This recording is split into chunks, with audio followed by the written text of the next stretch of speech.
The following is a presentation of the St. Louis Chess Club. The Open Championship is still up for grabs at the American Cup in St. Louis. Challengers refuse to go down without a fight, forcing playoffs in each bracket. It was a repeat of last year in the women's event, with Alice Lee again falling to reigning champion Irina Krush. Wesley So gifted open bracket champ Hikaru Nakamura with his first loss. Can So complete his comeback to steal the title, or does the wily veteran have one more trick up his sleeve? A new reign will begin today. Who will rise to the occasion and who will fall? The final day of the American Cup coming up next.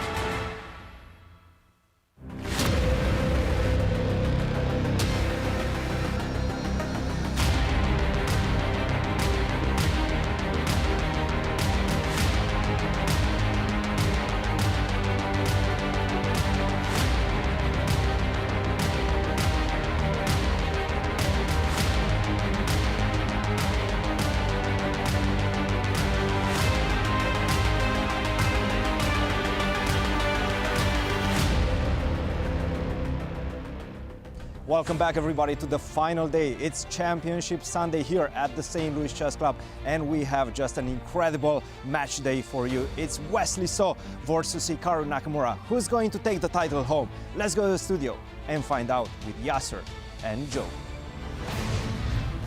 We welcome you to St. Louis, Missouri, the capital of chess in America. This is the 10th and final day of the 2023 American Cup. The championship rounds begin right now from the St. Louis Chess Club.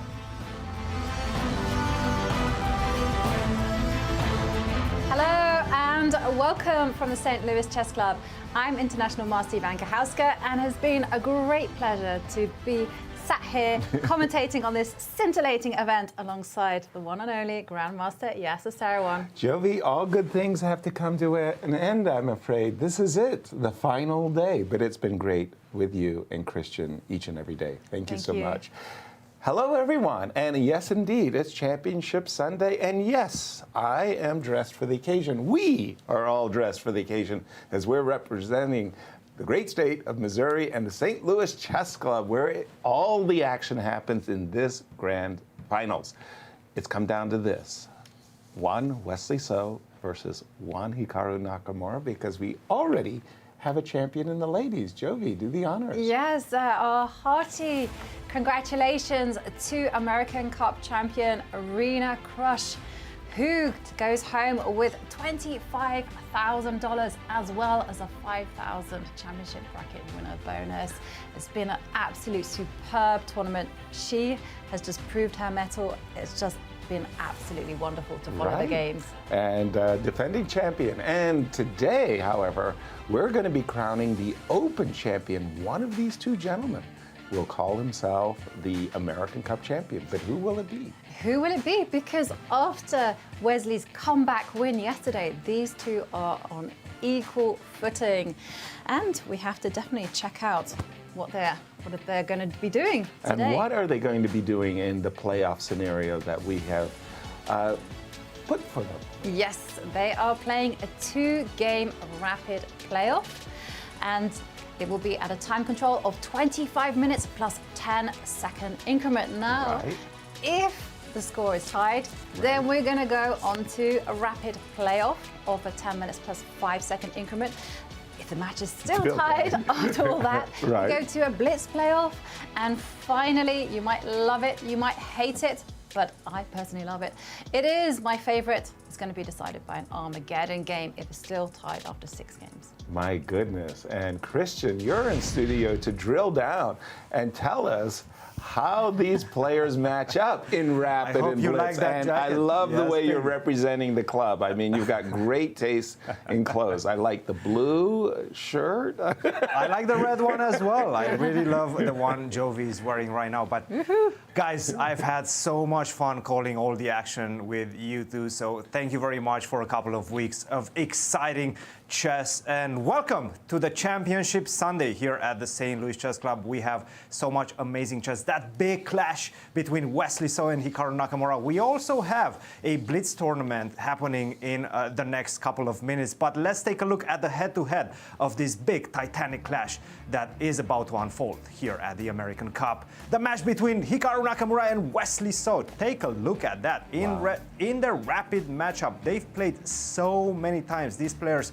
know each other so well. 21 wins for Hikaru, 15 losses, and 59 draws. But I have to say, in the rapid matchup, it felt like Wesley was the more stable player in their two encounters up to this point. Let's take a look at the live ratings as we go into the final day of the grand finals. As we can see in the Rapid World Rankings, number 11 versus number 3. As I was mentioning, I feel Wesley is the more stable player when it comes to rapid format. But in the Blitz, if it gets there, and let me remind you what happened in their first match in this competition, it was Hikaru who went on to win a smooth Blitz playoff 2-0 against Wesley So, eliminated through him to the elimination bracket. But still, Wesley So, like a phoenix, rise back to the top, and right now he will be meeting Hikaru. Guys, what an amazing day of chess ahead of ourselves. But tell us a bit more about the Blitz tournament that's about to happen. Well, yeah, indeed, we've got that going on too, Jovi. We do have the Blitz tournament, and we will be bouncing back and forth from the Blitz tournament event, which is being held at the Chase Park Plaza Hotel, and of course the match between Wesley So and Hikaru Nakamura. And there you see some of the players getting ready for action. And what I love about this is that, go down some of those names. Take a look at this, Okay, so top seed. Yep. Fabiano Caruana. Not bad. Second seed, Levon Aronian. Also not bad. I've seen worse. And then we can go down Lenia Dominguez, Sam Shankland. I mean, it just gets Well, let's put it another way. You got to go all the way to number 14. And I saw we lost our very own Varusian Akobian. VAR, is playing hooky.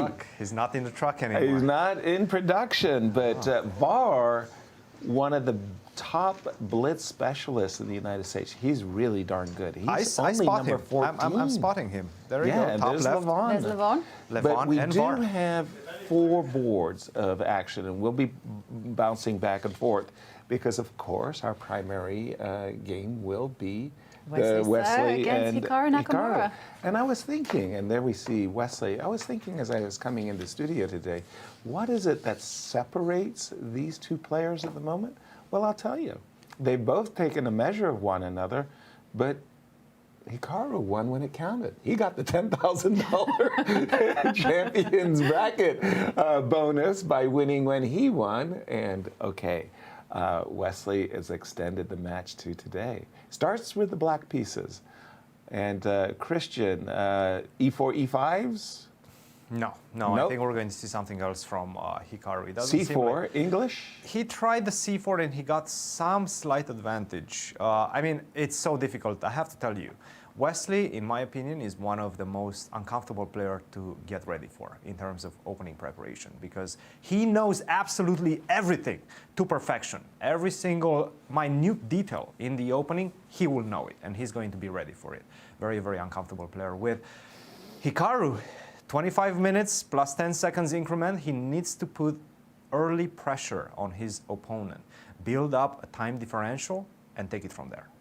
That, Jovi, has been one of the things we have seen about Hikaru is he has gained the time on the clock, but somewhere towards the end, he fritters it away and they're become even on the clock again. Very, very little between these two players. I have to say, yesterday, that was exactly the scenario.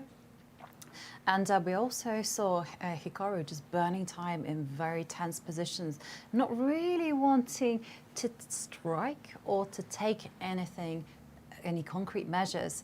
And there we see the players getting ready. I kind of agree with you, Cristian. I think Hikaru is angry. He kind of expected this to be over. He doesn't want to be exactly like By the way, just on that note, Wesley said, I like to play in the Blitz tournament. He didn't think he was going to make it to today. So when you have that type of attitude, whatever happens today is just a great bonus. It's a bonus, yes. Absolutely. And we see Hikaru trying to shy away E3. from the main lines of theory with this idea of knight f3 and e3.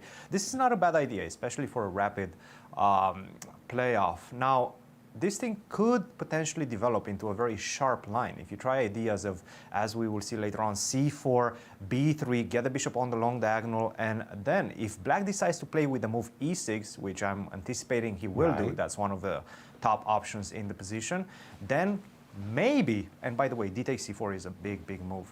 In this position, he decided not to, allowing white to defend that pawn on c4 with b3. Now you can no longer take on c4, because if you do that, then you will accept the worst position. And do you think Hikaru will be feeling so aggressive that he might? I'm seeing a potential g4, yes. Oh, you stole the words right out of my mouth. Is that a song from Meatloaf? Yes. You It took is. the words right Yes. out of my mouth. B3, okay.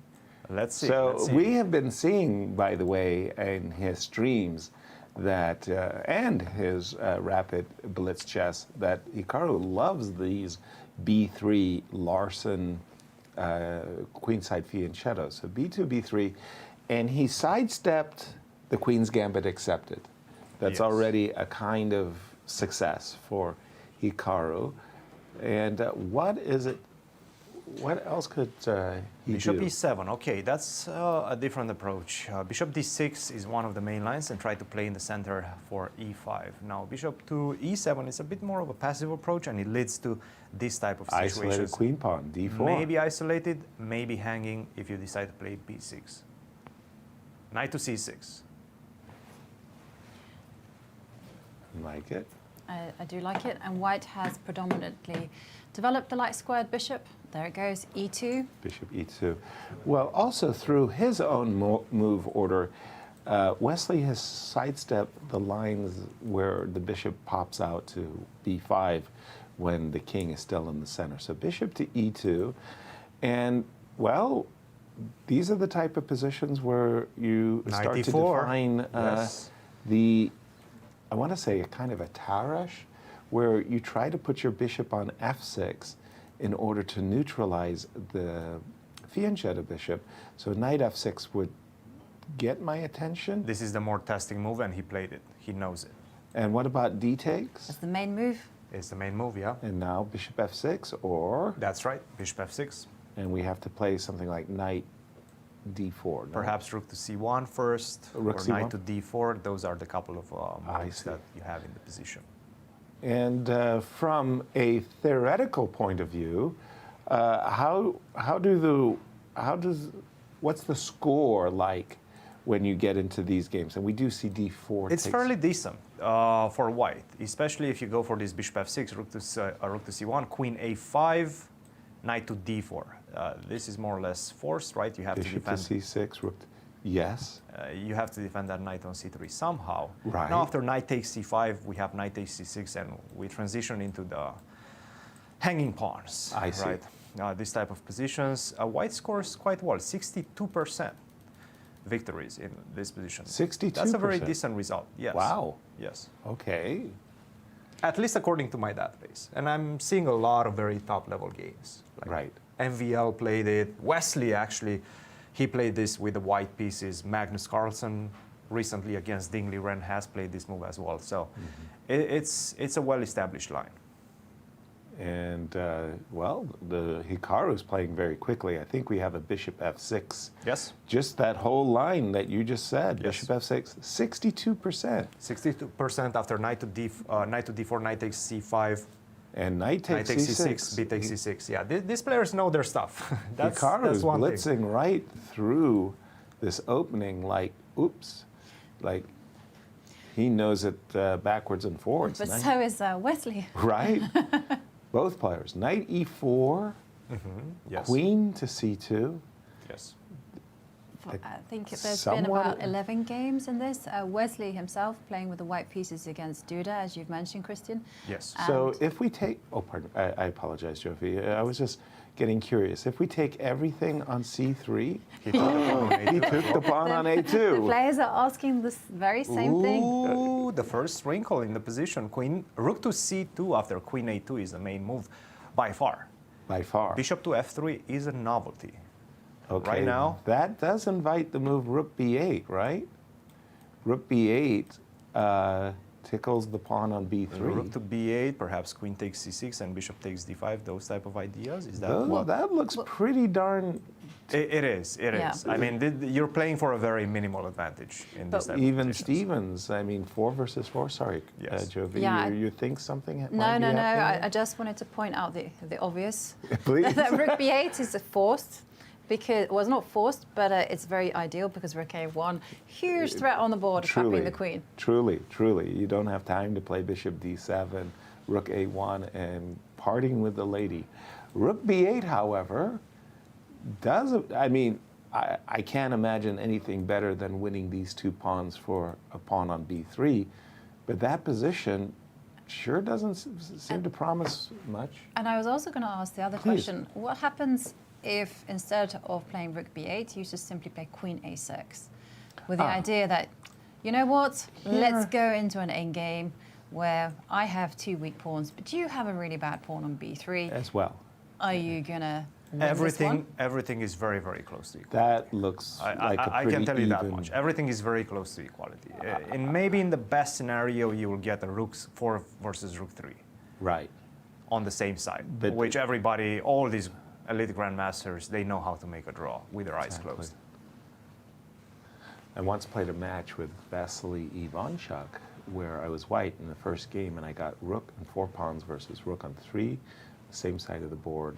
He played it fantastically well through the game. Next game I was black. I got rook and 4 versus rook on 3, the same side of the board, and he played it really well and drew the game. And now we had to play the playoffs, and I said to him, Vasil, if I get rook and 4 versus rook and 3, that's 3 game repetition. I'm going to call the match a draw. He won the playoff. And did you? Did you get a rook and 4 I didn't, versus- otherwise I could have drawn the match. And Wesley, the move bishop f3 stopped Wesley in his tracks because he was expecting that rook c2 move. Was rook c2 the 62%? After rook to c2, it's 50-50. It's 50. Everybody drew their games. Everybody. But this begs the question, why is Hikaru chasing down this line? Why is he choosing this? Because of what Wesley said yesterday. They simply don't have time to find anything in between games. I'm telling you, these guys know everything. Right. They know every single detail in pretty much every single topical line and they've played it so many times against each other, right? They need some time in between games to come up with new ideas. Unfortunately, obviously, for them, they don't have that type of luxury, right? Because they're playing day after day, day after day. So they need to find something, a wrinkle, that's going to make your opponent think for a few minutes. If he finds the best moves, he's going to make an easy draw. If he doesn't, then you're going to be able to put some pressure. I was going to ask this question about AI, for instance. AI is so good these days. Right. Is it possible for AI just to kind of like look through all the games that the player's ever played and kind of says, there's a weakness here, there's a weakness there? Can it kind of, but not in terms of statistics Well, and openings and stuff. I'm just talking about he trades pawns. too Jovi, much. if you find it or Yeah, create exactly. it, make sure you get me on board We as got a well. coach right over there. Make sure you get me on board. A $50 bill is burning in his All pocket. right. He's ready Well. to share. You will have a sweet multi-million-dollar exit for that, I guarantee you.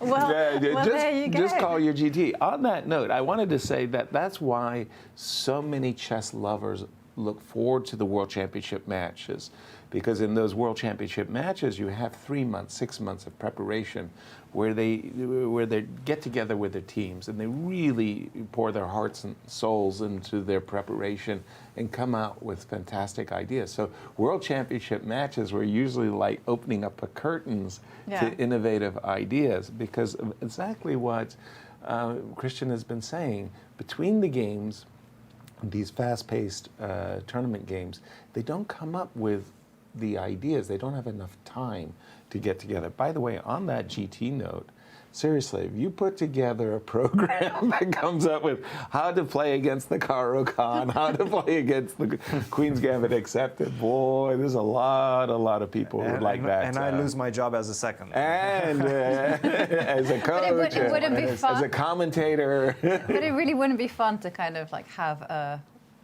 like a bot kind of be your coach. It would be like you call up a number and it would go play Bishop F4, London, opponent, very bad. Very bad. Move on. Yeah. That's why I don't reach for perfection myself in the commentaries, because it would be boring, right? Exactly. Right? You've got to bring that human element. The touch, that special touch. And if you're just joining us, once again, tell our viewers what they're watching. Oh, we are in the midst of a playoff between Hikaru Nakamura and Wesley. So both of these players are on their last lives, which means that we are now playing a two-game rapid match, which is 25 minutes plus 10 seconds.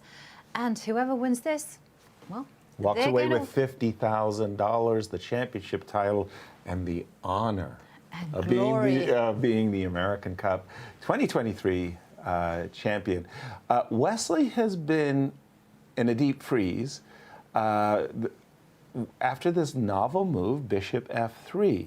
Up to this point, the players have been following the established theoretical battles, and they usually all went Rook C2. The move Bishop F3 has literally frozen Wesley for the better part of, I'm going to say, of 8 minutes or so. Close to 10 minutes, Yeah, even closer to. In a rapid game of 25 plus 10, that could come back to haunt him, burning so much clock this early. And why? He sees something in the position that he's afraid of. Why is he? I don't think necessarily he sees something that he's afraid of. I think he's just trying to decide on which path to choose. Because as we were seeing, Bishop E6 is a move, Rook B8 is a move, Queen to A6, the move that Jovi recommended, which was played right now. After a long thing. On the board is a move as well. Queen so he was just A6. trying to choose what path, maybe to force the queen trade. And perhaps this is the most practical path. Forcing. Hikaru trying to recall his lines. And that's Just take the pawn. Yeah, I would also take the pawn. And we get this position where, okay, I have a weakness, and you have one. And he's done queen takes c6, regaining the pawn. The best that Hikaru could hope for, in my estimation, is 4 versus 3. Yes. But with 2 rooks, he can play a long while. With a single rook, we would expect that to be a draw. Bishop e6 already on the board. Let me just refresh my board. What I was thinking of is that you simply cannot win one of those extra pawns. Sorry, one of those vulnerable pawns without trading rooks. And if you are in Hikaru's shoes, Is that true? let's say you have this. Bad news. Well, Yeah. I mean, for example, you could go A5, A4, let's say white trades. And then they start defending that D5 pawn with all their might. Right. You're going to have to see a trade of rooks. You would probably see something along the lines of A5, Rook C5, A4, take on D5, and play 4 versus 3. Right. Okay. Well, I might not be so compliant as to play A5. That's the most compliant. Yeah. Yes. Could I just like go much more directly, Rook B8 and Rook takes B3? By the time you're gobbling this guy, aren't I gobbling this guy? Like, Yeah. let's put a move on the board, shall we? Rook A1? Not that you're threatening to take or do anything, but A6.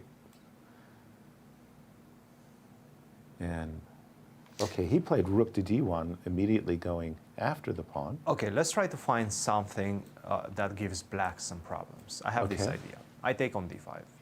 You take on Yes. on D5. Yes. Take. You take on B3, I would assume.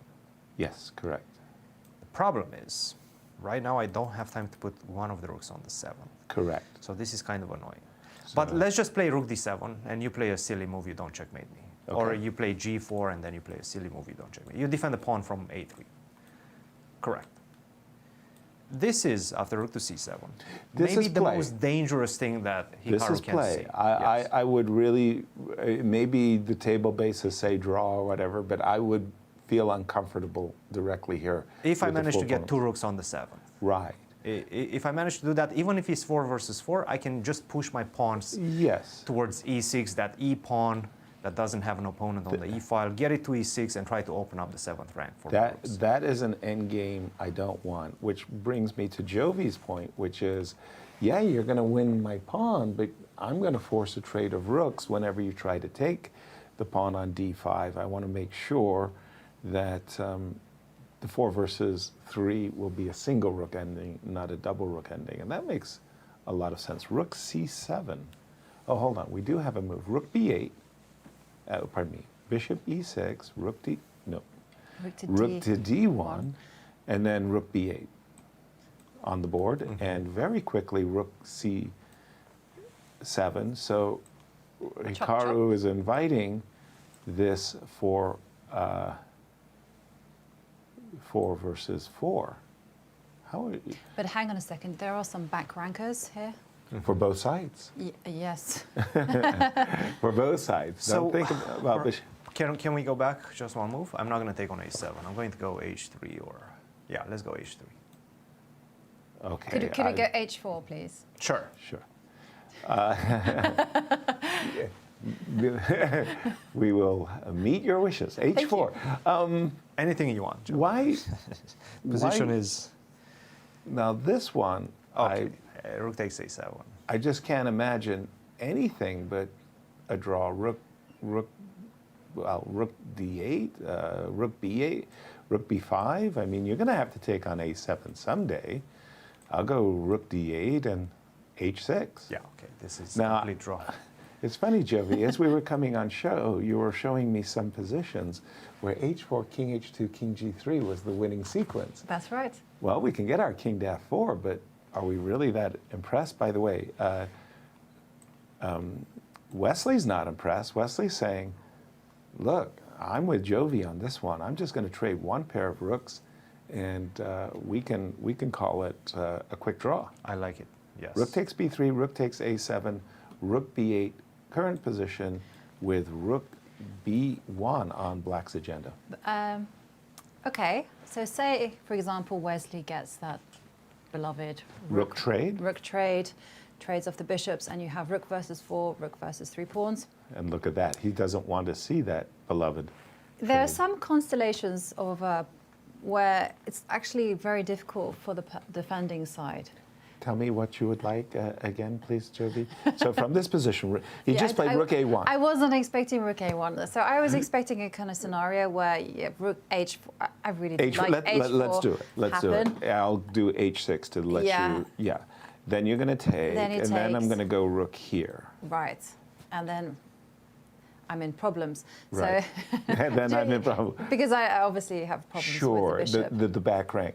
So what we've seen instead, what we've seen instead is rook a1, and then rook to b5, right? Rook b3 to b5, just defending the pawn because now you were threatening to take it.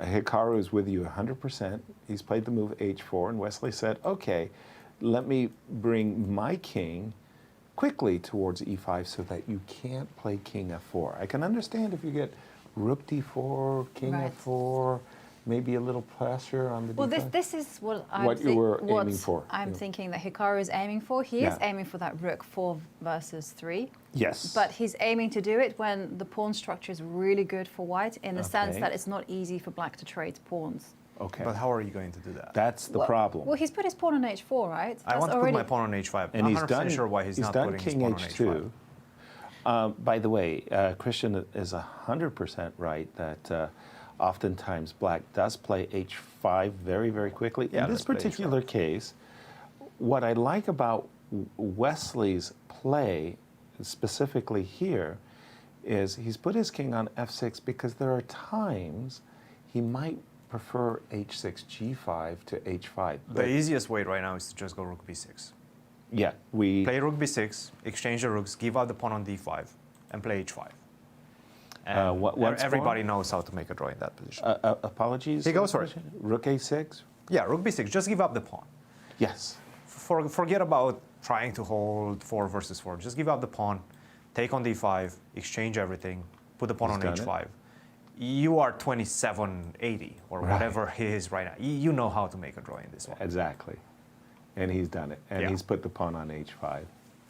Yeah, this is actually, it's funny. I was really lucky. I had an early chess coach in my career. His name was Jeffrey Parsons. He was about a Class A player, which is very strong, let's say 1900.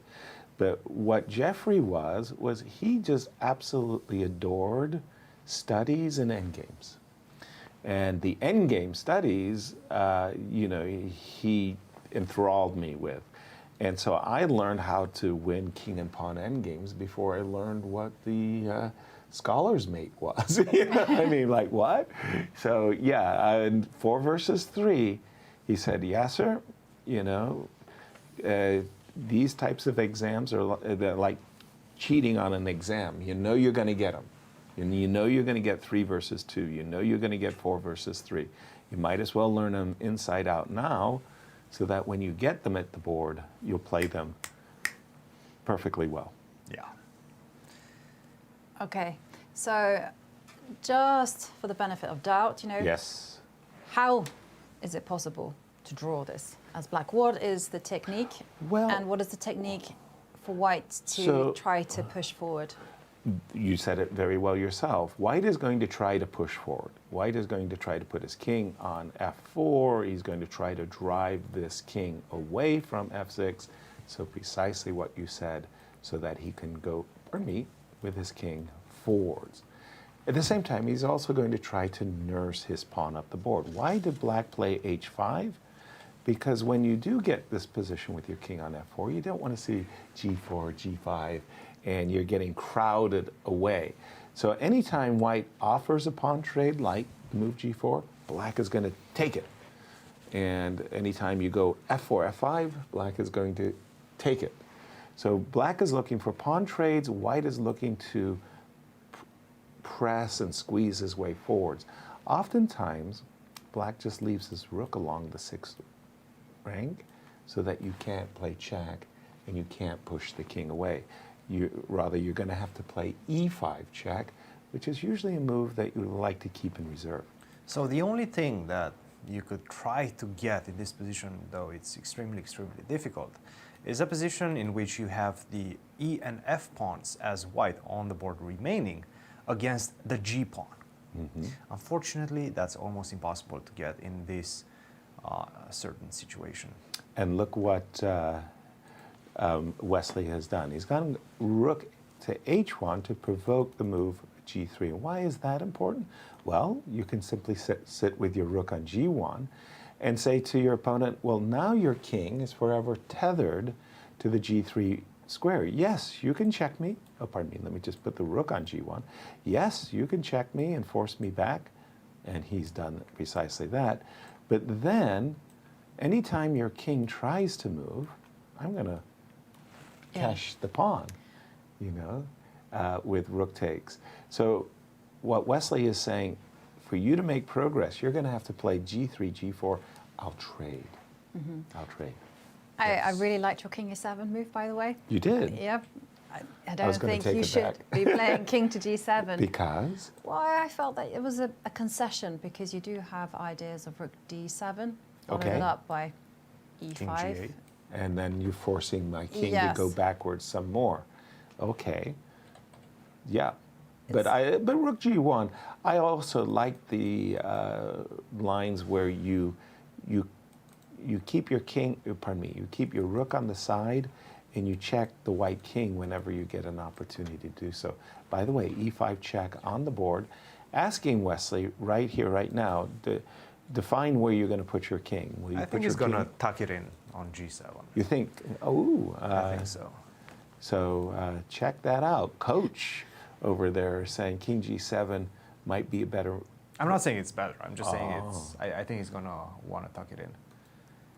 Wanna Just for the tuck- simple fact, for example, if you go king g7 and rook d7, I can defend against that multiple ways. I can go king g8 or king f8.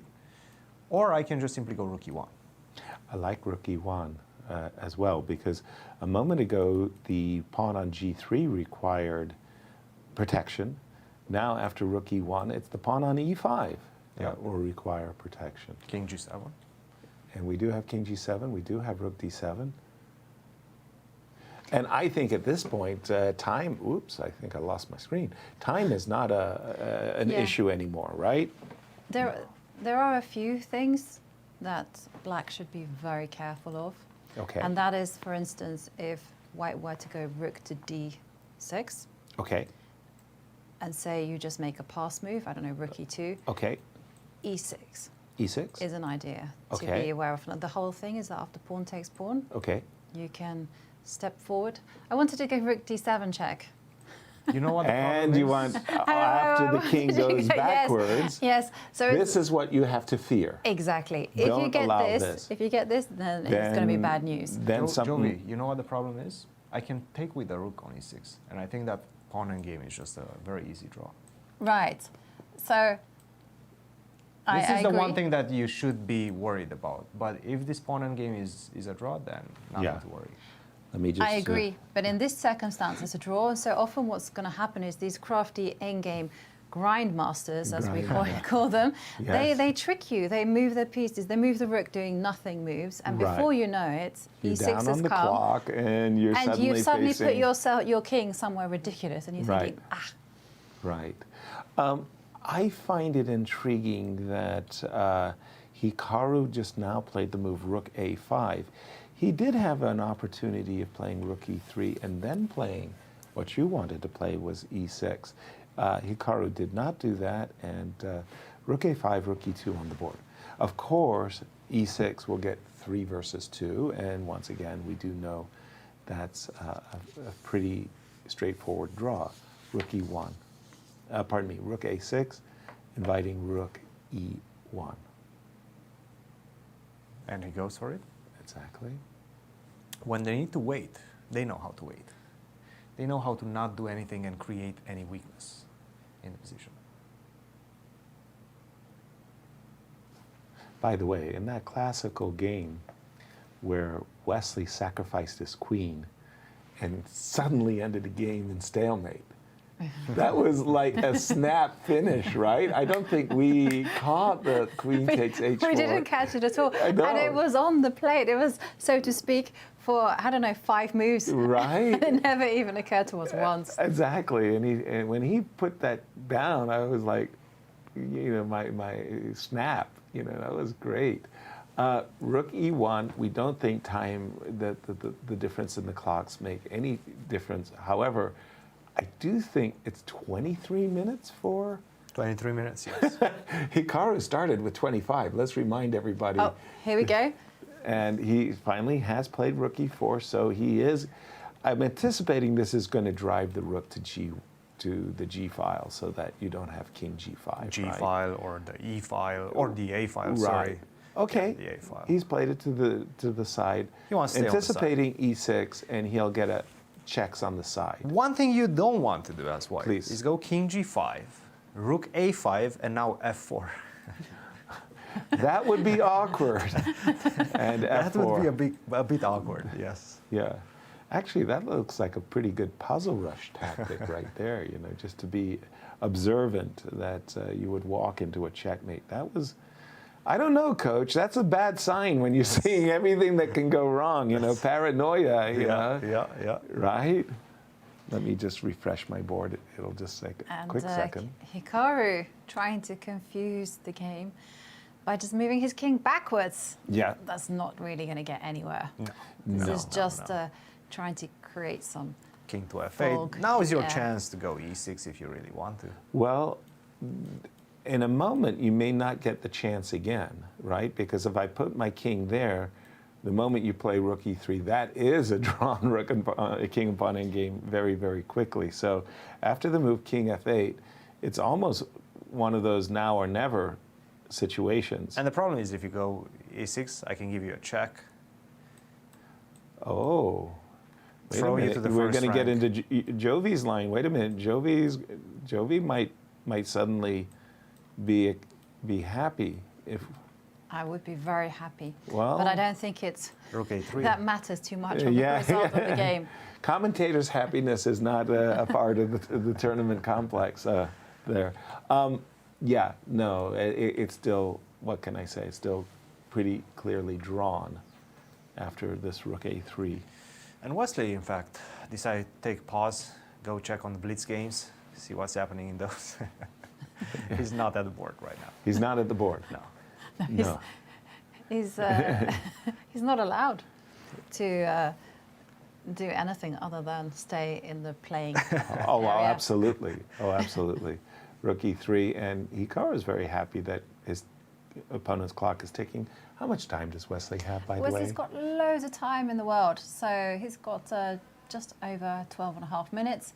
Hikaru Nakamura has 23 minutes. I think Hikaru wants to finish the game with more time on his clock than what he started it with. I mean, there's something to talk about on stream. But other than that, I don't see him making any breakthroughs here. Nice clickbait headline there. Yeah, right. I gain more. How more. to draw with more time than when you started. Exactly. I'd click on such a stream. Yeah, exactly. I want to wanna know know how the to do secrets. that. Yeah. Here, I would probably, as black, check Throw in a check, yeah. and just test. What are you going to do? Are you going to put your king on g1? He might be ready so. to take the draw. He might just be ready to go rook e2, rook e3. Rook a2, rook e2, and back and forth. He might be ready to do that, yes. No, No. rook a5. Didn't guess that one. Once again, if I don't play he's played f4. I was about to say, if I Okay. don't play e6, I may never play e6. But now the question is it ridiculous to get ambitious? I think so, yes, because Yeah. I go on the b file or the c file for that Okay, matter. so I go king e7. Tell Rook me why. b3. Tell me why this is not ambitious. Rook b3. Rook b3, and I'll go rook. Okay, but you have to be careful because you're setting up this position that I've seen. So king goes to f3, Okay. and now, Yes. G4. now you don't. Now you must play king e6 because if you don't do that, If I don't do if that, you just if I make wait. a If I then I wait. can go f5. Yes, yes, that's now dangerous. you- Now I'm gonna start some laughing. weaknesses. Okay, so rook. Sorry, I'm going to refresh my board. It takes just a quick second. So now he's brought his rook back down. So presumably, whenever you go f5 and king f3, he's going to check you on the first rank. And there, Hikaru delivers a check. King e6. can step backwards, can step forwards. Oh, I don't think it definitely would makes like to be more. difference. You know, it's funny. I don't want.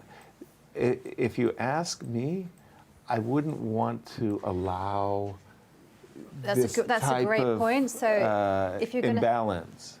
So I would like to place my king actually on the e6 square, be a little bit more active, force you to check me, and this position. And now, if you like, you're right. Now you can go if you want for the f5. he's reaching and- for that. Is he really Yes. reaching for the f pawn and maybe playing for rook f6? I don't know. And he's done it, coach. f5, Only chance, right? right? Only chance. So again, this is the current position. We're anticipating captures, although rook. Is there something to be said for rook a5? Can I start giving you checks? Okay, I have sorry. one question. Yeah, Can I please. start giving you checks? Yep. I move up Check. the board. Check. I'll be moving up the board. Thank Check. you. Check on g4 when you go to g5. Yes. This feels much more Now I take on f5. like a draw than it does a win suddenly, because I do have. Although I'm gonna. You're still Shall there. we- You're shall still there we with have a pinch. look? Yes. I mean, I do- okay, I go king e6. Yeah, Once you take on h5, I go f6. I'm happy. exactly. Make a draw. Indeed. Let's show that to the audience. Coach tells me f6, and that just shuts down any ambitions that I have. Okay, so you like check immediately and not to capture the pawn. Yes, he played rook a3 actually. Just drive the king down the board. I guess the only way to try to hide it is via h3, but... Okay, let's imagine we do get to h3. But now I can defend it. So I take. What do you do now? And rook f6, you and now defend I defend it on f2. And now as soon as you go after this guy, f4, yes. f4 trades him off. Yeah, he's going for it. He found and the setup. definitely Wesley knows that defensive technique. He found the setup. I don't think Hikaru is going to try for much longer right now. King f4. f4, rook, and I Not that you're Cristian. taking any risks. Even No. if king g5, you play king g5, you allow me rook g4, you're not taking any risks. No, of course not. White. No. But how practical is it to kind of draw out this game for as long as possible? Well, we just saw king g5. Okay, king moves to And- 5. players are moving down the line. Very, very quickly indeed. And we're Everything is expecting rook calculated f6. at this point. We're going to see rook f6. Maybe rook takes g3, and can you start by taking the pawn on h5? Will that make any difference? Well, Rook takes f5 played. he's gone for it. And after we're king e6, Yes. what happens if white plays rook g5? I would take that. That's what I was going to do too. Whoa. Why not? Because I'm always reluctant to go into king and pawn games. I know. It can be dangerous, but Just to make sure. I take. Go king And f5. This is an easy draw. Yeah. Yes. King f5, I would go for. You would have preferred king f5. King f5, king h6, king g4. Immediately attack the pawn. That's Okay. simple. h5, king h4, and that forces. Get the trade. this? Yep. It is a draw with many, many moves, including f6. Sorry. In this position. No, not, yeah, in the one before king e6. So in the current position, including the move f7, f6 Is a is draw. also a It's draw. also a draw. And this would be like blundering a pawn or two. And even that's a draw. Wow. Okay. It Sounds like a draw. Yeah, and it is a draw.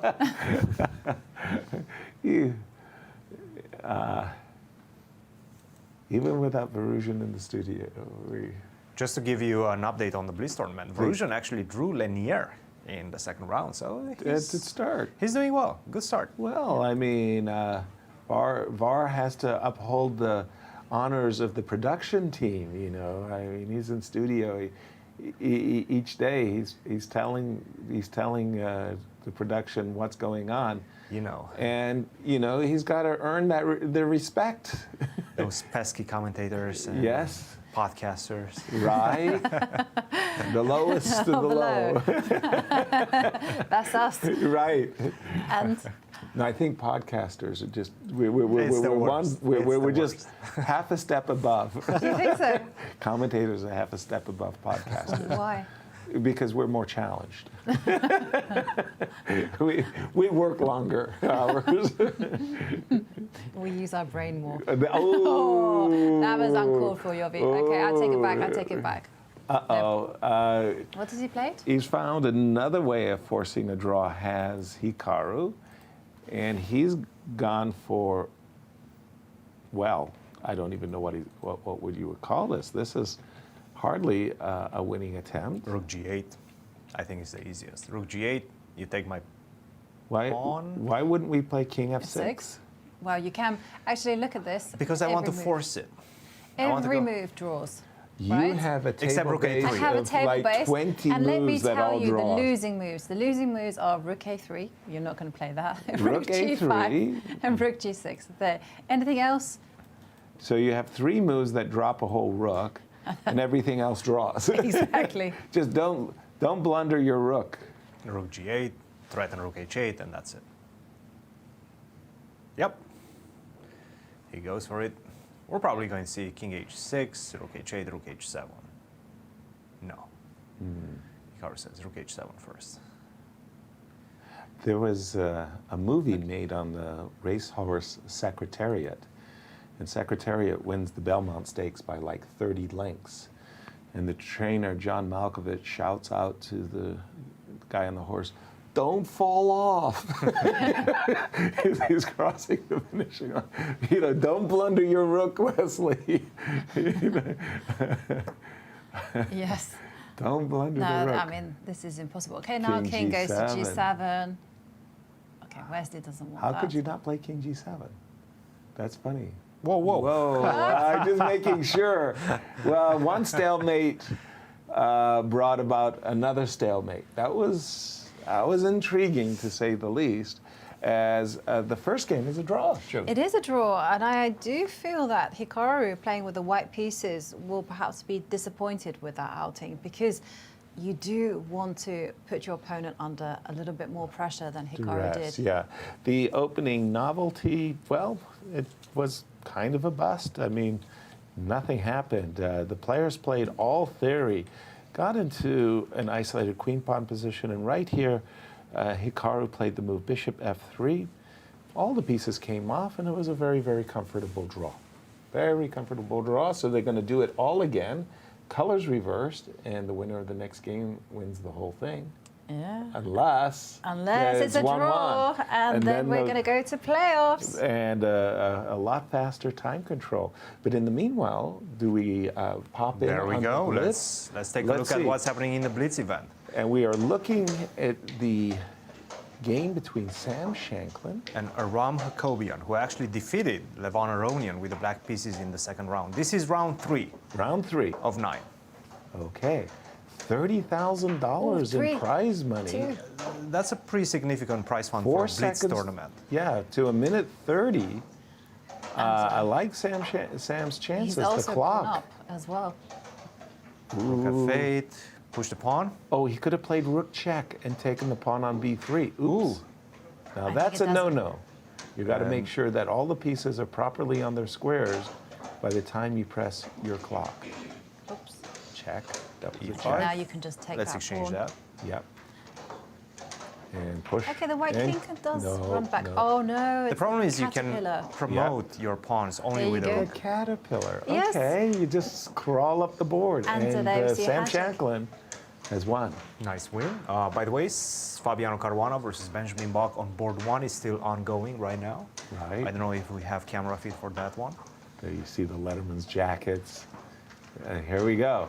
There we go. Benjamin Bach is back towards us, one of Holland's Olympic team players, top grandmaster, and I think he goes to Webster. No, he goes to St. Louis University. I apologize. He goes to SLU. Yes, my bad.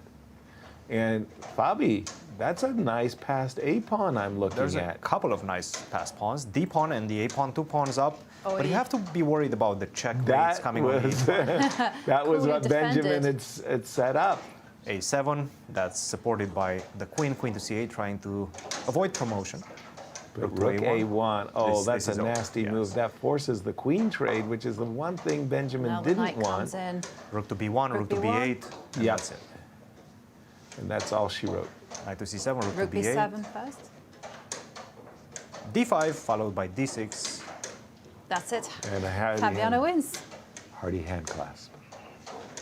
Does that mean that Fabi goes 2-0 at 3-0. 3-0. Bobby is on 3-0 Wow. right now. Wow.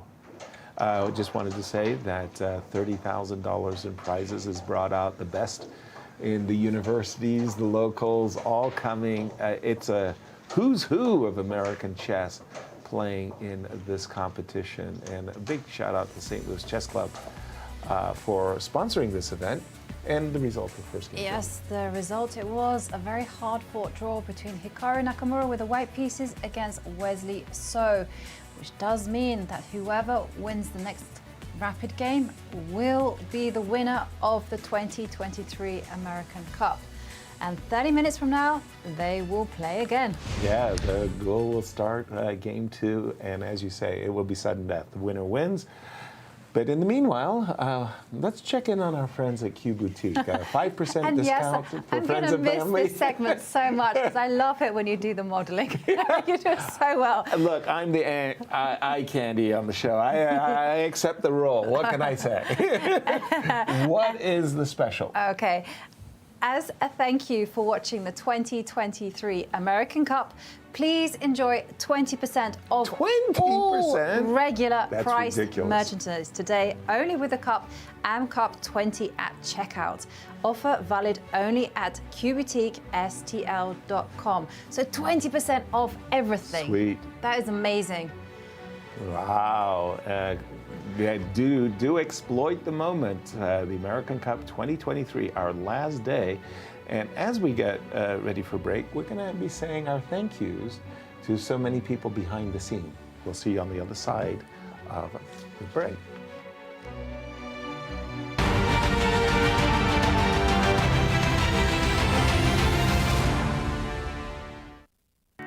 St. Louis, the chess capital of the United States, boasts the world-class St. Louis Chess Club and the World Chess Hall of Fame. It also plays host to an award-winning shop dedicated to chess merchandise, all-occasion gifts, and plenty more.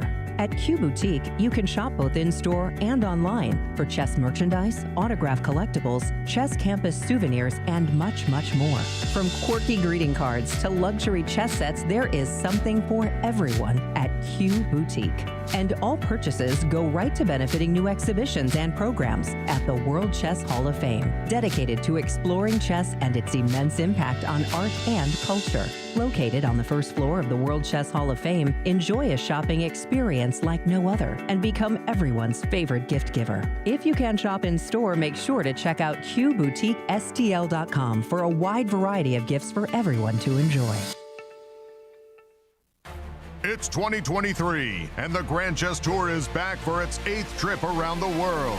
Inspired by former world champion Garry Kasparov, the Grand Chess Tour hosts the top players to compete for top prizes. 8 of the world's best join tournament wildcards and travel to 4 different countries to fight for a $1.4 million prize fund. The tour kicks off in Bucharest, Romania for the Superbet Chess Classic. Then things speed up as we move to Warsaw, Poland and Zagreb, Croatia for the first 2 Rapid and Blitz events. The tour then makes its way to St. Louis, Missouri for the final 2 events. We're back in November for the St. Louis Rapid and Blitz and the illustrious Sinkfield Cup. When points are up for grabs, the best players show up. Who will be crowned the new champion? Find out when the Grand Chess Tour returns. Meet me at the Muni in Forest Park. The Muni's premiere season bursting with comedies, romance, and magic begins June 12th with the Muni premiere of Beautiful, the Carole King musical. The epic summer continues with Disney's Beauty and the Beast, Chess, West Side Story, Little Shop of Horrors, Rent, and Sister Act. Meet me at the Muni in Forest Park.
back, and it's Championship Sunday at the American Cup. Whilst we're waiting for the grand final of Hikaru Nakamura versus Wesley So to resume, well, we're going to take a look at the American Cup Blitz. It's round 4, and we see Sam Shanklin getting ready with the white pieces against Fabiano Caruana. And what I noticed about Sam is he's wearing his 2018 US Championship shirt. The one he won. That's what I was going to say. That's got to be a lucky shirt. Good year, 2018, an excellent vintage as these two Olympic teammates get ready to duel. And off they go. Cristian, who do you like in the battle? Here we go with a Nimzo. I mean, it's very difficult to bet against Fabi, especially in recent years. If it was a few years back when he was supposedly not that good in Blitz, maybe I would have bet on Sam. But I have to say, Fabiano has perfected his rapid and Blitz play quite a lot in the last few years. This last move, E3, does it invite knight to D5 and knight B6 to try to... It certainly does. He didn't do it. He just says, go ahead, win back the pawn on C4. Nobody's stopping you. Bishop takes C4. And I think knight D5, maybe knight to E5 is something that Black was worried about. Okay. And I'm sure this is still theory. Oh, gosh, yes. Definitely. These players still know what they're doing. And Fabi dropping the bishop back so that he can prepare an E5. Yes. Bingo. Yeah, that's what it's all about. The bishop on C8 needs a direct route into the game, and E6, E5 will provide that. Oftentimes, Black also throws in the move A7, A6, so there's no tickles with knight B5. The bishop on D6 enjoys the role it's playing in the game. Rook D1, getting set up for specifically E5. Ronnie's Setting played it. up a cannon against that queen on D8, but unfortunately, you don't have any discovery attacks Quite yet. for the moment. Okay, for me, this is giving Black an easy game, this captures and bishop E2. I get to play, in my view, moves like queen E7 and bishop to G4. And if you want to take my knight, I'll set up that battery with alacrity. Well, here we go, bishop G4. He's inviting bishop G4. And I think, for my taste, Black's got an early initiative here. Maybe it's not nothing to be proud of that much, but knight takes F3, doubling up those pawns. That's a severe threat. Oh, yes. And right now, Sam Shanklin dropping down to his last 2 minutes against 2 minutes and 36. So Fabiano is building up a nice time advantage as well. Right. And can Sam just bail out with something? So I was thinking... He needs something. Make those trades. Knight takes E5, queen takes E5, F4. No. He's gone for this, wow. I like this for Sam. I like this idea for Sam. Try to do something very concrete, yes. That's a strange sortie. That knight on F3, I thought, was doing a good job defending the king. I'm not sure what it's doing. It got bounced to B5, but... It provoked C5. Is that a bad thing? Well, yes and no. Because yes, because you're gaining some time for Black. Okay. But no, because you're leaving behind some squares. D5 as well as B5. Those are very weak squares in the position.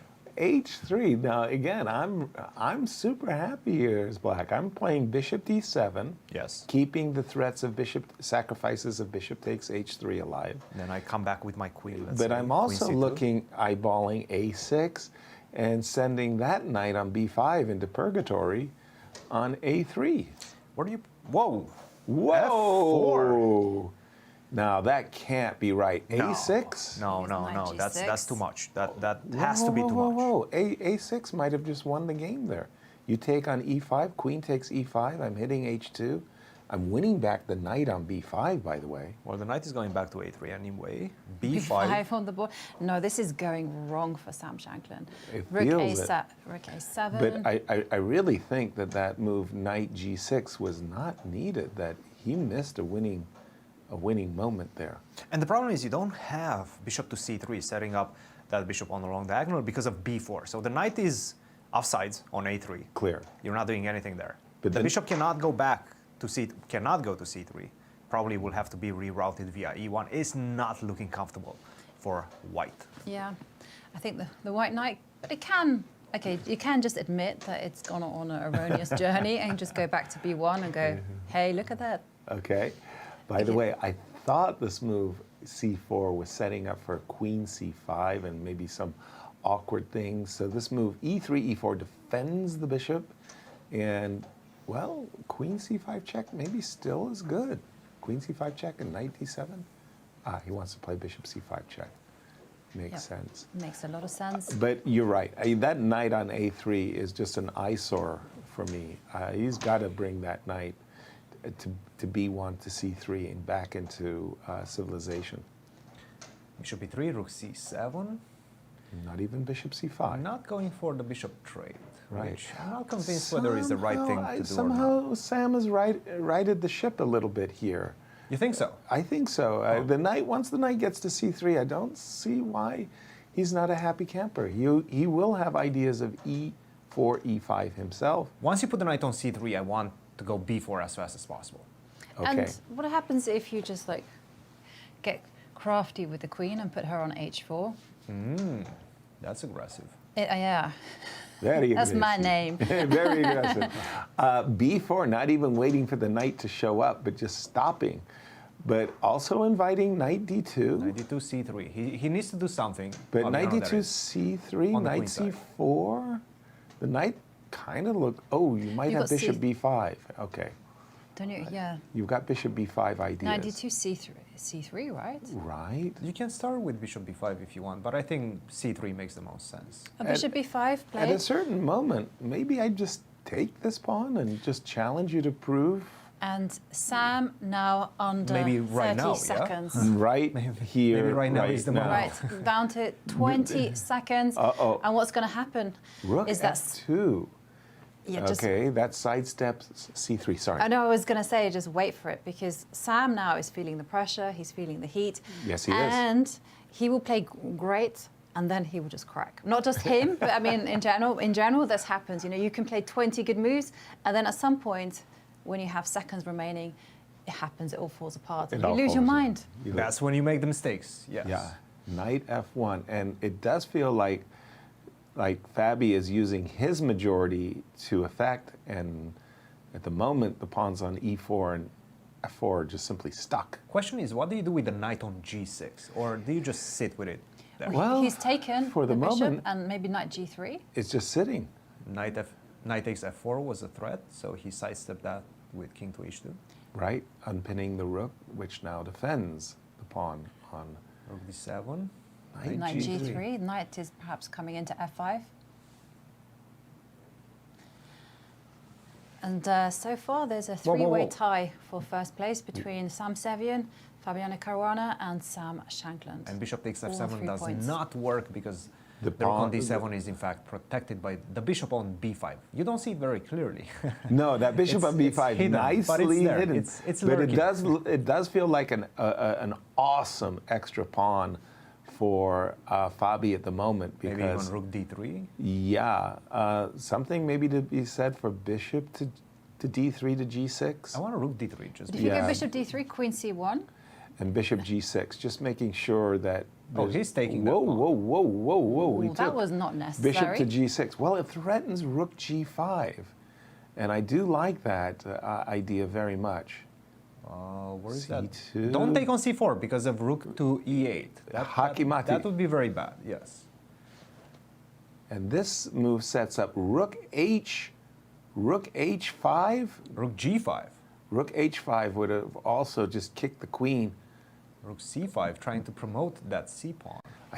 I think the players have both missed rook h5. Well, rook f3, rook takes c4, b takes c4. Can you promote? No, the queen No, on the h6 is defending.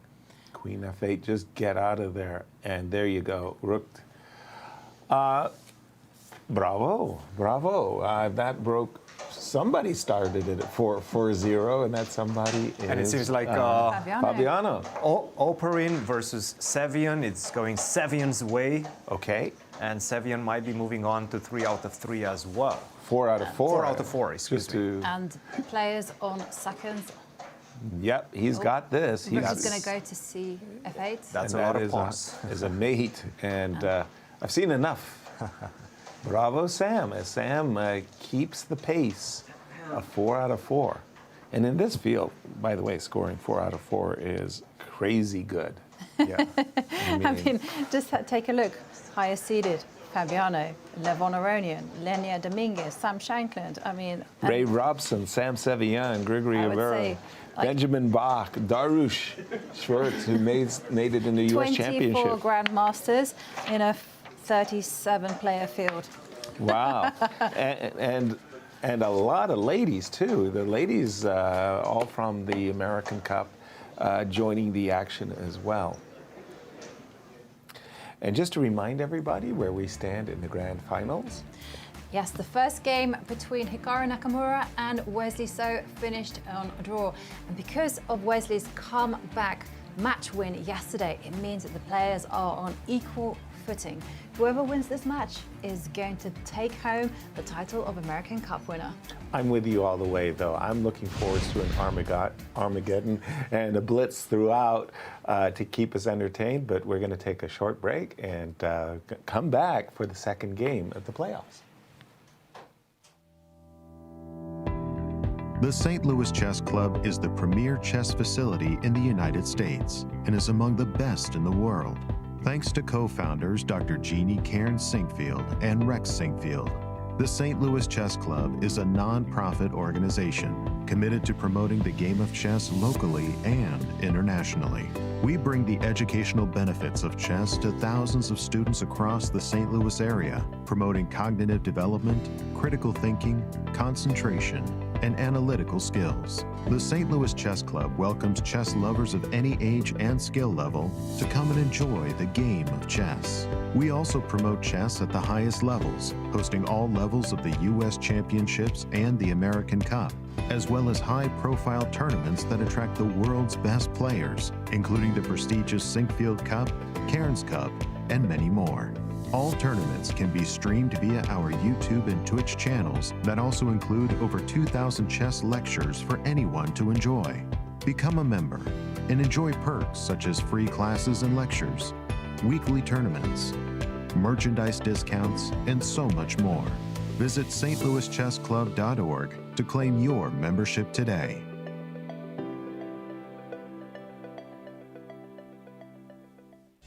St. Louis, the chess capital of the United States. It also plays host to an award-winning shop dedicated to chess merchandise, all-occasion gifts, and plenty more. At Q Boutique, you can shop both in-store and online. From quirky greeting cards to luxury chess sets, there is something for everyone at Q Boutique. Enjoy a shopping experience like no other. Make sure to check out QBoutiqueSTL.com for a wide variety of gifts for everyone to enjoy.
welcome back to Championship Sunday. It's the final day of the American Cup, and in the big playoffs between Hikaru Nakamura and Wesley So, we are still waiting for Game 2 to begin.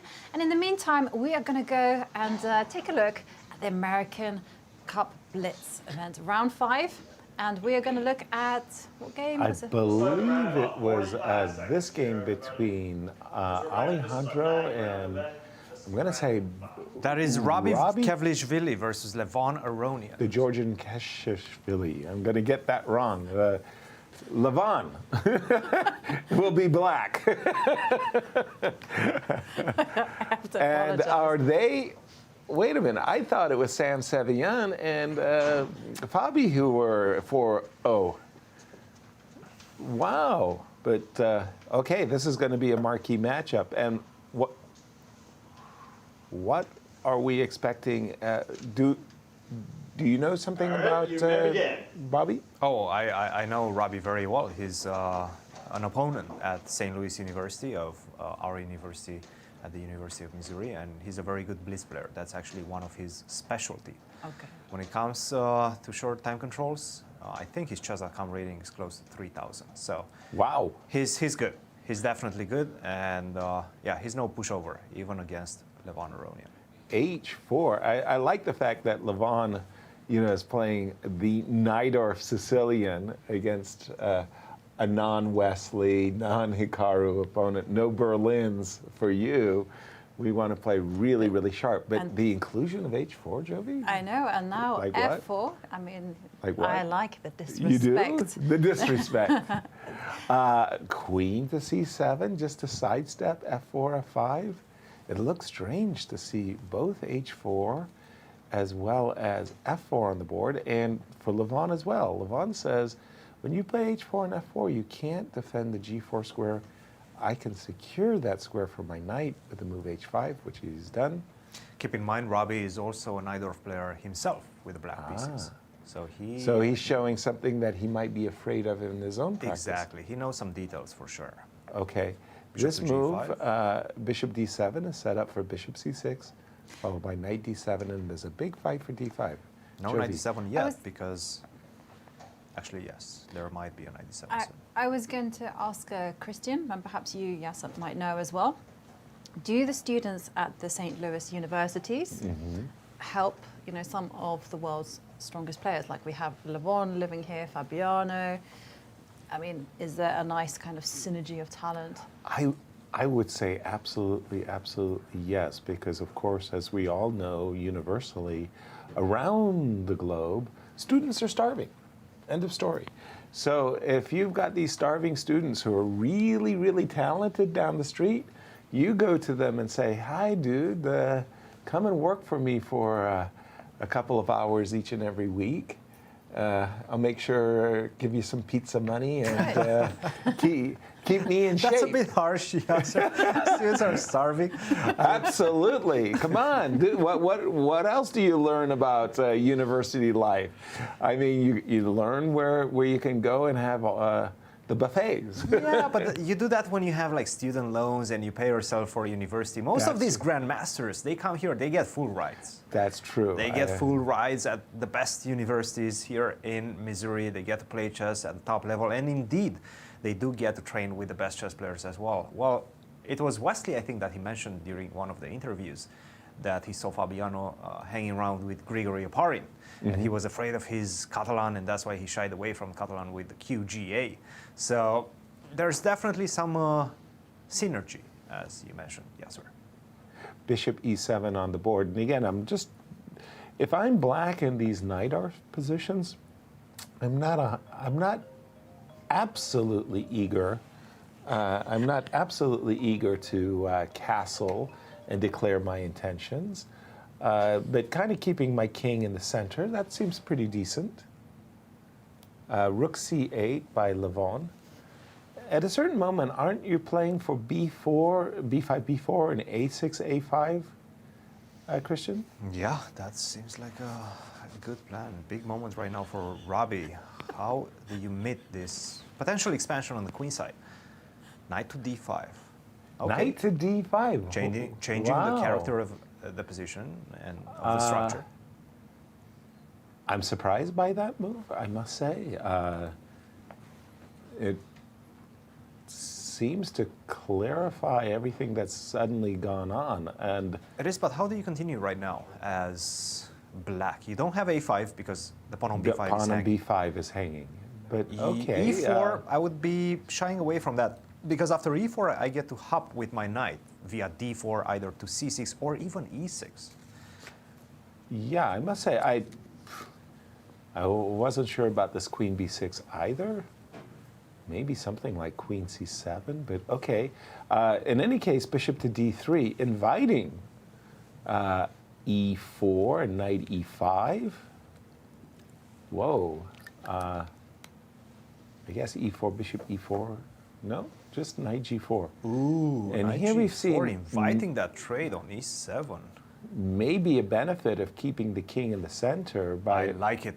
I like like this? it. I feel like strategically right now Levon is making the right decisions. He's exchanging the good pieces for him and taking full advantage of the fact that you have some weaknesses left by this thing that you mentioned long time ago, this idea and connection of h4 followed by f4. Right. You see that square g4, weak. Interesting move from Robbie. He just moved his rook to e1. And the queen comes down. Trade of queens. I like this idea by Levon.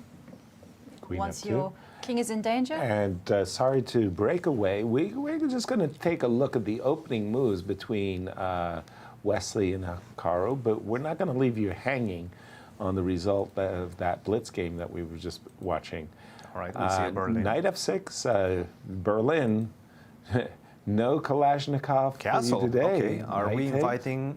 No, we're not inviting the Berlin endgame. Uh-oh. Now, these two players know each other so well from this whole Berlin complex. I would be amazed if Wesley were able to get any opening edge because the players are just so conversant. Yeah, and Hikaru just rerouting that knight. And okay, we're going to leave the players in these opening stages, and we're going to head back to that exciting blitz game. Absolutely. We left it. With queen f2 on the board. Yeah, we left it with black offering a queen trade. Obviously, white said, nope, not going to go for that one. And But look at this great move by. Now the queen trade is absolutely obliged. Queen takes, f takes, and now knight is going to come to the e5 square, which is a dream square He's going in for it. these knight orfs. And take a look at that h-pawn running down the board as well. Okay, white has his own ideas. Knight to c6 on a good day. Rook h1. Rook h1, and the pawn gets all the way to h2, Wait a where minute. it's finally been blocked. Oh, but now if you... Oh, I but could there's a go big blunder, knight knight on g4. no Knight knight f1. Knight e3. What about to knight g4. f1? knight f1. Oh, Knight that's nice. f1. knight f1 and knight g3, isn't that winning something? So you start with knight. No, He's Rook moved for rook c4. c4. Okay. But I think he still keeps the idea of knight f1 in his pocket. I agree. 10 seconds. It keeps the whole. Oh, he's going for something completely he's different. going for There's a mate materialism. on c1. Don't play knight. No mate yet. No, the no, knight is no. on e3. And, And we lost the just camera went, almost. If you think it's tense on the board, wait till you see our cameraman. He's taking the most strategical approach. He just wants to play with the pawn up. By the way, is there hazard pay for the cameraman? You come between the players when they're Well, blitzing, the g2 pawn is hanging. That's and why he's it had to looks like put it's G5 now on the Levon board. all the way. Let's get the king in. King 7 e6, seconds d5. to 20 seconds, and Levon's got dominant position He's looking good. with an king extra is pawn. going to pounce on the d4 pawn. Yes, sir. That's another pawn dropping right now. There's nothing you Absolutely. can do about it. Knight to c4, rook to e2.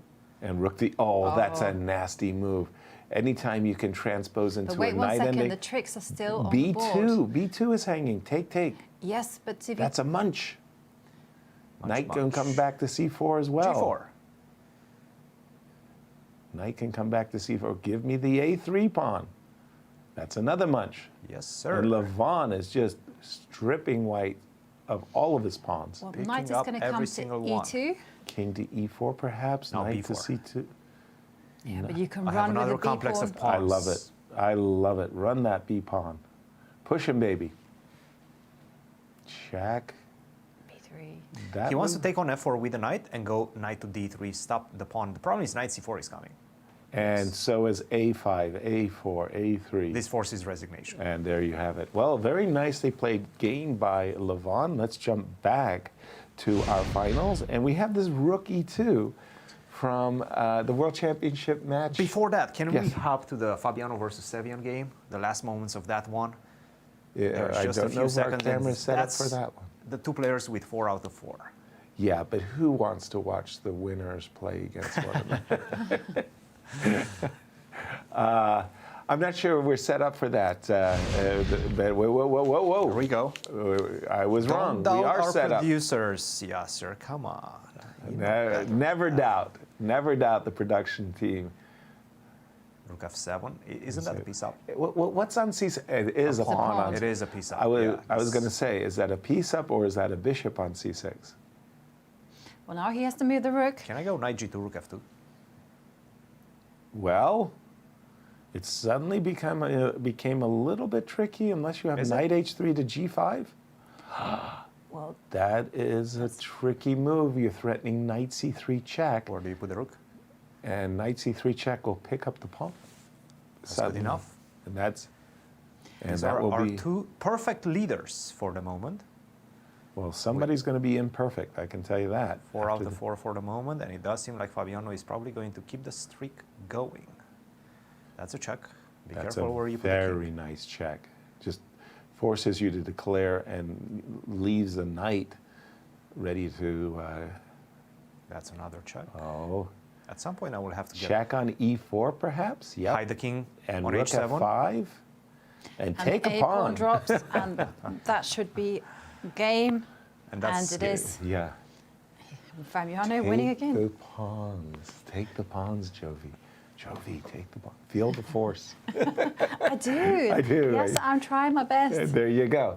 Jumping back to now, I'm thinking from the graphic that you showed us earlier, if I'm in Wesley's shoes, I really want to avoid the 3 versus 2, 3 and 2. I want to avoid those pair of games.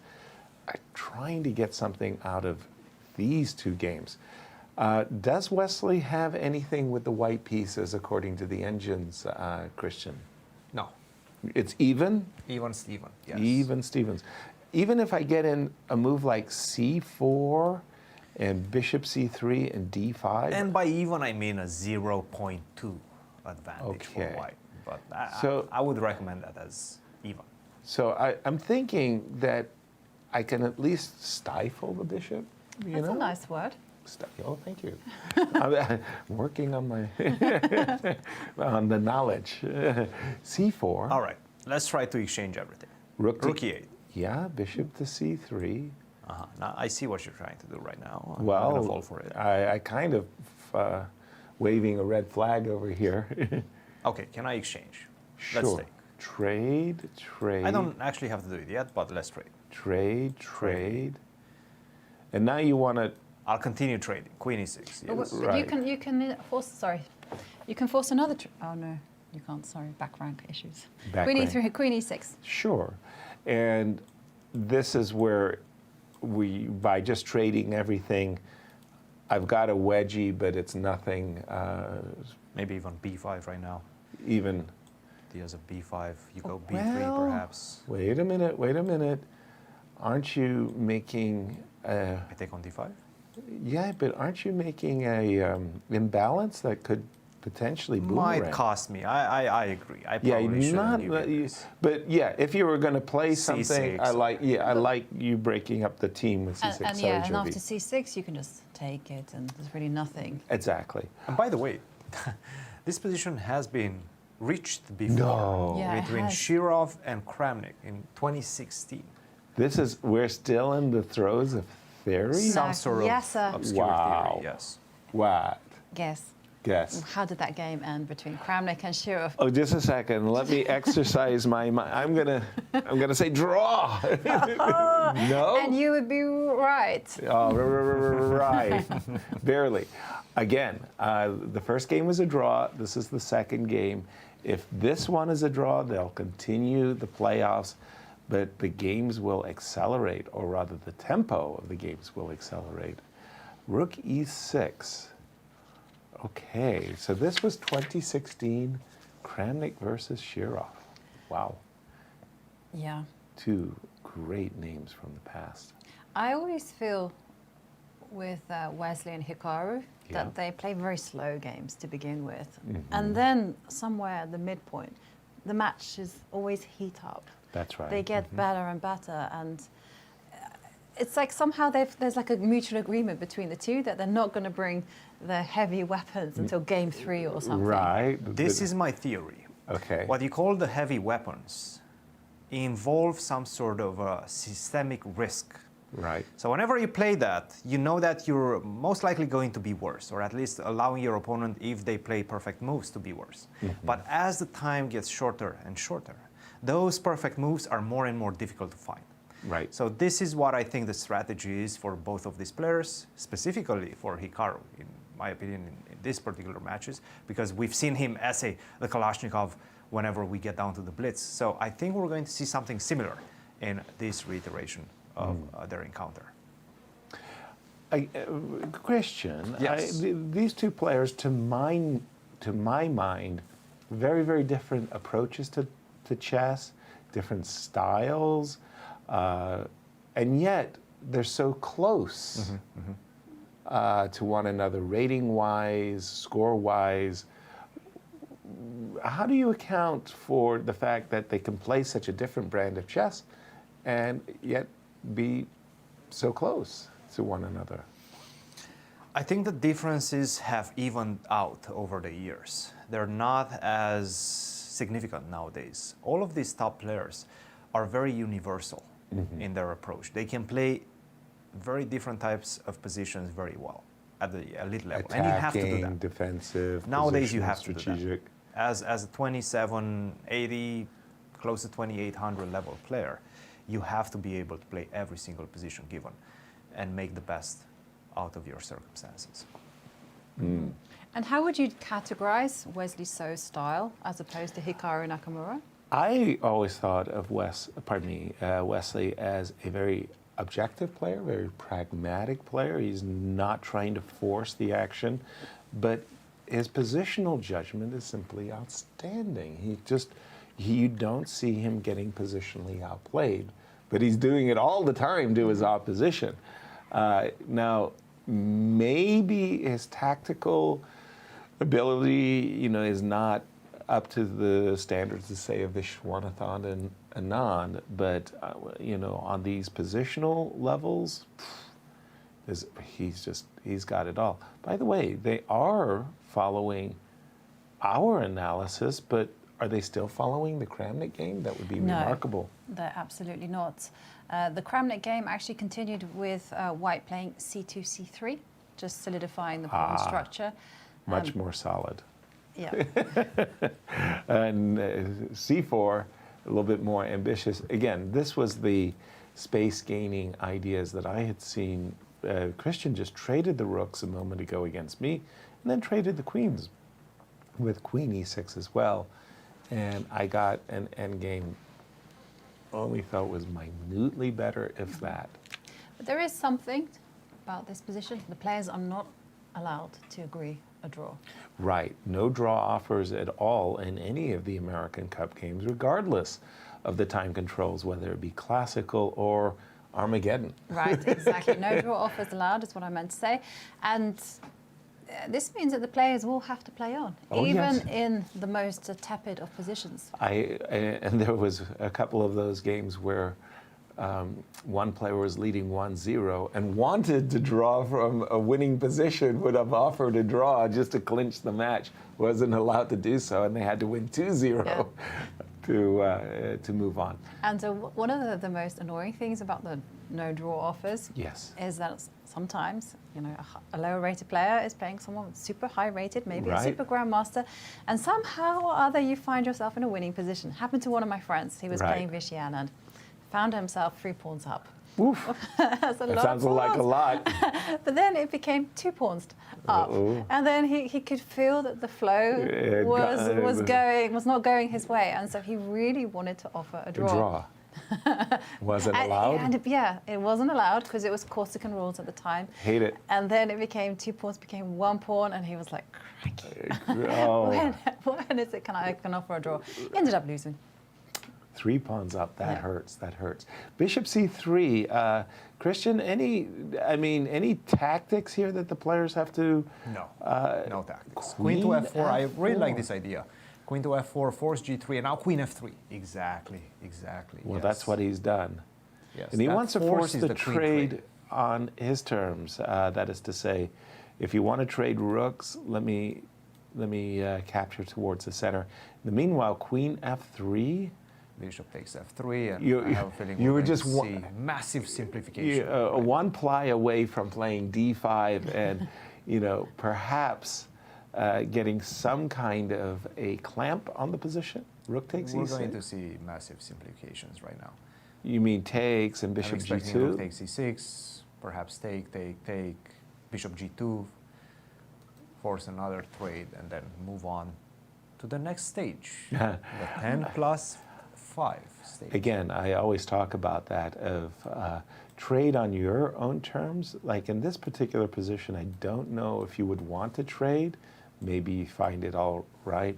I might want to play the move rook E3 with the idea of giving this bishop, which I think of as a powerful bishop, a boot, with rook E3. We'll see if the players agree with that.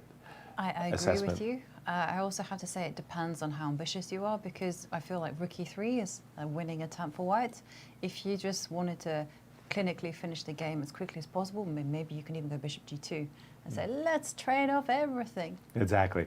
So here the question that Hikaru is wrestling with, should he keep a pair of rooks on the board with the move f7 takes e6, a move that I personally find very attractive. I like controlling the center more. I like introducing the pawn. And anything like bishop g2, I could potentially meet with rook f8, right? And just say, again, I don't mind you trading, I just want you to do it on my terms. Something of this nature. Well, we'll see what happens now, because he has played, by the way, f7 takes e6. And that could be a very natural follow-up in this position. Bishop g2, Bishop G2. rook f8. G2. Rook f8, take on f3, take on f3, and now, do you want to allow the rook to go to d3? Maybe not, and get active like that, and you can offer the rook trade with rook to e. By the way, this is a dragon pawn formation, but it's actually on the queen On the other side. side. not the- Reversed dragon.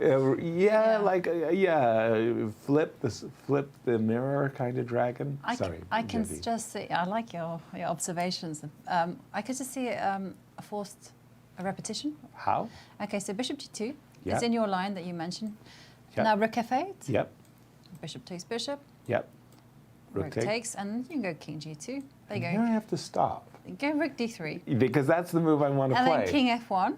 Very the king. Look at me. You can call me. And you could, if you want to draw, you could play king e2 potentially too, if you want to keep Right. the game alive. But that's one repetition. By the way, these guys sniff those repetitions out really well. They know. They're good. They're professional. They know the tricks. So f takes e6 on the board. Is time, or are the clocks a factor? No, not really. Yes. Hikaru Nakamura with the black pieces, 22 minutes. Wesley So, just under 18 minutes. Comfy. Loads of time. Comfy. And we do have 2 tournaments going on. And guess what? Big match is happening right now on board 1 in that one. Levon Aronian versus Fabiano Caruana. We've seen these two guys battle each other for the last couple of weeks so many times. This American Cup, that playoff. 7 out of 7 decisive games. 7 out of 7 decisive games. That will go down in the annals of history as one of the greatest matches I've ever seen. And it was Levon in the end who knocked the defending champion out of the elimination bracket, Yes, 4-3. Yes, it By was. Armageddon. That was Yes. the first and only Armageddon. Right. By the way, it's been such a long while that I've ever seen a stalemate. Right? Like, think about it. You've seen king versus king pretty Right. often, but stalemates are even much rarer than that. And then in this match, we've seen two stalemates, We have actually. seen it, yeah. D5. Now, that was a move we didn't look at. We were looking at bishop g2, but d5 says, I'm going to try to create a weakness, if you allow me. And for the moment, I'm exploiting the pin on the rook. Good move. Good move, yes. Good move. That may not have been what Hikaru angled for when he played the move f7 takes e6, because if you now play e5, now bishop g2, rook f8 is going to cost you a pawn. So e6, e5 is not something you want. I'm assuming you want to play king f7, if anything. I don't want to be saddled with an isolated pawn. But isn't the problem with king f7, in fact, what you just said, saddle with an isolated pawn? Because the pawn on g7 is hanging. Yeah. Correct. Oops. I So can't king f7, take you twice. take on e6, you take with a rook, take. I mean, that's going to be a draw as well, but you This- don't want to see the isolated pawn. This is what we were just talking, Jovi. Yeah? Yeah, I understood that. I was just looking at ways to avoid this because I know it's not a big deal, but it makes me slightly uncomfortable. And I was going to ask this question: what happens if you retreat the bishop? And I was just working out, you know, you can go h3. I like it. Come on, G4, forward. yeah. And then the bishop goes. C2 or G6. Yeah. Let's presume G6. And this is what Wesley is saying, that maybe I have nothing really great to claim, but on the other hand, I have somewhat damaged your pawn structure. Right, and the bishop on c3 is an amazing beast, so, True. but it's not Probably much. it's still going to be a draw, but I am the moral victor. And we do have to remind everyone at home, especially Yes. those people who just joined us, Yes. that Wesley So and Hikaru have actually played one game prior, Already? and they've drawn that much. So whoever wins this game will be the American Cup winner. And if it's a draw, then we're going to move on to rapid playoffs Of game 10 plus 5. Or, of 10 plus 5. gotcha. And Two I games, like a it. pair of games. Each player will get black and white for the next playoff. And they'll do that again. They will do if that they were again. tied. If they were tied, then we're going to move on to Blitz playoffs, where That's the the- players play 2 games. And only if this is a draw, then it's a tie, then we're going to see the decider, the ultimate decider, Armageddon, where white will have 5 minutes, black will have 4 minutes. The black gets draw odds. Remarkably enough, these two players in this event have played 2 playoffs against one another. It was Hikaru who emerged victorious in the Blitz playoffs of 3+2, but it was Wesley who emerged victorious in the Rapids of Yesterday's yesterday's encounter. Rapids of 10+5. So as the match gets closer and closer, or faster and faster, I think it is advantage Hikaru. By the way, a big shout out to Varusian, right? He's having a nice event. He's currently in 8th position. He started the tournament, the Blitz tournament I'm referring to, at the Chase down the road, in 14th place. He's in 8th. He's hanging around with the big boys. Yeah. The big boys. But he just lost to his student. No, that's the Benjamin worst. Bach at the St. Louis University. That's the worst feeling, losing to a student. Look, you should never beat your coach, but I mean, what can you do? Actually, I think it's the It's reverse. the other way around, I right? think I as think a a coach, coach you're should- supposed to be happy that the student has taken their full measure. D5, bishop g4, and there's been a long pause as Wesley has played the move bishop to d3. No h3s, no g4s, but just improving the bishop temporarily and maybe getting ready for king g2 to h3. If I'm black, I really want to resolve the tension of this pinned rook. So either I'm playing rook e7 or I'm playing rook f8 to resolve this tension. And rook e7 was Hikaru's choice. And as a grandmaster, the more I play chess, the more I learned to despise being in a pin. I just hate being pinned. How about yourself? Being in a pin is never pleasant. Yeah, one of the worst feelings you can have, right? It's not the be-all and end-all, because we have some nice little rhymes, you know, pinning is winning. Pinning is winning. Well, that's when you're on the sunny side of the pin. Right, but you know, don't despair. Don't despair? There are always resources in the position. And after rook e7, we do see a trade of pawns. And bishop recaptured. It's really looking like there's nothing in this position whatsoever. No. A slight update on the Blitz tournament. Fabiano versus Levon finished in a draw. Okay. Okay. The two very, and by the way, were they both at 5-0 at the time? No. Levon was definitely not on 5-0. I think he was on perhaps 4 out of 5.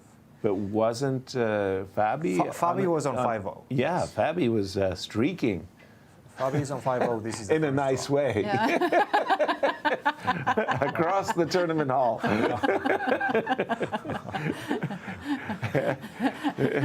They were streaking together and analyzing together, as Fabi puts the kings properly to indicate a draw.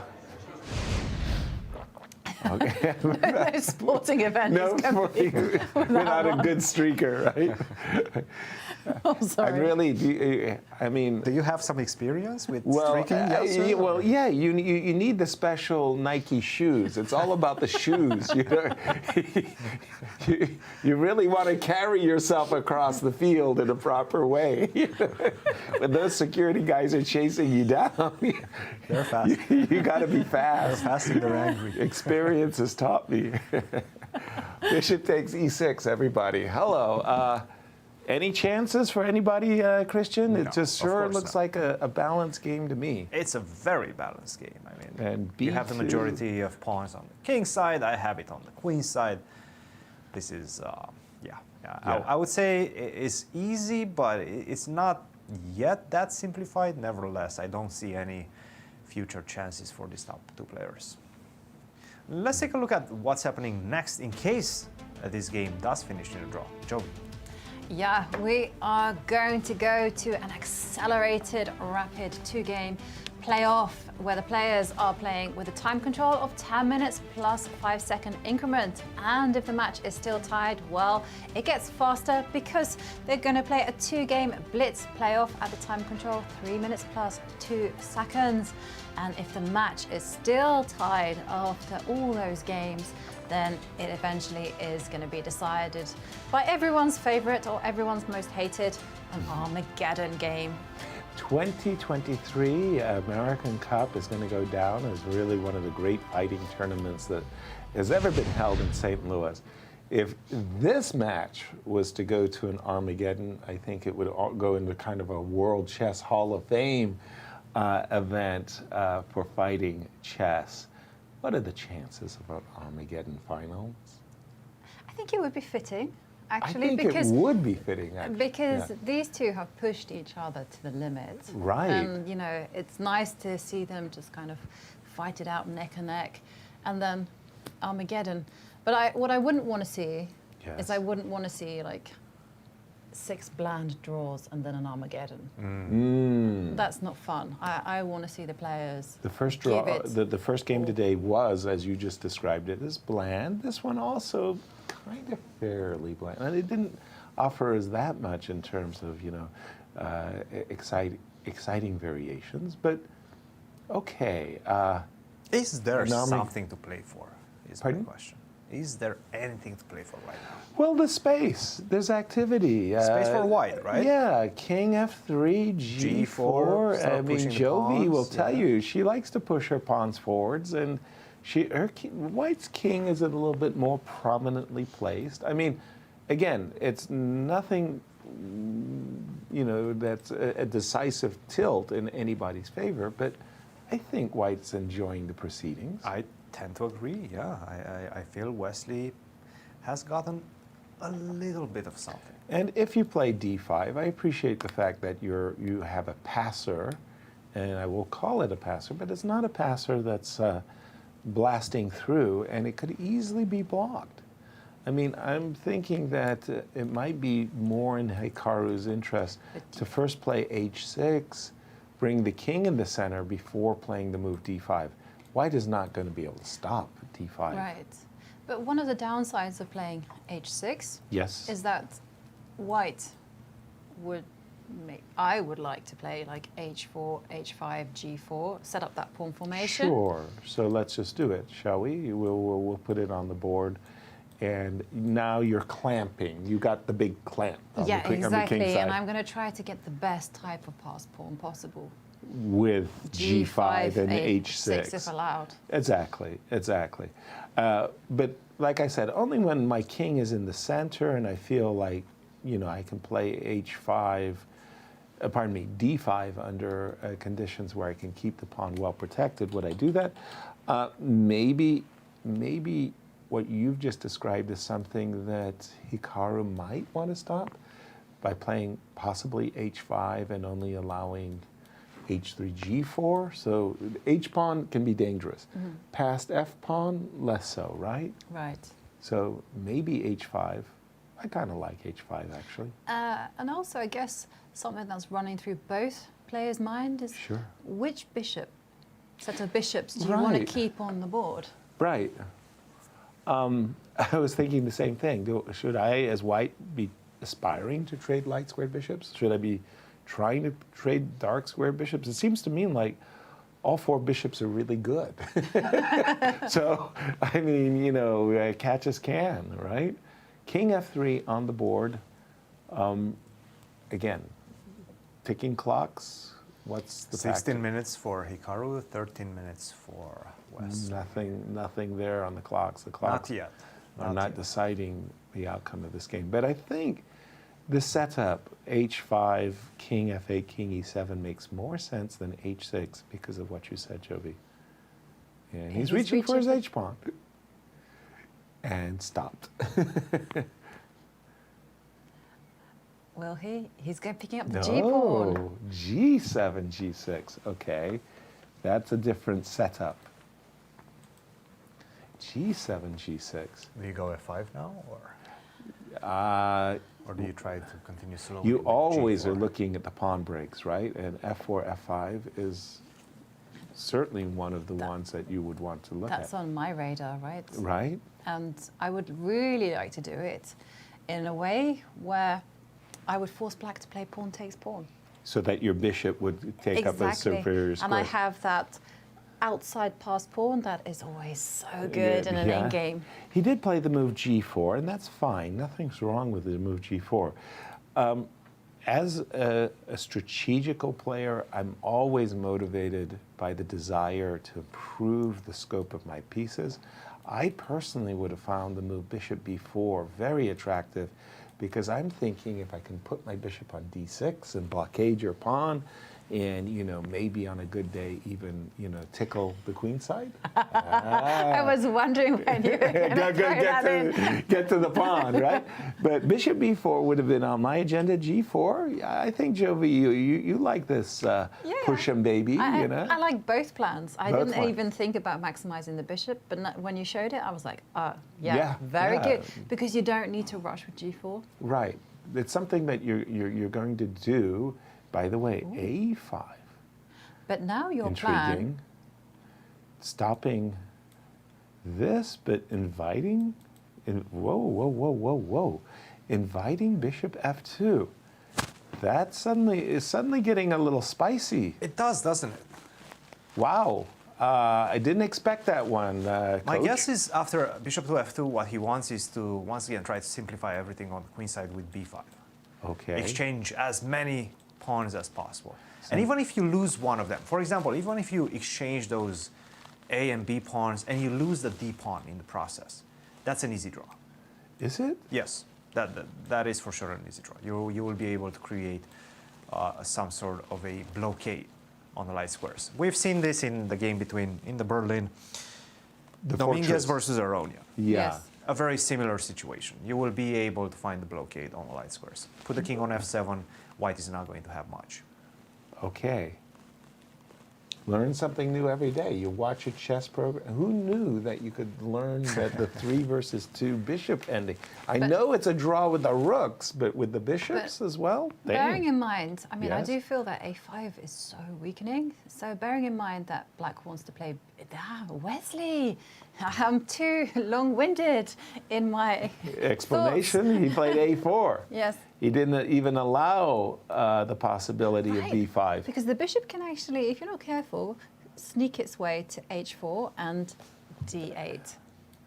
In the immortal Wait a minute. words of Larry Christensen. he wants to go d5. Or c5. c5 is also another possibility, but obviously not now. He Right. wants to go d5 right now. Right. Well, I thought bishop f2 would have led maybe to that ending of 3 versus 2 that you mentioned, but I'm seeing bishop f2, and I'm thinking you got to play d5. Which he did. Yes. He takes d5. He takes d5. And you got to come back, I'm assuming, to c2 because the pawn on b3 is actually Very weak. pretty tender. Right? So if you go bishop c2, now as black, I want to put my But- bit. Yes. But you But- have bishop f2. No. Carry But- on, carry yes, on. carry on. Bishop f2. And bishop now you have c5. to take back bishop c5. Yes, I don't. And- I want to trade on my terms, which means you capturing. And you just keep the tension as is. Right, to keep the tension, precisely. Yes, I think this is the setup. I think this is the drawing The setup. drawing setup, right? Yes. So anticipate. This is the current position, right? D5 takes. We're anticipating bishop c2, and then Jovi, what were you about to say? Sorry. Well, I just wanted to check this line that we have on the Sure. computer because white's king is mightily active. So, I mean, the most forcing move is bishop takes bishop. Okay. And then F5. f5, yeah, I you know, assume get so. the king to e5. Okay. Uh, I see you, and I Block don't me. like it. I don't like your king getting anywhere near that e5 square, so I'm going to take it away from you. I appreciate that I've given you a protected pass pawn, but what do they say? Weaknesses are only weak If you can attack them. if you can attack them. And And by the way, let me do a refresh because somehow I'm seeing a dark squared bishop. He actually moved his bishop to a3. And, well, Wesley said, consequences, my friend. You put your bishop on a3, I'm going to put my bishop on c3. Use the And diagonal, that now- was not available to me. C5, bishops on C5, bishop. Like I said, I think all the bishops are really good. It's kind of unusual to see a position where you usually have a position where one player has a bad piece. You know, like there's something wrong in the position for a player. In this particular case, F5, King F4, still not complete equality, I want to say, for Hikaru. He's still It's that space advantage. yes, So difficult to get rid of, right? right. King F8, inviting F5. Especially when every time you try to gain some of that space advantage back with a move such as d4 as black, immediately the king gets to e4, centralize, grab the pawn on d4. That's going to be a bad evening Yeah, for bad Wesley. decision. And- For Hikaru, excuse me. And we've he got plays F5. F5. I was So he's giving his king the space, the square, pardon me. Let's get the king to F4. e7. Is getting interesting. It certainly is. And Hikaru does feel like it's Again, groveling the on the clock side of the drive. times? So that's not a problem, Hikaru. Still not a problem? You know, just under 15 minutes, whereas Wesley has 11 minutes. So he can take the time to Takes. think through all the consequences. Okay, here, Jovi, big question. You recapturing with the pawn. Give Bishop. yourself a pass. Bishop. With the bishop. You don't want to give yourself a passer. Nope. No. I want to make the H-pawn my pride and joy. Ah. So you really like the outside, Right, not the past F pawn. And the bishop on E5 is controlling the queening square. That makes a lot of sense. But this is all kind of very general concepts, of course. But Well, general, but also quite specific for the moment. And the moment So what if I suggests try to defend? H6? bishop takes f5, we're expecting, and you're saying h6? Why not? Well, push. push him, baby. That's right. h4. Let's do it move by move. H6, H4. I'll wait somehow. Let's say bishop e7. Just to So I have to send a tickle down. so now I've got ideas of bishop to d4. I'll go back to c5. Oh, back to c. Oops, excuse me. That was my mouse slip. My bad. And can I All right. So how is ask this? the question? You got pretty much everything you want. Bishop takes Bishop e5, by to- the way. Jovi, you're too good. I'm going to get Chris Bird to come in here and wand you for chips. We want fair commentary. Our viewers want fair commentary. Now You it's got to time give to lengthen. you got to give the boys a chance. Bishop takes f5, h7, No, no, h6. Keep going with that variation. We might actually go into that. No, he went bishop f4. Sorry, bishop f4. King g7 came instantly, by the way. And a good thing, because there was no really other good move. Bishop e5, king f8. Check. We might return to that variation that Still we were feels like recommending with Wesley's h4. pushing a little bit here, right? I mean, it doesn't. And It's not a bland draw, that's for sure. I mean, No. here it's a big battle of wits. So I But- really liked your ideas of h4.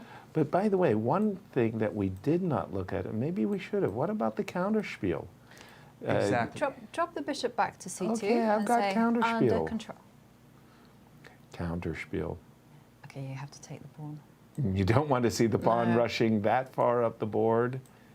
And now I'm assuming this, right? Now I'm thinking I should engineer a trade. I want to say of light squared bishops. And how is the situation I after have no idea. h5? You're asking the right person, the wrong person? Let's I give don't some know. checks. Wow. No, this has to be a draw, right? Well, he has H4. played h4, and we might be seeing this very line. The counterspiel with d4, or I not? kind of want to wait for you to go g5 first. So just go You into want- the line that we looked at with the bishop e7. Bishop to Bishop Well, e7 first, yes. bishop to e7. Now you go king g3, I go back. I wait for you to go g5. Okay, Now the king is a bit further away from And the now d1, comes and now the- I go d3. the Yeah. Okay. counterspiel. And I do also want to ask you guys the question. Say you let the pawn live on d3, so go bishop c2. Right, d3. You go d3, and I'm like, I don't care. There you Wow. go. The idea is just to kind of like roll the king towards the center, obviously, and just round up the d3 pawn. Well, good for the goose, good for the gander. How are you gonna roll? Well, we're gonna find out because Hikaru's not waiting for white to rock and roll on the king side. He says, I've got my trumps as well. d4. And this is plain old honorary counter chance. Bishop takes b3. Bishop to c2, most likely. We're going to see now. But what I like about these top players Yes. is they don't just automatically play the most obvious move. Right. How many games have they probably saved or won by just pausing? Finding a swish and zoog, Yeah. finding an improvement. You know, a little tickle here may make all the difference in the world. Like bishop f4. Look at this. h5. What? Take the pawn. What? Bishop takes b3, and what's the idea? He wants to go g5. Wow. Yeah, but you have bishop. Well, Okay, okay, that's all right, wait. just a. Let's. Okay, Let's go. let's go here. to g3, right? His idea is. What Just- were you saying about the queening square, the promotion square, the bishops are escorting the pawn to a coronation. Okay, now It's you like have you cannot take on B3, I was about right? to say, that looks like it could lose the game. Now that's a nice find. That's Muddy the waters by Wesley. brilliant find. Oh my goodness. And in the meanwhile, a move like King E4 and G5 is definitely on White's agenda. Hello. That's okay. Well, Now, Cristian, has the game suddenly become exceedingly sharp for Hikaru? Don't take on B3. That's the one It's a thing you narrow shouldn't path. do. Yes, don't take on B3. Don't- Just keep the bishop pawn F7 as is. Keep contact with the pawn on C5. Go King G8. Go That makes- King G8. It makes a lot of sense, and is the idea after G5? That's a check. Just a check, yeah. So we've got to prep G5 with the move King G3. Now can I go? I cannot go bishop F. Actually, I can perhaps take on B3 first. And now when you go G5, I can go bishop F8. Wow. It feels like Feels like you're Now, on the edge. There's but a really nice trick in the position. Take on Please. D4, and now I say, oh, I'm taking on A4 and I'm connecting my passers. oh no. No, not yet. Bishop E6, King H7, G6 mate. Be careful. Don't fall into this type of traps. by the way, it's a commentator's job to show all the potential checkmating patterns because, as we know, checkmate ends the game. Right. And this is the current position. We're looking at a line of play for Wesley that could potentially win the game. King G3. How will it go after King G3, Cristian? What does the engine say? If it goes triple zeros, You is know triple it's going to go zeros. Yes, triple yes, of zeros. course. I mean, this is such a tense game with so many possibilities, and the computer's like, Triple That zero. I'm not Hey. impressed. Yes, bishop B3, G5, bishop F8, only move. Bishop B3, G5, Bishop bishop F8, F8, only move. So I can take this pawn. And then I will take on G5. Basically, after bishop F8, my, let's say, mini threat is to take on G5. Now that you don't have H6 anymore. Gotcha. So you take on D4, I take on G5. You take on B6, I take on A4. Then basically we simplify everything. Okay. Sigh. But King G8 is not easy. I mean, it's a very passive move, right? Right. And you can start seeing ghosts. Definitely easy. You see those type of checkmates that we've just shown. You start getting scared, or at least worried. Also, you're moving the king away from the action. So after King G8, say, for instance, you also have to calculate Bishop C2 That's right. Right. and continue from there. That's Right. right. Yeah, yeah. And that's exactly what Hikaru is doing. By the way, just breaking news that Fabiano, our 2022 American Cup champion, showing his blitz skills as he is a comfortable 1 point ahead of a chasing pack of wolves. Yes. As Yeah, we he's go just into the defeated last Ray final Robson. 2 rounds. And He right now he will defeated be Ray facing- Ray? Yes. He defeated Okay, Ray Ray. that's a Black. big win. That's a very big win because Ray has got a formidable blitz reputation here in the St. Louis circles. And now he's playing Lenier Dominguez with the black pieces in round 8.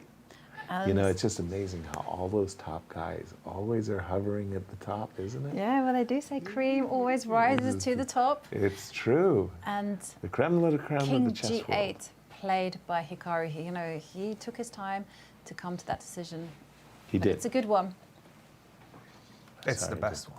Yes. King G8. By the way, that whole idea of Bishop F8, it's not intuitively obvious that you want to go backwards, but by playing the move King G8 and allowing this move Bishop F8 in anticipation of G5, very nice. I mean, very, very nice.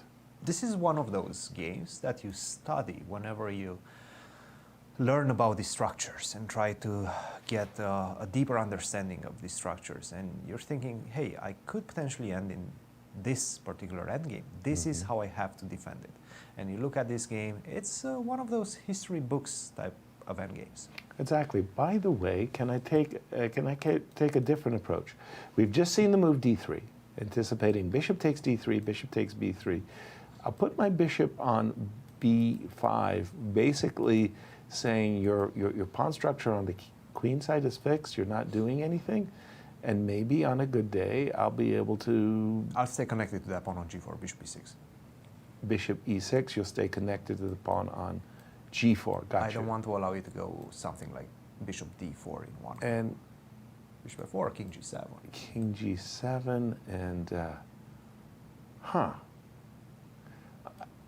you know what I'm dreaming, right? But I want to fix the king side, but I want to do it in such a way that I can go You know what the problem is? sprinting to b6. So with the bishop on b5, the only way to defend both the pawn on g4 and the pawn on h5, sorry, the pawn on a4 and the pawn on g4 is from d1. Exactly, but then... Once you get there, I go bishop d7, b5, Yeah. exchange the last pawn on the queen side, and that's a draw. That's a Exactly. You can also get there by d7, but obviously Hikaru will keep a tight watch on that square. So you mean, sorry, right Like here. here, you know, you can't be quite careless, and you can't play, for instance, play a random move like say, bishop.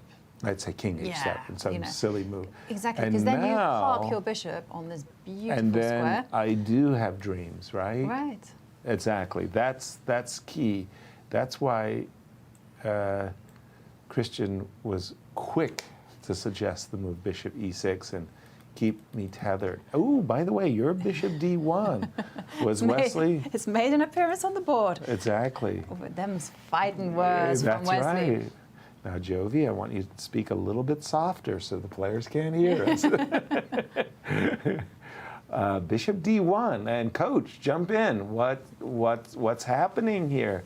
The game is really getting sharp because the king wants to go to e4. Bishop d5. Stop good the king move, from yes. going to e4, but now the king wants to go to f5. Which he does. But now, what if I go king to f7?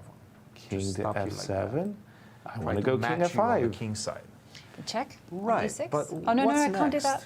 I can't do that. Take Let it me back. show you my intention of how I wanted to beat you. Let's change the narrative a little bit. No more king e4. So Let's king go f5. bishop e3 now. What? Bishop e3. Bishop Edgar 3. Yes. Okay. Now, again, I didn't know which was the good bishop. I didn't know what was the bad bishop. This is the first time I get an But now I opportunity to take. trade bishops. I take. You take. King Yes. takes. That's fine. So you get to that pawn. Now, Thinking. meantime, I'll go king f6. I've got a bad bishop, but I've got a bad bishop defending good pawns. And now I go bishop c6. And I munch, You munch, I go b5. and I munch. You munch, I'll munch back. Now the king steps up. Now, Now I are go you in king time? g5. Because my intention, Cristian, just to flag you, I know. was not to allow you to trade your bishop for the a pawn. I know your mean intentions. Right. I'm well aware of them. Yes. So if you played, for example, king here, I will go king there. here, Bishop d7. or Or whatever. bishop e8, sure. Yeah. My intention was to go b4. Now, how do I do it, Jovi? If I go here, I step in front of the pawn. That's not what I want. We do have king h7 on the board. Has the engine changed its opinion about the zeros? No, not yet. Not yet. White still has a slight pull, but it's not enough. It's one of those. slight It's pull. one of those 0.2 that means that white is just enjoying a space advantage. Okay. And how narrow is the path for Hikaru? Not that narrow. He has, like for example, even in the last move, king f7 or king h7 were both making a draw. As long as you don't allow that king to come to e4 and centralize itself like that, then you're more or less fine. But, you know, as the time control gets lower, as you reach those last couple of minutes, Right. then you start getting worried. Yeah. So the way it works is as your flag keeps going higher and higher, now's the time to panic. That's what coaches teach. Yeah. You know, I was once played on an Olympic team in Istanbul, and our team captain was Nick DeFermian. We had a captain's meeting before the game, and Nick said, "Okay, guys, you know, develop your pieces, castle early, put your king in safety, stay ahead on the clock." And we were like listening to our coach and nodding our head like, "Okay, anything else, coach? You know, you check all the boxes, you know." So, and go get him tiger. Yes. Bishop C3. And what was your experience of playing on the US Olympic team? I like? have had nothing but charming experiences. I really want to say my rivals in the U.S. Championship, I've never met such nice guys. When we were playing in the U.S. Championship, I hated them all. But when we're on the team together, wow. I mean, everybody is rooting for one another, and it's just a completely different setup. I mean, it's great. And yeah, I've played, I think, about 10 Olympics and 2 World Team Championships. And I do like team events.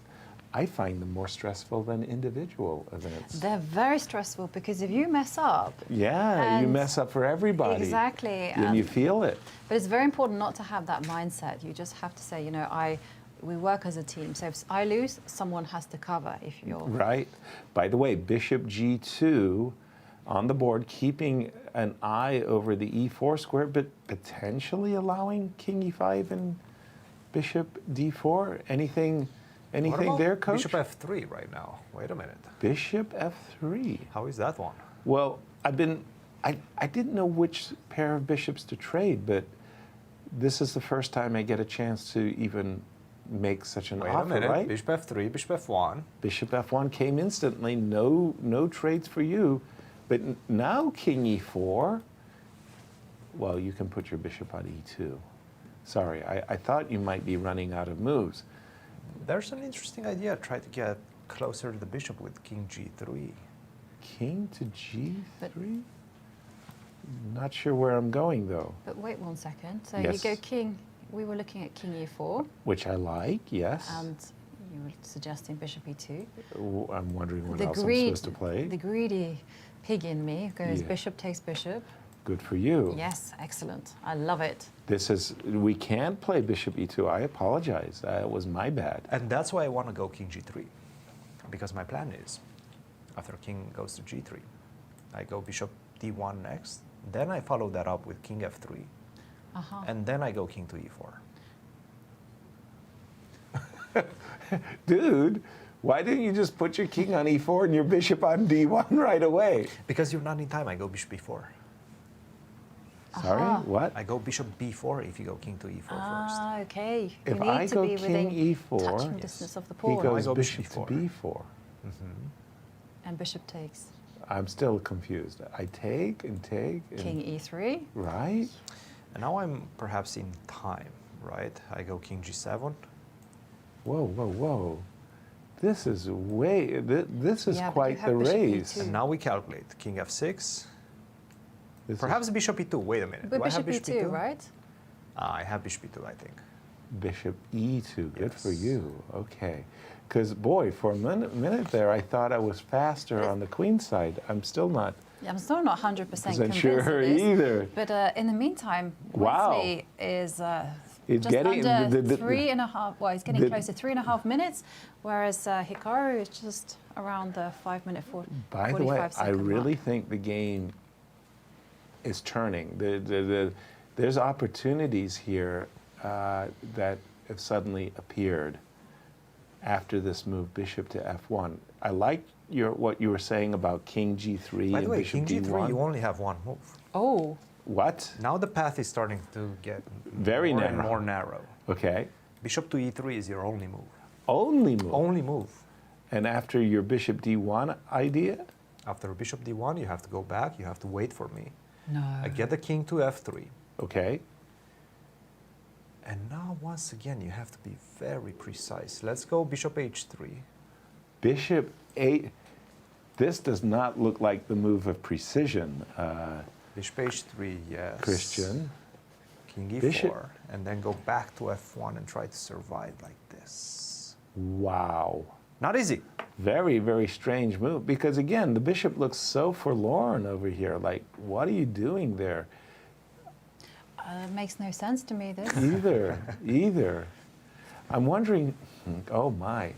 Well, it's Wesley who's going under 3 minutes suddenly. I thought that he had time, not anymore. Jovi, what are the times? Well, now, I did say that Wesley had just around about 3.5 minutes. He's used a whole chunk of that, and now he's down to 2 minutes. Hikaru still on the 5-minute, 45-second mark. And King D4. E4. So King E4. I must say, I mean, I had this move on my mind from way back. I understood that Bishop D1, King F3. Or now, guys. He has to go Bishop.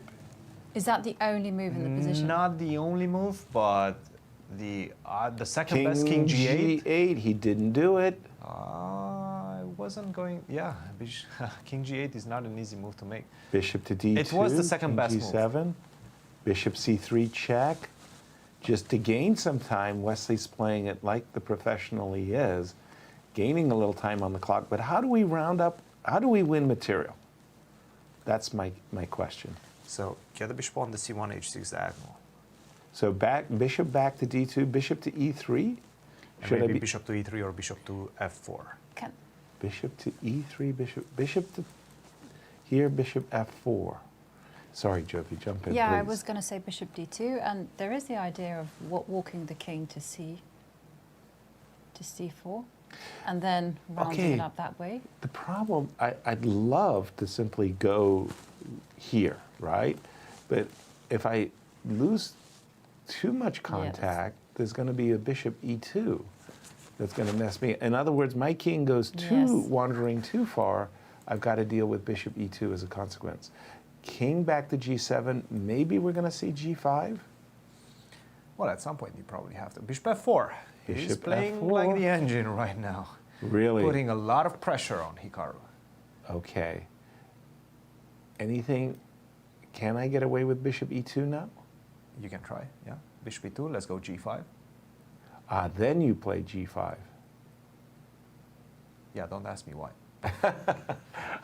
I was about to ask you why. Sorry about that. And Wesley now around 1 minute 35 seconds. But it's Hikaru who's feeling the pressure as well on the position, because this move bishop F4,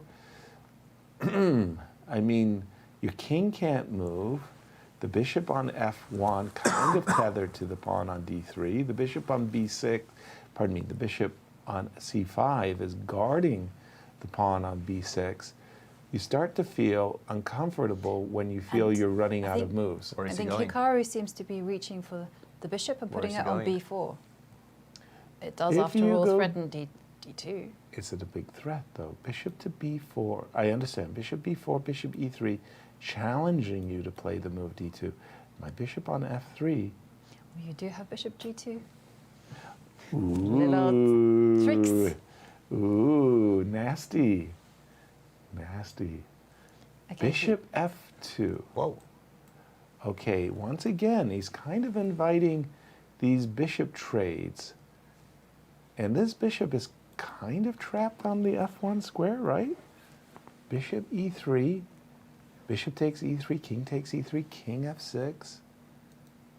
I think you're in time. I do too. I suddenly feels you're realize in time. that I'm going to have to play king F2 and king G3 and make a draw. Bishop E5 is what Wesley seems to be getting ready for. Bishop E5. And anything to be said for G4, G5 and just making sure that I Yeah, have that would be a good move. In fact, the best move according to the engine. But Bishop E5 also makes a lot of sense. Bishop E5, king F7, play quickly. Hikaru wants to keep the pressure on Wesley's Putting some clock. pressure on his clock, yes. Yes. And by the way, I mean, we understand that the engine is saying white is better, but that D pawn, if you get down to your last few seconds and you make a wrong move, could go down the board. Yes, exactly.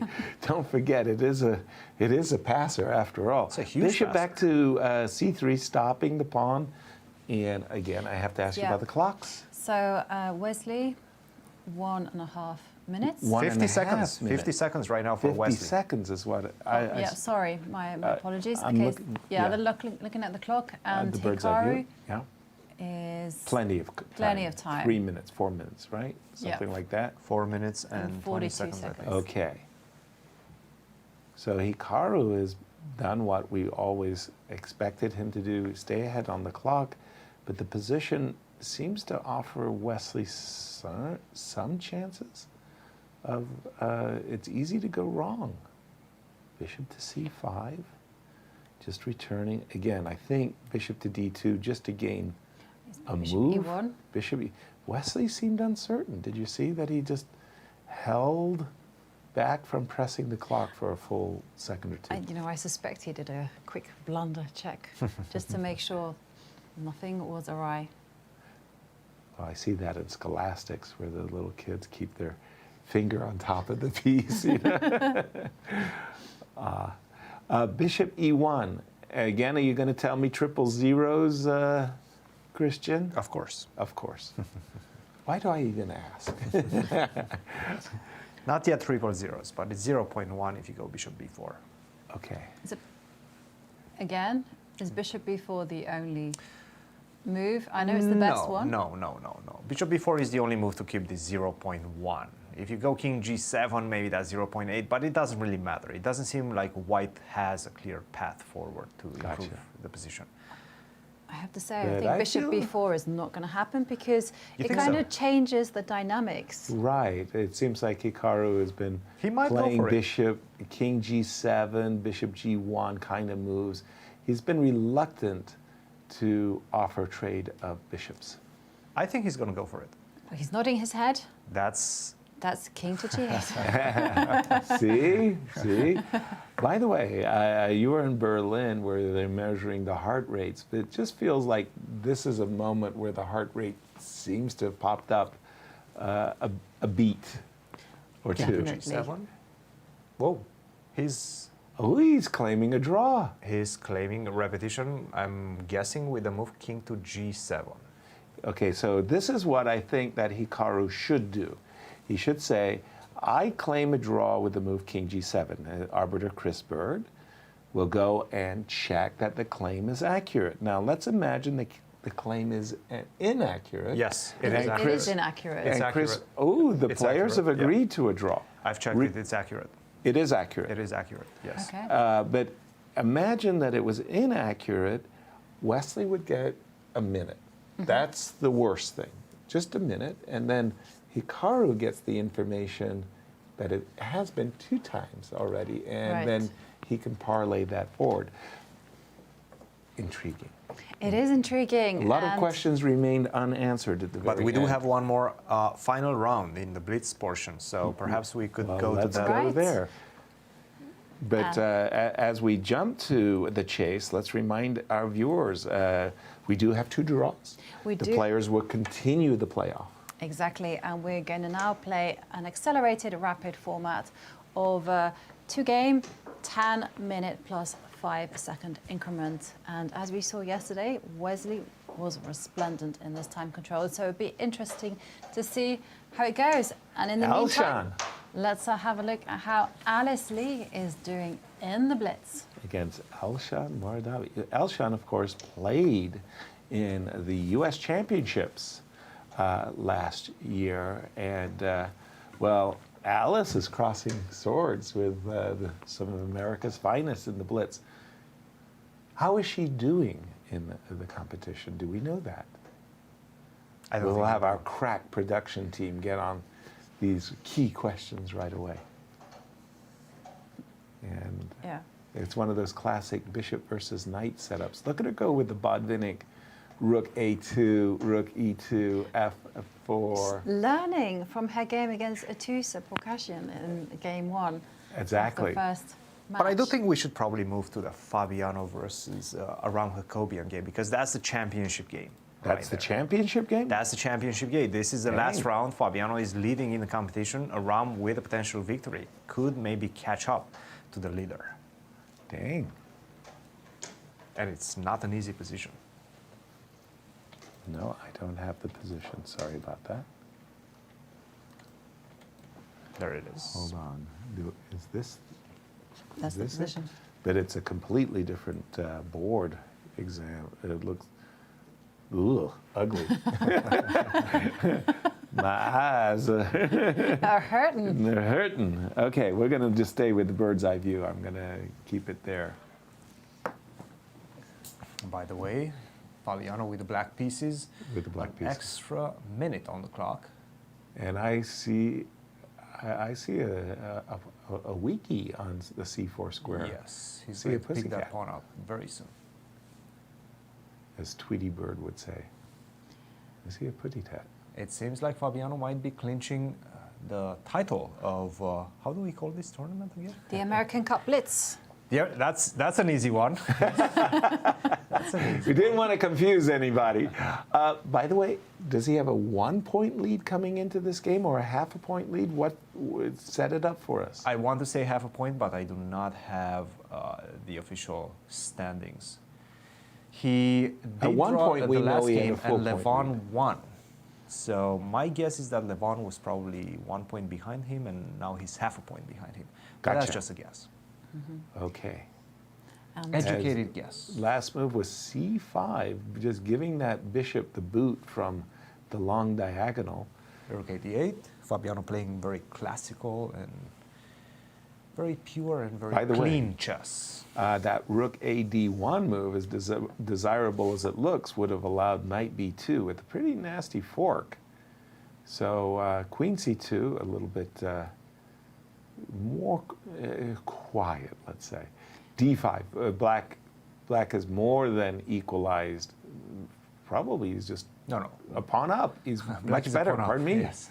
Apologies. Black is completely winning right now. Oh yeah, no. Sorry, I didn't realize he was actually enjoying a material and positional advantage.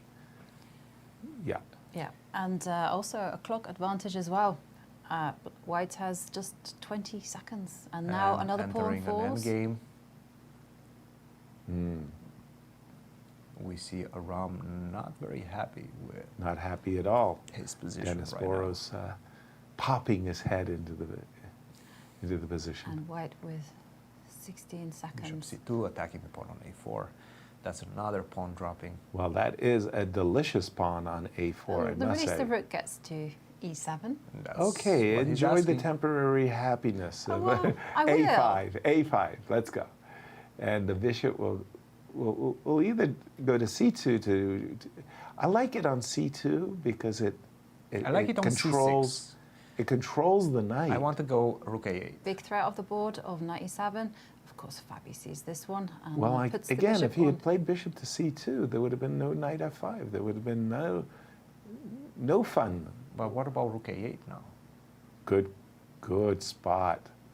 Nicely done. That was a swish. Probably now A5 might be, A4 might be winning, but you know. No need to play with your food, Yasser. Yeah, no need to play to the crowd. Okay. And by the way, the next game of the championship coming up. We'll be starting at 4:30 Central Time. Right.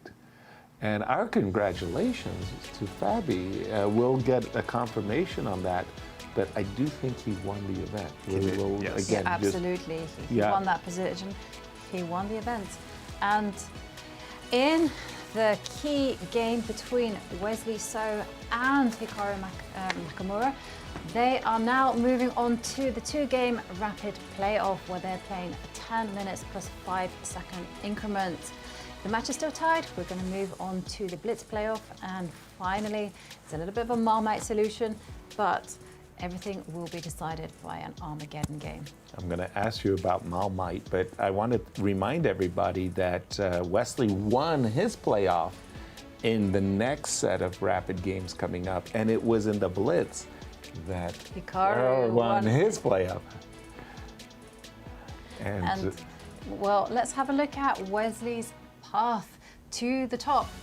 And he beat Sam, and then he faced off against Fabiano Caruana. It was a win in the end for Wesley.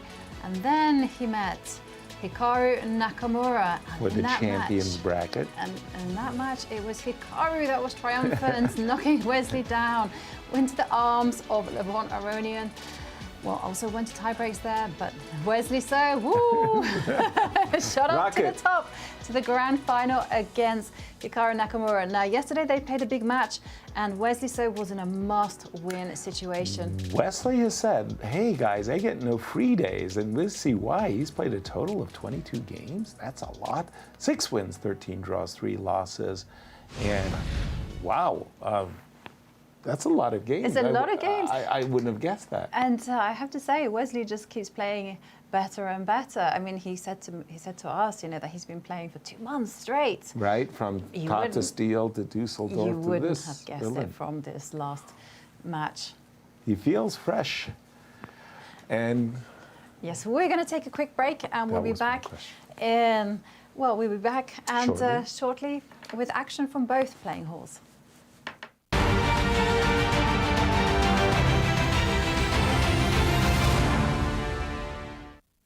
The St. Louis Chess Club is the premier chess facility in the United States. We bring the educational benefits of chess to thousands of students across the St. Louis area. We also promote chess at the highest levels, hosting all levels of the U.S. championships, as well as high-profile tournaments that attract the world's best players. Become a member and enjoy perks such as free classes and lectures, weekly tournaments, and so much more. Visit stlouischessclub.org to claim your membership today.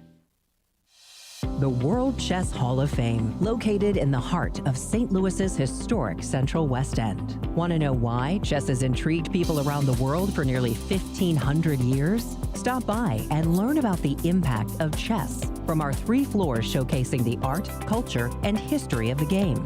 Landmarked by the world's largest chess piece sitting outside our front door, the World Chess Hall of Fame has something for everyone to enjoy, including various exhibitions, monthly concerts, and much more. Whether you are a beginner or a professional, there is something for everyone to learn here at the World Chess Hall of Fame. Enjoy free admission to our rotating exhibitions in our galleries and sign up for chess events, family-friendly programming, and art classes. And don't forget to stop by our award-winning gift shop, Q Boutique, and shop a wide selection of chess-related merchandise. For more information on current exhibits, please visit worldchesshof.org.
with 6.5 points, Grandmaster Lanier Dominguez, $3,000. In clear second with 7.5 points goes to Grandmaster Levan Aronian, $4,000. And the winner of the American Cup Blitz for $5,000, Grandmaster Fabiano Carriana. Congratulations to all the winners. We'll be sending out checks or putting it into your direct deposit. Thank you all.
And welcome back to the final in the American Cup 2023. It's Championship Sunday, and so far it's even Stevens between Wesley So and Hikaru Nakamura. Nothing is separating these two players. And that means that they are playoff bound. They are now going to play this accelerated playoff format of 10 minutes plus 5 seconds per move. Which is the exact time control that Wesley capitalized upon to win his playoff against Hikaru. And Hikaru capitalized on the game 3+2, which stands to come thereafter. Yes, I mean, I suspect this next playoff is going to be full of excitement. Right. You're going to see the players just fight it out in a real slugfest as they've done previously. And in case all of those games are drawn, then they would play the single Armageddon match. And we're expecting 4:30 Central time for that match to begin. But in the meanwhile, we have two games that we want to set you up for from the Blitz tournament that we just saw earlier. And there was one game in particular that we're going to set you up for. And that was a round 7 game between Sam Sevian and Levon Aronian, a kind of a rematch, if you will, from the American Cup. And here the players go. This is not live. This is sad to say, an instant replay. And there are. And you're right. English. Because Levon Aronian was the one who eliminated Sam Sevian Exactly. from the competition. So Exactly. This match is personal. Really personal. And A2, A3, inviting a reverse Sicilian, and G7, G6 ducking the challenge. Now everybody's castled, but now the question is, yes, do I play D7, D6 in those positions, or do I play the move D5? Is the pawn on E5 hanging? No. Knight takes Not E5? yet, right? If you Why take on not? E5, I take on C3. I take on C6. I take on C6, I take on D1, you take on D8, and I think I take on B2, and perhaps Which I have is something fine, but B7 is hanging there. too. You do take on B7 as well. This is what he's calculating. Absolutely. This is definitely what he's calculating right now. Knight takes E5 is still a pertinent question. And my guess is that Levon, given the fact that he hasn't spent any time from his initial clock, probably knows what's happening. And after some thinking, Sam decided to duck the issue entirely. He played the move D2, D3. And by the way, this was all preparation. It is. Levon, because this is still theory. Knight takes c5 is an option, but it doesn't lead to anything good for white. Gotcha. d3 is the most timid move, but still keeping the position very complex. And again, we have a reversed Sicilian, these double fianchetto complexes that come out of that. Oftentimes, and here we go, a knight lands in the center of the board, knight d4, and what black tries to do is encourage knight takes d4, and he wants to recapture with the pawn and use the half-open e-file by playing moves like rook e8 and knight d5 as a way of putting pressure on e2. But in the meantime, the Yes. trade has happened, and the knight has found itself on e4. Could spring to c5 at the right Yep. time. Yep. Well, I mean, again, knight d5, rook e8, c7, c6. These are all happy moves I can find pretty routinely. But Especially it's c6, right? Pardon me? Especially c6. Especially c6. With black, because that's such a typical move in this type of structures. You close up the bishop on g2, which is the most threatening piece Right. in white's camp.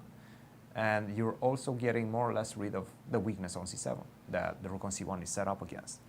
Now, it is kind of a funny point. Mostly as white, you do want to play b4, b5. Yes. You know, and kind of make a wedge against the pawn on c7. The problem is that sometimes when you do play this whole b4, b5 stuff, the square c3 can sometimes be weak, and f7, f5, and knight c3. Well, I have to say, this is a bit strange. Rook to Right, c5, yeah, I didn't provoking like c6, giving me a tempo, and then going back to c2, it does make a lot of sense. I see the move c7, c6 as very useful Yeah. for black. Thank you very much. And here I would be very tempted to play a5, and if you allow it, a4. That's what he's going for, a5. He Once has to per allow it. broadcast. Yeah. Once per broadcast. Go for These it. guys are very good. They are. And queen c1 on the board. And there we there you see- go. Okay, Levon is going to be pleased with, Setting up the blockade Wow. on b5. That's a crafty move. isn't it? Oh, he shows his veteran skills there Isn't with it that time one. for white to initiate action on the wings with h4, He's done it? h5? Oh, okay, pardon me. he's put his knight on c5. Knight H4, c5 is on the board. Right, soften up. What's the Black going King. on over there? Who Knight to b5, knight Knight to to- b3, back. Okay, but why is that so cool? Bishop e6? Just testing you, whether you're going to take a draw. Again, for those who are joining us late, this is a game that was played at the Blitz tournament, just concluded at the Chase Hotel here in St. Louis, Missouri, in the Central West End. Sam Sevian with the white pieces against Levon Aroni and I think this is the key one game. moment where we should probably try to trick our audience and tell them that this is live. This is live. No, it's not. And we are waiting for the playoff finals. And Sam Says said no repetition. No repetition for you. Knight a5, tickling b7. Okay, how I would play either rook a. Yeah, I like rook a7, inviting bishop c6. But I definitely want to play the move bishop d5, Jovi. Yeah, I agree. But I don't want to lose my b7 pawn. And queen e7, crafty move. And, well, this knight has just danced around the whole board. You know, it's Hasn't in on it? e4, it's gone to c5, b3, a. Ooh, what a And- journey. Knight to Knight d6. to okay. d6. Okay. Levon didn't want to allow rook takes b5. I don't know if it was a big threat or not. He just didn't even want to allow it, so he played knight d6, rook d8. Yes, and I feel it's time to start softening up the black king side.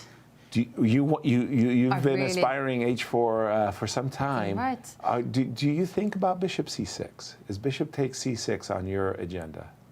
No, Not just on mine. because Why not? you know, I feel like the white king needs some protection, and I'm very, very reluctant to ever give it Part away. with the light square bishop. But bishop c6 does have this idea of knight takes c6. You get two pawns. Bishop f3. But bishop f3, I think I can Bishop see what he's c8. going. Whoa.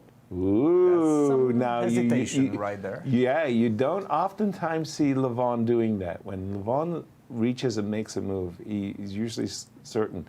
And perhaps this is the idea of this bishop to f3 to go h4, h5, support that move.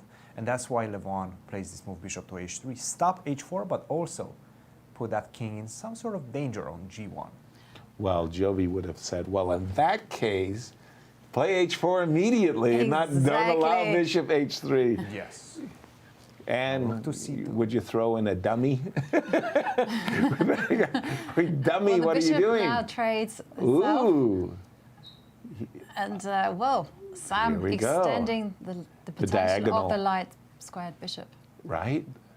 Okay, the queen and the rook lining up on the c file does allow for this move, rook c7. Going down the wire, 20 seconds for Levon, 23 for Sam. Well, rook d7, let's go. I don't know. Queen f6, inviting knight takes b7 with a tempo against the rook. I guess Levon is not worried 15 about seconds that for Serbien. tempo. Okay, now there's a big threat of queen takes bishop on the board. I was about to say, it sure was. You don't want to allow queen f3. That would have been embarrassing. I thought he might play bishop to d5, but no. Well, knight c5. The knight has done a grand tour, by the way. That knight has been all over the place. And whoa, whoa, whoa, whoa. Oh, that was a check. Apologies. I thought he left his rook 6 hanging on c7. seconds for Levon. 9 seconds for Sam. Getting ready to play that move f5, destabilize the knight on e4. 3 seconds. D7. Ooh, So the queen is now going to start making her way into position. 3, 2. Okay, how do you defend that knight on d6 now? Bring the queen in. Threatening queen f5 check. But after rook to d8, there's no more move. You can move the knight. Oh, and he flags! And he spotted it immediately. He knew that flag. Oh. Sam must be thinking, why do I have this guy as an opponent? He knocks me out of the American Cup now. He beats me in the Blitz. Yes, it ruins my chances. Well, I don't know what they did, but... Right? Well, it didn't help his chances, that's for darn sure. And we actually have the winner of the tournament with us in the studio with Cristian. Fabi, welcome back to the show. The American Cup did finish, but you did win the American Cup Blitz portion of the event. Tell us a bit about this tournament. Yeah, I think I played 3 sections in this tournament. First, I played in the champions bracket, then the elimination bracket, and then the basement bracket. And finally, I won. You got relegated. Finally, I won. That's amazing. And tell us, what do you feel was your most difficult opponent in this one? It felt... We were watching the results pile up, but it felt quite smooth for you. Did you feel the same way? Overall, I think I played well, and it was relatively smooth. Definitely the toughest game was against Lev, because I was much worse than I was winning, I think, and then I made a very bad decision, and then I had to suffer in a very unpleasant endgame. So that was probably the toughest game, and after that it was pretty smooth. I think I played a really good game against Sam Shanklin. That was maybe my best game. I didn't have a chance to check with the engine, of course, if there were some big mistakes, but that felt like a good game. And then, yeah, this game against Lenier was the most important one. In fact, we do have the end of that game, the one between yourself and Lenier, the most important game for you. Let's take a look at that. And that's truly the end of it. That really is the end of the game. Let's have a look at that again. It was quick. My producers are, playing mind games. Guys, join the conversation. Well, first of all, tell us your perspective of the match between Wesley So and Hikaru. How do you see this playing out? We've got the playoffs coming up of Game 10 in 5 seconds. Who do you like? Yeah, I actually don't know. I mean, it really is very close to 50-50. They played a bunch of matches in the past year where they went pretty much down to the wire. I feel like Wesley is probably playing a bit better at the moment, although he did lose the first match that they played, went to elimination, then won not to get eliminated. But I felt like he was outplaying him in all the matches, and then Hikaru is super resourceful when it comes down to the last few seconds. So if it gets to Blitz, yeah, probably Hikaru should be a favorite. but yeah, it's going to be so close. And also, these matches of 2 games, you know, they're always a toss-up. Jody. No, I was going to ask Fabiano. So, do you think it would make an impact that Hikaru lost his match against Wesley tomorrow? Yeah, for sure. Today. That puts some momentum in Wesley's favor. That's a big blow because I'm sure Hikaru wanted to end it yesterday and also to play the Blitz today. So, I mean, of course, he's going to fight very hard anyway. It's not like he's going to collapse psychologically. But the momentum definitely shifted in Wesley's favor after that. One of the things that was striking to my eyes was when we compared their live ratings. And in Blitz, it was actually Hikaru number 2, Wesley all the way to number 19. Do you feel that that is the big discrepancy that might decide this match? Well, I think Blitz ratings are also very volatile. You have one bad event and your rating tanks. Like Hikaru, I think, gained this 2900 rating because in the last year in the St. Louis Rapid and Blitz, he basically, it was he and Ali Reza, they both kind of ran away with it, but Ali Reza had the better Rapid, so he won the tournament. But Hikaru was like basically winning all his Blitz games. Then Hikaru also did well in the World Championship. I think he got silver. But his 2900 was gained in that Rapid and Blitz last year. And I don't know where Wesley lost his rating, but you know, with Blitz, sometimes you lose a lot in one tournament because it's like if you're in bad form, you can lose, you know, 50, 100 points in a day. It doesn't really happen in Classical, and likewise, you can also win a ton of rating. So I wouldn't say that there's like a huge qualitative difference between Hikaru and Wesley. Of course, Hikaru should be, by results, the better Blitz player, but it's going to be a very slight difference, and it could depend a lot on, you know, the form on that particular day, how they're feeling mentally, if they slept enough, things like that. You know these players so well, and one thing that we've seen with Wesley, whenever he plays this 10+5, he usually goes down to his last 3-4 minutes. Very often Hikaru was on 8-9 minutes, and then he starts speeding up in the middle game, and he really puts a lot of pressure with precise moves in the middle game. Tell us a bit about that. How do you see it? Yeah, I've noticed that Wesley really tries to avoid severe time trouble, like very consistently, as opposed to other players like, let's say, Levon or Lenier especially. They don't shy away from time pressure as much. Wesley, I think, realizes that he loses control. Even if you're super strong, you're going to lose control in time pressure, and he tries to avoid that scenario. And we saw that when he was beating Nakamura, objectively winning in that absolutely crazy game that he lost. When he sacrificed the rook at the end. Yeah. I mean, the game was crazy and actually very impressive up to that point, and then it was like a kind of inexplicable decision to take on e6. Yeah. But he was winning, and he was outplaying Hikaru, and then once he got down to seconds, and Hikaru, of course, is probably the best in the world at these sort of things, like setting up chances and tricks. I think he and Magnus, like this B3 and trying to set up some sort of, even if it's not objectively the best, setting up some sort of potential shots, yeah. potential that if things go wrong for White, then they really go wrong. And that's what happened. And Wesley, once he got down to seconds, he couldn't keep control of the situation, which, I mean, I can also relate to. I very often also lose control when I'm down to my last few seconds. So he's trying to avoid that for sure. While Hikaru, I think he is incredibly strong. Like, if it's a time scramble, he's definitely better than Wesley. Fabi, we're not going to see you here in St. Louis for a while. What's next for you in the next couple of months? Well, I'll be in St. Louis. You just won't see me. I'll be sticking around for a bit, and then I have like the Grand Chess Tour starts. Also, we'll probably be doing something for the World Championship. Not playing, of course, unfortunately, but talking about it, discussing the match. So that'll be fun. And then the Grand Chess Tour starts first, Bucharest, and then like all the tournaments start again. It's going to be kind of hectic schedule. Awesome! Congratulations for the victory in the Blitz event. We'll see you soon. Thanks. Thank you, Fabi, for joining us very much indeed and sharing your thoughts on this playoff that's coming up, because once again, I see this next series of games, these 2 games coming up, as being Wesley's chance. Like, he's won at this time control. He's outplayed Hikaru at this time control, whereas the 3+2, I fear, really favors Hikaru, and this is what we're talking about, Right. Jovi, right here, right now. Yes. We're on the top of that playoff. It certainly is, because their players will be playing 2-game rapid playoff at a time control of 10 minutes plus 5-second increment. And just going back to those earlier matchups, when they were fighting for championship bracket winner, I remember these two traded blows with each other, and Wesley had to win on demand with the black pieces. And just yesterday, not tomorrow, as I asked Fabiano Caruana. I thought that was good, by the way. It was a bit like, Day 14, there is no tomorrow. I mean, Wesley was convincing in that particular format. Right, exactly. And that's, well, the two playoffs.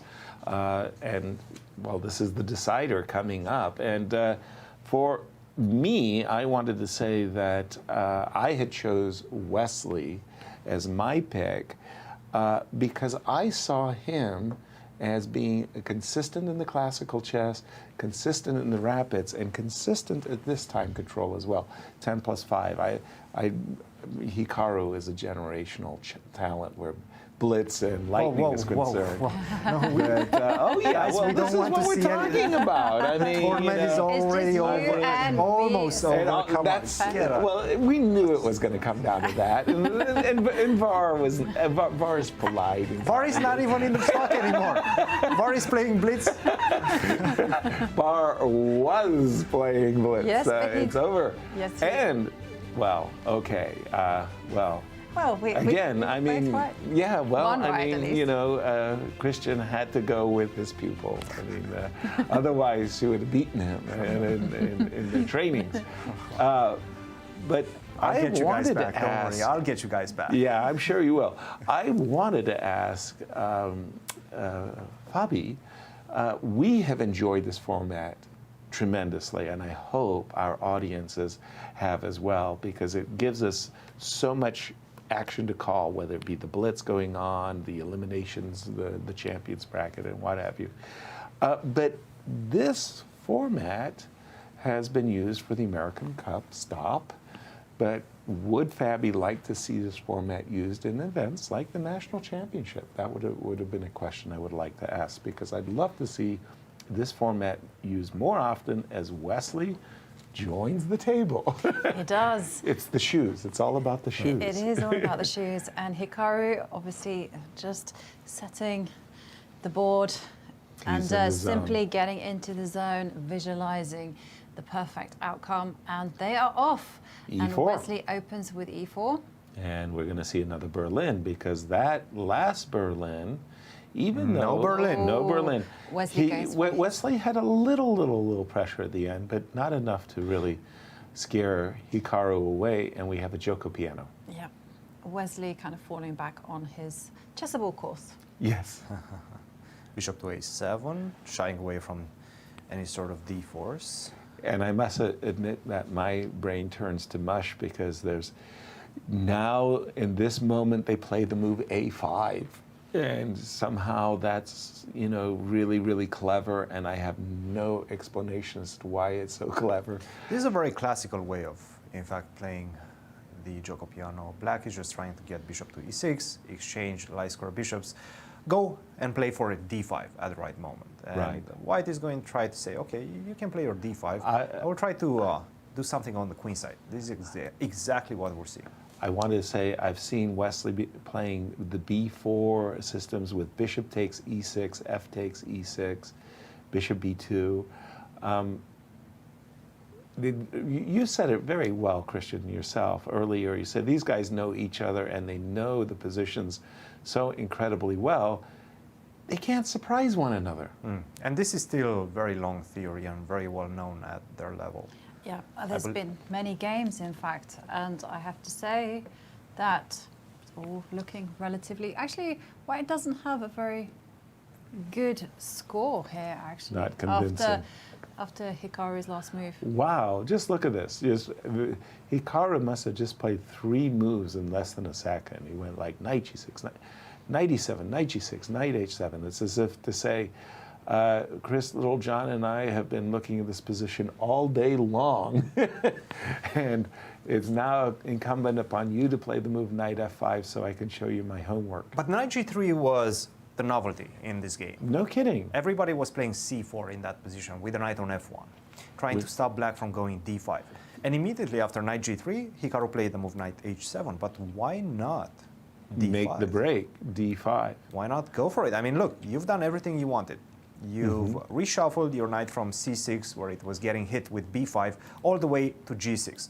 The same setup defending the pawn on e5, very important. So you can still go d5 right now. You have the perfect setup. You're ready to go for the break. Go for it. He did not. And again, he played it instantly as if he was still in his preparation. Knight h7.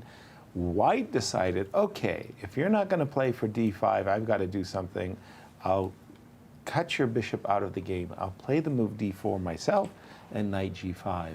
I mean, I don't know about Hikaru's time management is definitely impressive. The problem is, objectively, right now, he's making really shaky moves. Really? And he's getting in a worse position slowly but surely, and we've seen this happening in this particular matchup between these two players. Why? What is it about White's position that he could strike?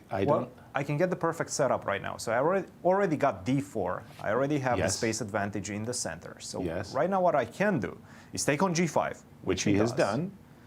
And now Queen what takes- is my worst piece at this Bishop. moment? The bishop, exactly. Let's reroute it to e3, a much more active solution. And then, I mean, I'm going to wait for you. Hey, what are you going to do next? So bishop c1, bishop e3. I like that, Jovi. I like that too. Isn't Black's plan just simply to park a knight on f4? You can do that, sure, but if you do that, I will probably take that knight on f4. Also, the knight on f4 without the help of any other piece in the position, what is that knight going to do? By the way, boldly pointing out the obvious, do not touch this d-pawn because queen takes g3 might hurt. So don't do that. But bishop c1 followed by bishop to e3, and as Cristian was saying, you're taking your worst place piece and you're putting it right back in the thick of things with bishop c1 to Perhaps e3. this is some sort of like super deep preparation by Hikaru because he is blitzing every single one of his Every moves move is coming up to this out. point. But it would shock me if that was the case. I think he just confused his opening preparation. A little bit. Right now, after bishop to c1, he's in a worse position. Bishop c1, bishop e3. Wesley is not picked up on it. Nope, not yet. Queen to g4.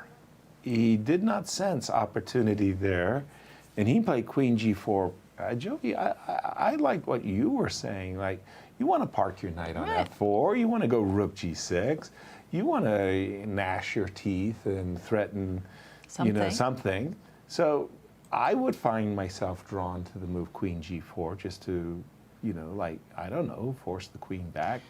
And this move has actually caused Hikaru to take his first pause in the game. Right. Doubtlessly, he's thinking, should I allow the trade of queens and allow the Jovi rule when I'm attacking to come into play? I see that from White's point of view, White would like more space. And with the trade of queens, I'm not afraid of getting checkmated in any time soon. But if I don't trade queens, I feel like I've got to go all the way back. And that's not inspiring. No, Because I then mean, the rooks were connected, and now the rooks are no longer connected. This Exactly. breaking And the those knights- classical rules. and the knight's not jumping. So I feel like whether he likes it or not, Hikaru's just going to have to allow the trade of queens and play knight f4. Is time a factor yet? Not yet. Not really. Wesley has around 7 minutes and 13 seconds, whereas Hikaru Nakamura has just under 9.5 minutes. Right. I mean, these guys are still taking their time. Exactly. But once again, that's something we've seen in this particular match. Just Hikaru getting a big time advantage and then losing it towards the end of the game. Right. Queen takes g4 is an option. Perhaps you might even want to go back to f6, right? Somehow, as black, I don't want to go queen g4, hg4. I just feel that those You double don't like those pawns, endgames. those double pawns, I feel, are actually better than h3, g2. So, and yeah, he didn't trade. I was thinking knight f4, but his choice of rook a e8 makes perfect sense as well. Just Can you try it right now, since you already set up the rooks on the e file? Getting ready to open up the e file with e takes d4. Can I sidestep that with d5? sidestep that with d5? Why not? It's I just You are going to go to f6. trembling Okay. hands. My rook might get. Knight f5. Knight f5. How is that? Whoa. How are we feeling about this position? Again, I'm getting a little bit concerned that this Bishop to bishop c1. is going to be more effective than Bishop to this bishop. c1. But- Bishop to c1. Sorry, Jovi, what Yeah, did you no, I want? was just wondering whether you had queen takes queen, followed Pawn by takes? followed by bishop c1, but no, you don't, or just Knight cementing takes, the yes. knight. Yeah, Yeah, No, I sort of want to force you to take on g4 with yeah. with your bishop queen c1. so that I can cement that knight on f5 with the h pawn. Fair, that's fair, yeah. He's I was lifting the Rook rook. d1. Rook d1. Okay, but I was thinking, Where are we? if does black want to play, so Rook. rook a d1. On the board. Yeah, and what I was wondering was about if you see queen takes queen, just to Okay, kind of please, trade. let's do it. Let's do And it. then now pawn takes pawn. Yeah. Now pawn takes. Yeah. Okay, let's do it. And now d5. Okay, so the question you're asking is, if I play the move e5, you're trying to undermine me with f6? Absolutely. I see, okay.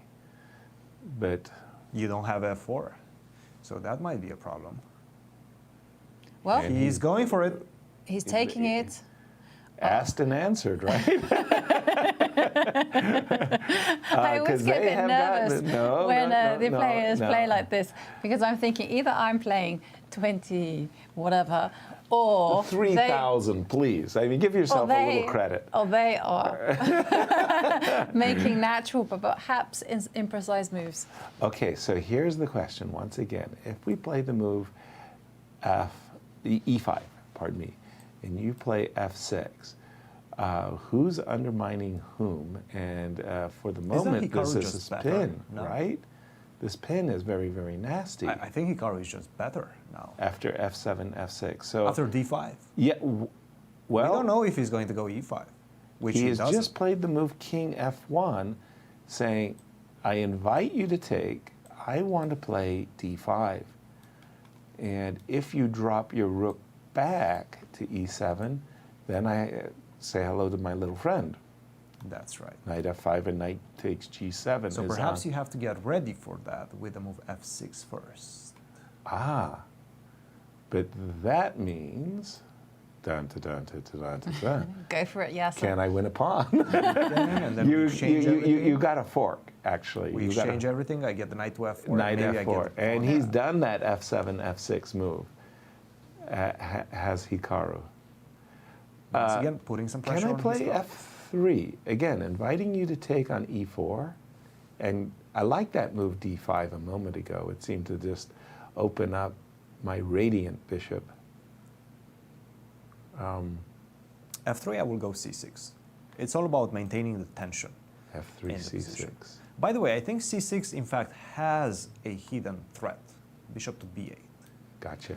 Well, we do see f3 on the board. You said the tension is striking, but I think I can just make a draw. c6. Can't I play e4 takes d5 and make a draw? Perhaps this is what Wesley should go for. Yes. Sorry, I just have to refresh to keep my board Yep. updated. He's done it. I think he's going for it. Pulling the brakes. Yeah, Wesley is incredibly practical. Jovi, we're taking one step closer and closer to your Armageddon wish. I'm not sure. This It's just- 2023 American Cup has brought us so much thrills and spills. If it goes to Armageddon, that would just be mind-blowing. It would be It'd wonderful. I think it would be a nice fitting. But I have to say, in the way of Armageddon, there is the Blitz playoff. Yes, that And stands in the way. We saw how dominant Hikaru was in their earlier matchup. Number 2 and that player in the time world control. in Blitz, number 19 for Wesley in Blitz, and you're absolutely right. That was a big diff Yeah, that was where Hikaru won 2-0, and he looked like he was the player there. Here, I heard you about your bishop b8 trickies. Anything to be said for rook c1, threatening something? Well, I don't know. I'm not going to fall for it. I'm not going to play bishop b8 after rook c1, but Right. it makes a lot of sense, right? I'm a little Not only rook c8, but also rook c7 is a pretty serious threat. So yeah, most likely after rook c1, I have to go rook c6. which kind of invites me to change the pawn structure, maybe a little bit in my favor. Okay, let's take. You take Because I'm not sure if the c6, yeah, and he's played rook c1. I'm not sure if the c6 pawn is better than the pawn on b7 Jovi. I think it's super important to control the range of the white knight in this type of situation and go bishop b8. I'd agree with you wholeheartedly. And move the king. And Yes. just keep that knight at bay. Move the king, then play the move knight to e7.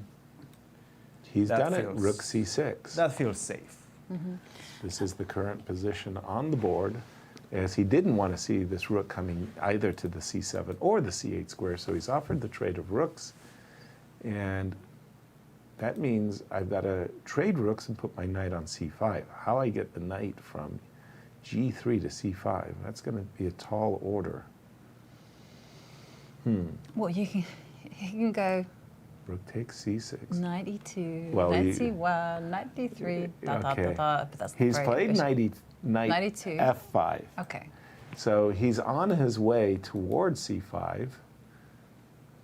He just didn't. He didn't do it with the trade of rooks. A moment ago, I was bringing the bringing the b7 pawn to c6. Change the structure.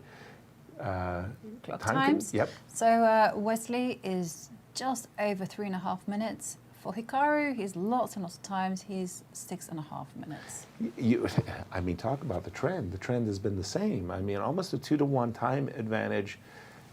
I want to say 6 minutes from now, they're 1 minute apiece. It's really strange how the clock times end up evening out. King f7. King f7. So if you take and you try to venture with the knight on d6, that's Right? not going to lead to much, right? So let's just take a look. Check and knight here. So my intention had been to drop my knight on c5, virtually forcing you to capture. Now I don't want to do it when it's easy for you to handle everything that I'm attempting here. Am I getting anything, or am I I don't see it. becoming worse? I really don't see it. You Because don't once see you it. put knight c5, I will take that with my bishop, and then I feel like it will be a bad bishop, or at least not as proficient bishop versus a good knight. That's going to Okay. start roaming around your set of pawns. Jovi, how about you? Would you be heading b5. to d6 and c5 yourself? Well, I like this move. I like this move too. You know, you can't step away with a rook, so obviously you have to make the trade. Right. And Trade it up. in this case, the move knight to d6 check, definitely that's a fork. So it turns out that the pawn is more vulnerable on b7 than on c6. I think you should take on b5 first, Wait, right? I was going to ask. No, if you- rook c1. Rook c1. And now if you take, can you throw it in the swish and zook? Oh, Tom knight is so pleased. d6. Our producer, Tom, he likes the zook songs and the vision zooks. He feels like he's a player when he can get that in. But you're forced to take Yeah. here, and well, your knight was actually It was quite good on kind of. F5. So the answer is no, and kind of, Wesley said absolutely not moving that knight. No, I've got knight d6 in reserve, and if you defend against the fork, maybe I can try to induce you to make a trade on my terms. And you have questions to answer with black pieces. So for instance, knight can come to e3. The white king should start walking towards the center. Whoop. Yep. But I see I see. Yeah, but an also the attractive knight. pawn. The knight on g6 is tied to the defense of the f8 square. Has Wesley hogtied Hikaru a bit, especially if he could get in g3? Just a little bit. Yes, Just a little bit? Just a little bit. There's some pressure. Okay. There's definitely some pressure. And again, Let's try to get out of this pressure. How do we this do is it? the current position with Wesley eyeballing knight d6. Now, at the moment, knight d6 is not that big a threat because d4 is hanging. Bishop maybe, e8 makes a lot. Maybe knight Ooh, wait a e7. minute. Whoa, whoa, whoa. Knight f8. I was about to say, I wanted to encourage the move knight d6 so I I could don't know play about bishop that, takes guys. d4. Wait a Well, minute. Do I have a bishop a3 sighting in the position right now? If you take on d4, I go knight f5 and you lose a piece. Ooh, Knight takes no. b7. Okay. Knight takes b7. You might have missed a pretty significant. I respect the trap that you were. But- Okay, I mean, if I were to look at this, and This if I pawn's were more white, dangerous than this one. I would be looking at trading off bishops. So How would do you you do it? like king, King e2 e2. and bishop e3? Right. Or would you like bishop here? King e2. Your kings are Your kings are kings fighting need to peace. be working, right? Yeah, kings are fighting peace. King And you know e2. what the problem is? And this is a nice little trick. Bishop a3, don't go knight d7. Why? Because of knight d8. Oh my goodness! goodness. What a beautiful trap! Don't go knight d7. Oh, Oh, he's In the- reaching for the knight. Knight g6. in Yes, the that's immortal safe. words of Larry Christensen, "I'll get you from behind." Yes, yes, that's it. That's game over. So Knight g6 was the move. okay, knight to d6. That knight is going to e8. That knight is Still, white feels like he's the one dictating the definitely action. for choice in this Yeah. position. You have Wesley one is move. amazing. By the way, you have this interesting move, bishop to b2. Bishop To to force some b2. trades, finally force some trades. You've been gunning for these trades for a long time. Wow, bishop to b2. That was not the. I'm looking at knight f4, knight e5. Do something. Get your pieces out of their little hold up in their boxes. But knight f5, by the way, is on white's agenda. Pay attention. That's what I'm Bishop worried about. B2. Bishop And to he b2 is on the board. found your We found move, it. bishop b2. Wow, that's a heads-up move. That's a good move. And that's why he had to start with the move bishop to a3 first. Okay, but I was always told that when there are pawns on both flanks, the bishop is supposed to be superior. He did not play bishop takes b2, by the way. Following still up has with that bishop on c3, tap, hunt that though. bishop down.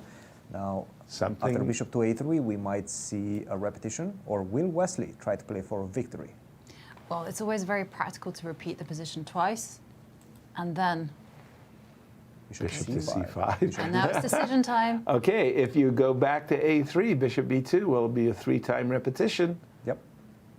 Knight And b7. he's decided to play a knight ending. And b6, That's a move. b6, is that the move? Yes, it That's is. good. He's Right. Definitely a move. And Shadub, Hikaru can now, finally, this is the first time Hikaru gets a chance to breathe. He can play knight e5 and bring his knight into play, finally. But you're going to drop the g7 pawn. I'm trying to trade the g7. So what we're talking about, so everybody joins us in the conversation, knight e5, b7, king c7, and what Jovi is saying is, she's going to spear the pawn on g7, 3 versus 3, and I was going to put my faith and trust blindly into my passer. Go king c6, d4, king c5, Yeah. and try to escort the pawn up the board. But Wesley's actually spoiled for choice because there's nothing preventing him from doing this plan. So he can, Right. first of all, improve the king. True. So Well, after knight to e5, you have a threat. You Yeah. want to take that knight. finally, knight e5 does threaten, as you were about to say, king takes. But But you can Hikaru has an extraordinary sense of danger. And he is just double and treble checking that he's not going to be laid astray if he plays the move knight e5. Quick question for you, Jovi. Do you like that line that we, Yeah, well, he's yeah. going for it. And now bring Wait in a the minute. king. Don't play knight g7. No, don't play knight e6 immediately. Hikaru looked like, ooh, I've missed something. Let's go g5 or g6 now. Yeah, but now the king will walk to D4. d4. d4. This is what I was saying. I'm going to put my... Now, of course I can make a draw. That's not the question. The question is, should I be playing For more. Yes. for more with knight e6? Maybe I can even start with king e2, right? And he's And doing he's that. done it. So that begs the question, why didn't he start with king at e2? Right? It's blitz. It's blitz. And, the question's been answered. It's blitz. That's exactly what it is. g5 or g6? G6. Okay, now Hikaru says, look, I gave you your chance to go fishing after that g7 pawn. I'm not going to let you have every opportunity. How's the engine? If you say triple zeros, I'm going to have Tom come over and... Close to that, yes. Close to that, close to triple zeros. Maybe 0.1, but if you let it think, it's going to go to D2. zeros. I mean, my feeling is white should be better, but okay, proving it is The material is so obstacle. limited, though, right? That's the problem. Well, but aren't you also limited from Exactly. moves? I At was some gonna say point, the you will same. have to give the b7 pawn. You're stuck for choice. You I mean, got to do play you- like king d8 as a move. You don't want to move your knight, and he's gone and you for don't want to H5. move your pawns. That is a shocking move for me because it means I get to play f4 on a good day. When the pawn was on g4, the move f4 would always have been met by knight takes g4. So h5, I think, really helped Wesley. Whether it's meaningful, that's a different question. Maybe Wow. Hikaru is getting some chances now. Hikaru's getting chances, really. Sorry, not Hikaru, Wesley. Wesley. But what if you go Knight to g6. I which he think that did? was a very good move because f4 may have been a tickle you didn't want. Perhaps saying that, hey, look, you need to play knight e6 now. If you don't, I get my knight to f4, and Right. that will be able. I will be able to support my own pawn Right. towards And promotion. Any with d3. ideas like g3 presumably will be met with h4, Exactly. trading off more pawns. Right. Trade as you much spotted as that possible. one. Yeah, immediately. once we trade the h for the g pawn, that's going to be a draw. Easy draw Then- because I will always have in reserve the sacrifice of the knight for the pawn on f3, and then just use the d pawn as a decoy. By the way, more and more as I watch these two gladiators sit down to do battle, the more I say these are really, really, top players playing in their prime, because we're seeing some really great contests here. Yeah. I mean, the quality of their moves has been extraordinary, despite whatever tempo they play. They seem to come up with some incredibly good and sophisticated play. King f2, h4, just stopping. King g3 ideas. Don't let the knight jump to f4 unattended. Go for knight e6. It's time. Wesley. It's time? It's time to call it a day. Well, call it a game, Call it the game. and then have to defend. He has the option. back. Right, hang on. He's got the option of winning the f6 pawn. Yeah, I was thinking the same, but you know what? A d4 pawn could be, and he's gone for the d4 pawn could be the one that actually hurts you. So this looked like the right choice. I think this was the right choice. And yes. Wesley with 30 seconds on the clock. But he's looking at king e4 and king f5 ideas. If he could navigate to the f5 square, he's still got opportunity. And Hikaru says, nope. You can, well, king f5, king g4, let's go. Come on. Is this... I think I'm going to give you that pawn. No. Well, wait a don't. minute. It's not that I think I'm going to give you. I'm taking the pawn. Just a second. Put Okay, it the in king perspective. is coming King in. to g4, king f5, knight f5. I'm taking. That's okay. You The can take that h4. pawn. No problem. Two Hikaru's versus not one? happy. 2 versus 1 will not be enough. Really? And Wesley, despite the fact that he only has 10 seconds on his clock, is still the one pressing. Get the king to g6. And Hikaru is shaking his head like, why are we here? Why am I here? Okay. Well, the thing is, though, Wesley doesn't have much time, but he can just mess He's around going to with build the king. it up. He's going to be Exactly. king e3, king e4, and that's going to gain him 20 seconds, maybe 20, maybe 30 seconds, and before you know it, he's going to have a minute. Hikaru's going to be down to a minute 30 seconds, and Hikaru's going to be a pawn down, Yeah. and the chances of winning suddenly start to look realistic. And even if this game ends in a draw, from Yeah. a psychological point of view, you've made that draw from a position of power. Yes. That is Wesley saw.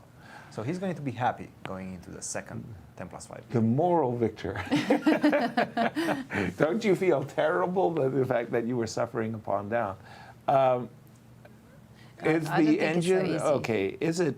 No, this is a it's draw. drawn. It I is a understand. draw. Yeah, But you know what? I understand it is drawn, but I'm not convinced it's very difficult either. you're not even Well, convinced. I'm just geez. having a look at the table base, which is now Yes. popped up on my screen, Mine and I too. can see that a basically, lot. as long as Black King stays close to the f6 pawn, it's going to be a draw.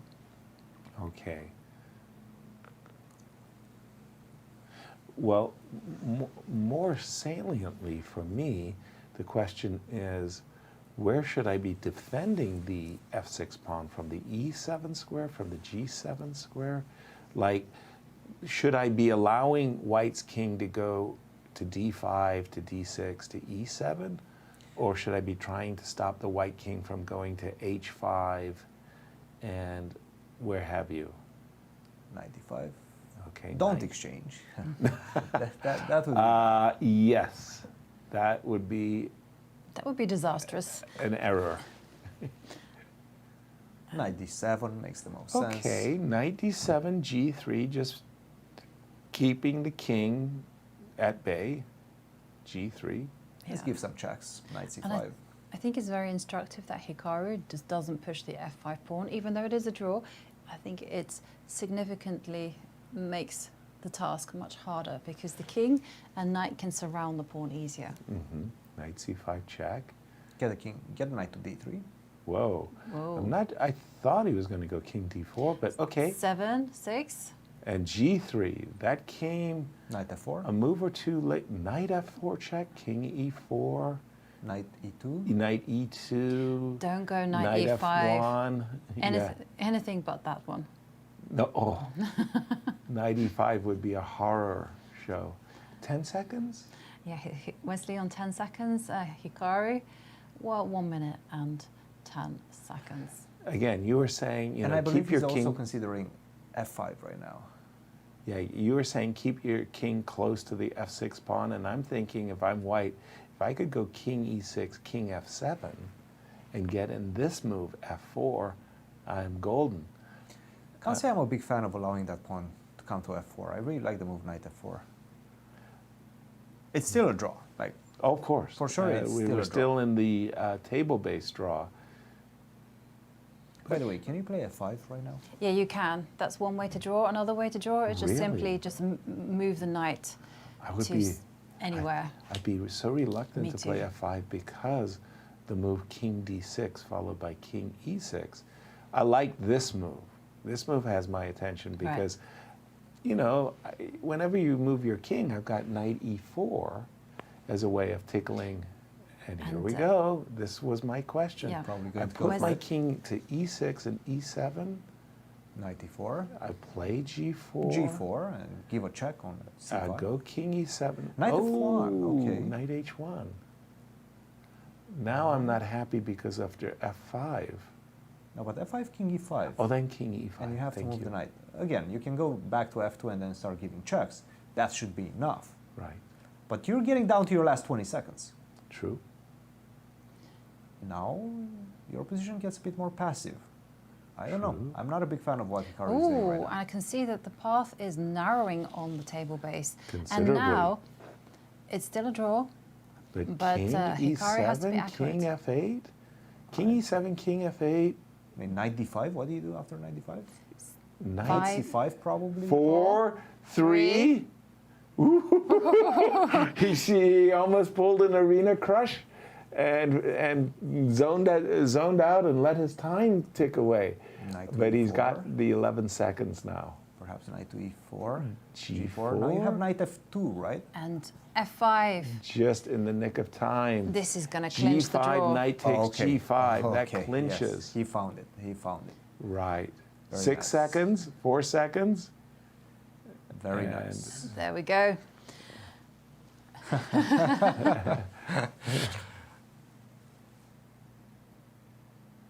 Oh.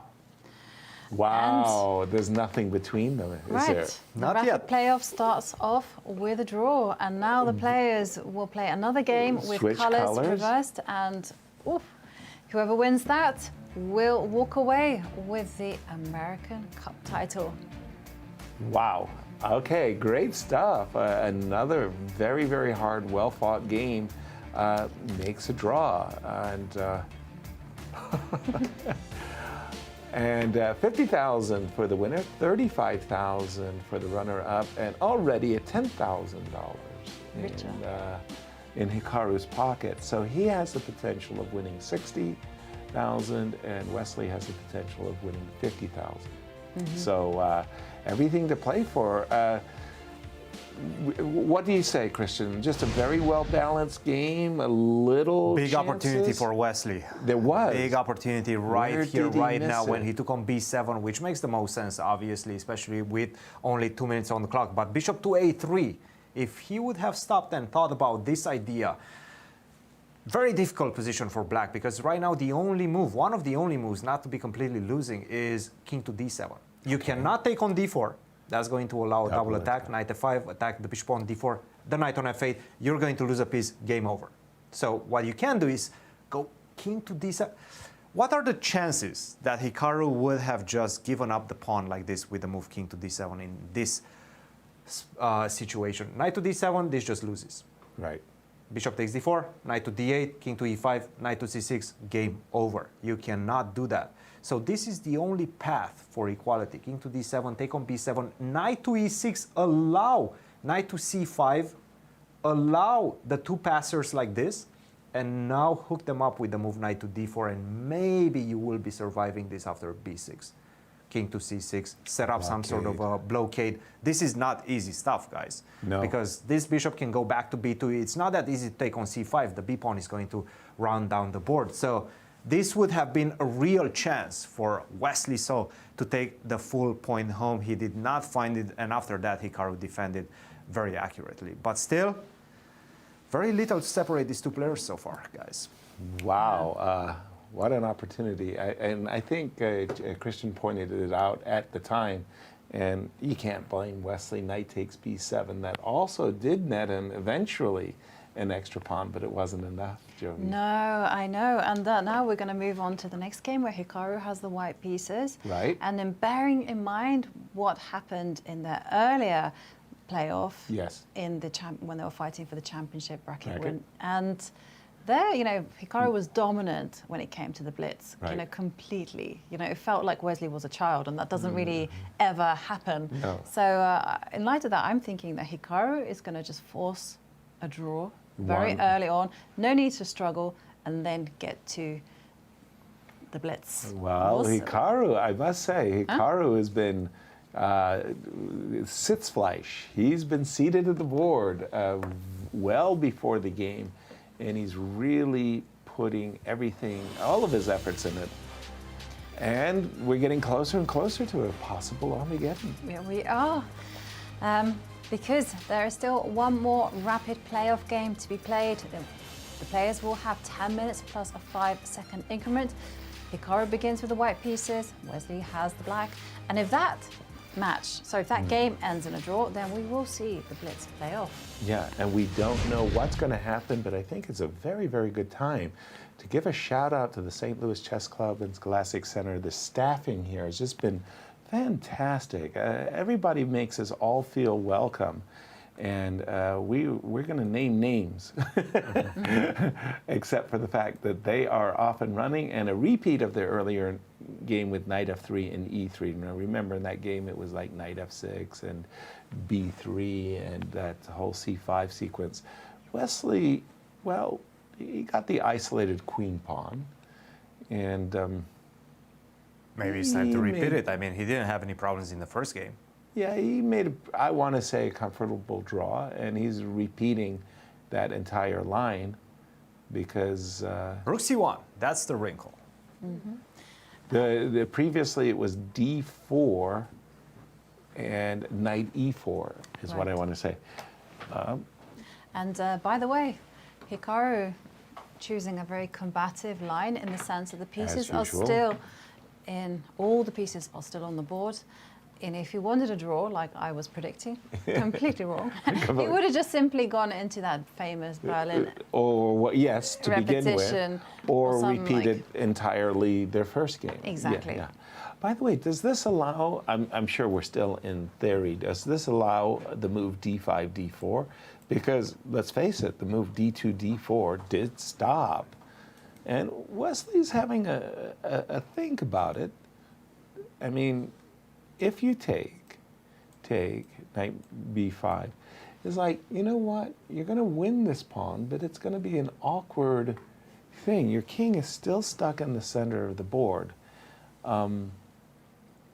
I don't know if it's theory or not. This No, not theory at all. But D5 No one has ever played Rook C1. C1. Everyone has kind of gone played D4. D4. I mean, this is everybody's go-to move, and it was Wesley's. Pardon me, Hikaru's original. But D4. So let's try to decipher. And guess what? He's going for it. Oh, wow. Instantly knight A4. And not even capturing, going for it, but knight A4. I think we're off the beaten path here, Cristian. We are indeed. Yes, no, Rook C1 was the novelty, and the idea is clear. You want to target that pawn on C5 before Black manages to develop his pieces on the queen side. Bishop E6, Rook to C8, defend that pawn on C5 like such. I apologize, but I just like Black's position. I take You do? on Okay. I take What on if I E3. take with the maybe I'll take with the F pawn. Okay, Let's I try it play out. B7, B6, and I question you. Why is your knight on A4? That's irrelevant. It's irrelevant. You don't mind. I don't mind. Okay, what do you do? Bishop E2. You're not even going for the aggressive? Well, I've known you as the hyper-aggressive Right, but- co-commentator. But I mean, and now knight H. Yeah, that guy is just forget about it. Don't Forget stress, about don't it. stress about those bad pieces, and then go knight F5, and then Knights on the rim. yeah, forget hello, about come it. on, help me out of here. Knights on the rim Forget are about dim, it. and you're putting both knights. This is modern chess right here. What is this? What is this? British chess at its best. Come on, come on. coffee house chess. Come here. I come here with my The colonists here will capture on E3, as has Wesley. F takes And he takes F E3. takes E3. Very Wow. combative. Now, B7, B6 was my first move, just because, you know, I like my pawns. I wanted fianchetto. Also, I could play knight to D7, but B7, B6, Bishop Bishop E2. E2. Well, the Uh-oh. players are following our analysis. Bishop B7 castles. Now, if I really thought that this was a threat, I would stop maybe and play for knight E4 and bishop F6, but I'm not afraid. I will play knight C6. Let's go. Knight H4. Let's go. Knight to B4. I'll be Okay, computer-like. and if I go full on hacker mode, Hacker I go mode. knight F5, and I say take Right. that pawn on A2. I don't care. And then I'm going to play my rook to C. And guess what? D5. He said, your knight's not going even to the H4 square. I'm going to go knight E4, knight D5, sorry. Wait a minute, hold on. He played here, bishop E2, and he played knight to D5. Not even knight E4. Okay. Knight to D5, castles on the board. Once again, if anything, even if Hikaru didn't get a better position objectively out of the opening, Yeah. he made his opponent think. Wesley right now to 6 minutes and 30 seconds against 10 minutes and 30 seconds from Hikaru. Knight C6. Well, again, I like black. I like the pawn structure for black. Why? Think of the pawn islands. White has 3 pawn islands. Black has 2 pawn islands. In particular, I don't like the knight on a4. And as you said, stop stressing. But So the let's get it moment back you- in. Yeah, but the moment you get back into play, I've been waiting for this opportunity to turn the tables on you and pin your knight to your bishop. So I have to wait for it. Okay. Right. What about queen to e1? Let's try to play Queen in some sort of E1? a Grand Prix style. Right. Okay. I like it, Cristian. Bishop b7. And Queen guess e1. what? There we go. Queen e1. On the board. Desperate times call for desperate measures. I love that expression. Queen e1, bishop What b7. if I go queen to g3? And- But then Defend bishop with f6, right? Yeah, maiden 1 has my Neutralize. attention. And if I take, what are you going to recapture with? I'll pause because I'm not really sure what the big discovered attack is going to look like. I'm not. I mean, let's go for it. Knight g5. See if that Knight leads G5? anywhere. I don't know. Centralized pieces. Queen e5. Queen e5. What did he do? He did something. No, so he's He played bishop. bishop Okay, to bishop b7. b7. Bishop b7. So yeah, keep the pieces centralized. And again, I keep referring to my 1 trump card. And mean, queen there we g3 go. on That the line. board.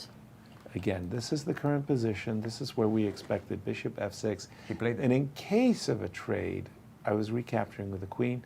Knight takes, also perfectly viable, but queen takes. Could you also get very feisty and instead of going bishop takes f6, actually go e4? No, bishop f6 on the board. e4. That would have been feisty. Yeah. Okay. I completely ruined my pawn structure. Yeah, well done. Just like you recommended, right now Wesley saw pauses and ponders his Yeah, options. because I can understand why you might find knight takes f6 attractive, but still, queen takes f6, Knight he takes did. f6, okay. And knight c3. Okay, well, there goes my, the one thing I was berating about Hikaru's position was his offside knight. At least he has, in fact, cured it for the moment. I don't like the fact that this queen is so annoying on the g3 square. And I would love to, how do you say, nudge it away. Something like queen b8, using the Jovanka golden rule of trading queens whenever I feel my king is under attack, would have my attention. Knight b4, now that's aggressive. That is, you know, the knight is threatening to come into d3, just to state the obvious. Love that. Okay, but what if I start looking at that f5 square? Finally, you don't seem to have any defenders around your king anymore, or at least not as many. Knight h4, let's try it out. Knight h4. Why not? In for a penny, in for a pound. Knight e4, let's go. I probably have to take that. And bishop takes. So I'm ready to defend. Excellent. Bishop c4. Bishop c4. He's giving me pawns. I am. He's making Yes. my life happy. I am. I am. Take it. Come on, take it. Take it. Okay, well, Knight we have a move. E5. Knight e5. Sorry, Well, he's also giving Christian, pawns. that he wants to give a pawn, but he... But he's going to get a knight in return, so don't even think about playing queen takes d2. Why? I think about it. Really? Rook takes... Can you Queen not? takes. No, queen takes rook. Yes, yes, yes. I think about it. After knight e5, Wesley responded quickly, did he? What move did he? No, Wesley's still didn't. He thinking. hasn't. He Because hasn't yet. I think about it. What's wrong with queen takes d2? Well, he's- Rook right to d1. Ugh. Rook d1. Rook f d1. Yes. And And then queen b2 is forced. Knight c4, and Isn't the queen that is not coming embarrassing? back. that is embarrassing. Very embarrassing. It won't be the first or the last time I get caught with my hand in the cookie jar. I got to tell you, I'll warn you. You give me your pawns, I'll take them, even at the cost of my queen. Guys, Yes. 4 minutes for Wesley, 8 minutes for Hikaru, and a very difficult position, I have to say, for Wesley with that F-file opening up right now, the bishop coming to c4, so much pressure in the position against knight on f6 and the pawn on f7. He takes it! What? He takes d2. Oh no! Queen takes d2. Rook at fd1 finishes the game on the spot. Hikaru. Instantly oh my saw it. God. Oh my God. Wesley missed it, and he's in a resignation position right now. Oh my word! And there's That's game, the match, nod set, of the- and title for Grandmaster Hikaru Nakamura right there. Wow, that shake of the head, and Wesley said, "Oh my." Well, I mean, sometimes you just have a blind spot, and that's it. If you don't see why I can't take the pawn, Look at him. Let's pan out on Wesley. He knows it. He knows he's just lost. this is over. He just lost the title game, How frustrating. knows this is over. All that fight, all that And- effort, right? and We can Let's- replay that in slow motion, because here we've just made the realization that queen takes d2, loses the queen, gets trapped to a rook d1, knight c4. Wesley didn't see it. Those retreating moves, knight e5 to c4, and Wesley sitting there going, oh, and Hikaru can't believe his good fortune. right.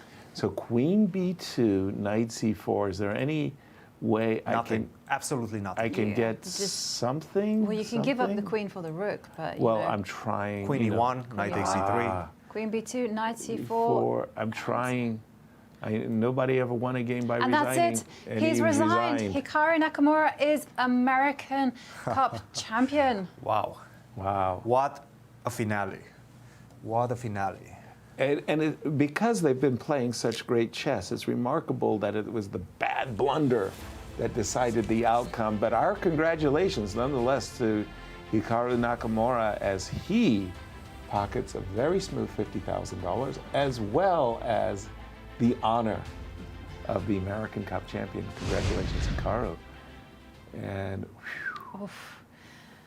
Oh, what a devastating end I know. for Wesley So's quest. Something was about. I was looking forward to the 3+2s as well. I Right. didn't see this as happening. But I have to say, hats off to Hikaru because, truly. he was extremely resilient. Yes. He's taken his chances when it mattered. He's Yes. also played in a very aggressive style. He's entertained us all, very Throughout. worthy champion.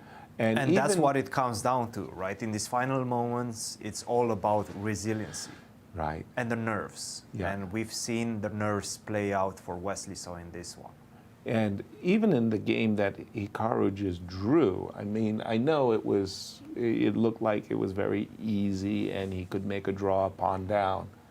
Lots of players do panic, and well, as you say, he kept his resiliency. Well done. Oh, lots of players would easily crumble. Exactly. With so much pressure in that endgame. Even the knight 2 versus knight 1, that That's wasn't what that I mean. easy either. Yeah, it's not super simple, but Hikaru defended it very, very well, and wow. The players are still sharing impressions about the game.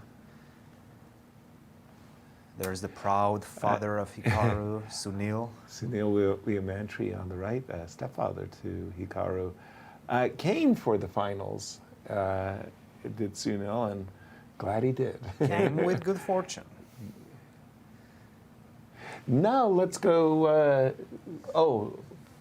First of all, let's go through the finishers. Start with the Open champions, if you don't mind. Definitely. First up is Sam Sevian, who tied for 7th place and netted $12,000. And then we move on to Ray Robson, also tying for 7th place and winning $12,000. And then we had Sam Shankland, who actually tied for 5th place and netted a very healthy sum of $18,000. And he was joint 5th alongside Fabiano Caruana. The defending champion got knocked out in an amazing match with Levana Ronia. And then we had Lenia Dominguez in 4th place and walking away with $20,000. He was runner-up in the elimination bracket. Yes. And then we saw Levon Aronian, and he finished in 3rd place with $25,000. Losing to Wesley So. And in 2nd place, well, a worthy contender. He made some comeback victories and he entertained us all with sparkling chess. It was Wesley So, who walks away with $35,000. But our American Cup champion was none other than Hikaru Nakamura, who netted $50,000 and a $10,000 champion bracket winner bonus. Not Absolutely. a bad couple of weeks. Let's go through the ladies and all of our contenders, beginning with Katja. Yes, she tied for 7th place and walked away $6,000 alongside Anna Zatonsky, and also tying for 7th place. And then we move on to Tatev Abrahamyan, who walked away with $9,000 and finished in 5th place, alongside Atusa Polkashian, who also won Anna Zatonsky, but was eliminated. Exactly. And then we had Begim Turkinjanova. She finished in 4th place with $10,000. Very, very fine performance. And 3rd place was Naji Paikitsa, $12,000. And in 2nd place, we had 13-year-old Alice Lee. Watch out for that name. She is going places. She finished with $18,000. And the American Cup 2023 champion is Irina Krush, walking away with $25,000 and $5,000 for winning the championship bracket. A repeat winner for sure, but she was at least dinged. Alice did get in one victory. And in the American Cup Blitz event, it was Fabiana Caruana who walked away with 1st place and all the honor and all the glory alongside $5,000. then they're going to stop calling him a poor blitz player. If he keeps this kind of blitz up, he's going to, that reputation is gone. Yeah. But I wanted to say thank you and big shout outs to everybody at the St. Louis Chess Club in Scholastic. Absolutely. Tell the people, call out some names Yes, of definitely. the most deserving. And first of all, you know, this tournament would not have happened if it had not been for Rex and Dr. Jeannie Singfield. So massive thank you to them. And also to Joy Bray, Tony Rich, Chris Bird, the arbiter, Judith Chataray, also an arbiter, Rebecca Buffington, Leonard. Events coordinator, she does great. I mean, thank you, Rebecca, for all of the jackets, swag, and food that is served. Sorry. Yes, had to definitely. That way I'm Leonard. going to get an extra sushi in. Nice thinking. Emily Trask, Ryan Chester, all the rest of the St. Louis Chess Club who do an incredible job, we have to say. And Randy and Spectrum, as well as Kevin and everyone at Silverback. And of course, last but not least, I would like to give my deepest thanks to everyone who watched the show and supported the show, joined in the fun, sent us your tweets, and just enjoyed chess every move of the way. You guys have made it incredibly special for all of us. And I've got to say big shout outs. Thank you so much to the World Chess Hall of Fame for their hosting of the event. Shannon Bailey, Emily, just you guys, we come in every day. They make us smile. And thank you for all of that. And we have our champion in studio with Cristian. Hikaru, so many hours, so many games spent in the presence of this worthy opponent, Wesley. So sum up your feelings right now after this incredible match. Yeah, I mean, it's crazy. I think this match, I mean, frankly, the way that I look at it is it really came down to who won that first match in the champions bracket in terms of who was likely going to win. I mean, we're so evenly matched. You know, Wesley won yesterday, I won today. I mean, I would say that I think actually today Wesley was clearly the better player. I was not very sharp. Even though maybe the games don't look so bad, my calculation was horrible, especially in this first 10-minute game. This third game we played today, I mean, I thought I was just much better, and the next thing I know, I'm just like losing. I mean, I don't know if I'm actually losing, but I'm much worse in a night end game. And so I think my calculation wasn't great. I think Wesley was just better, but fortunately in the final game I had this little silly idea with knight a4, and I was kind of hoping Wesley would make a blunder because after playing so many games, it's nice to have a simple win there. So it's tough, but I mean I think either of us could have won. It just ended up being me though at the end of the day. You surely wanted to end the matches and the championship yesterday. Unfortunately for you, you weren't able to do so. What did you tell yourself at night trying to get ready for this matchup? Well, I mean, I was very, very upset with myself. Without specifying, there's some other stuff going on that's significantly bigger than this tournament that I'll be announcing in the very near future that I've been dealing with throughout the event. So I was pretty upset because if I had the free day today, I could have taken care of some other stuff.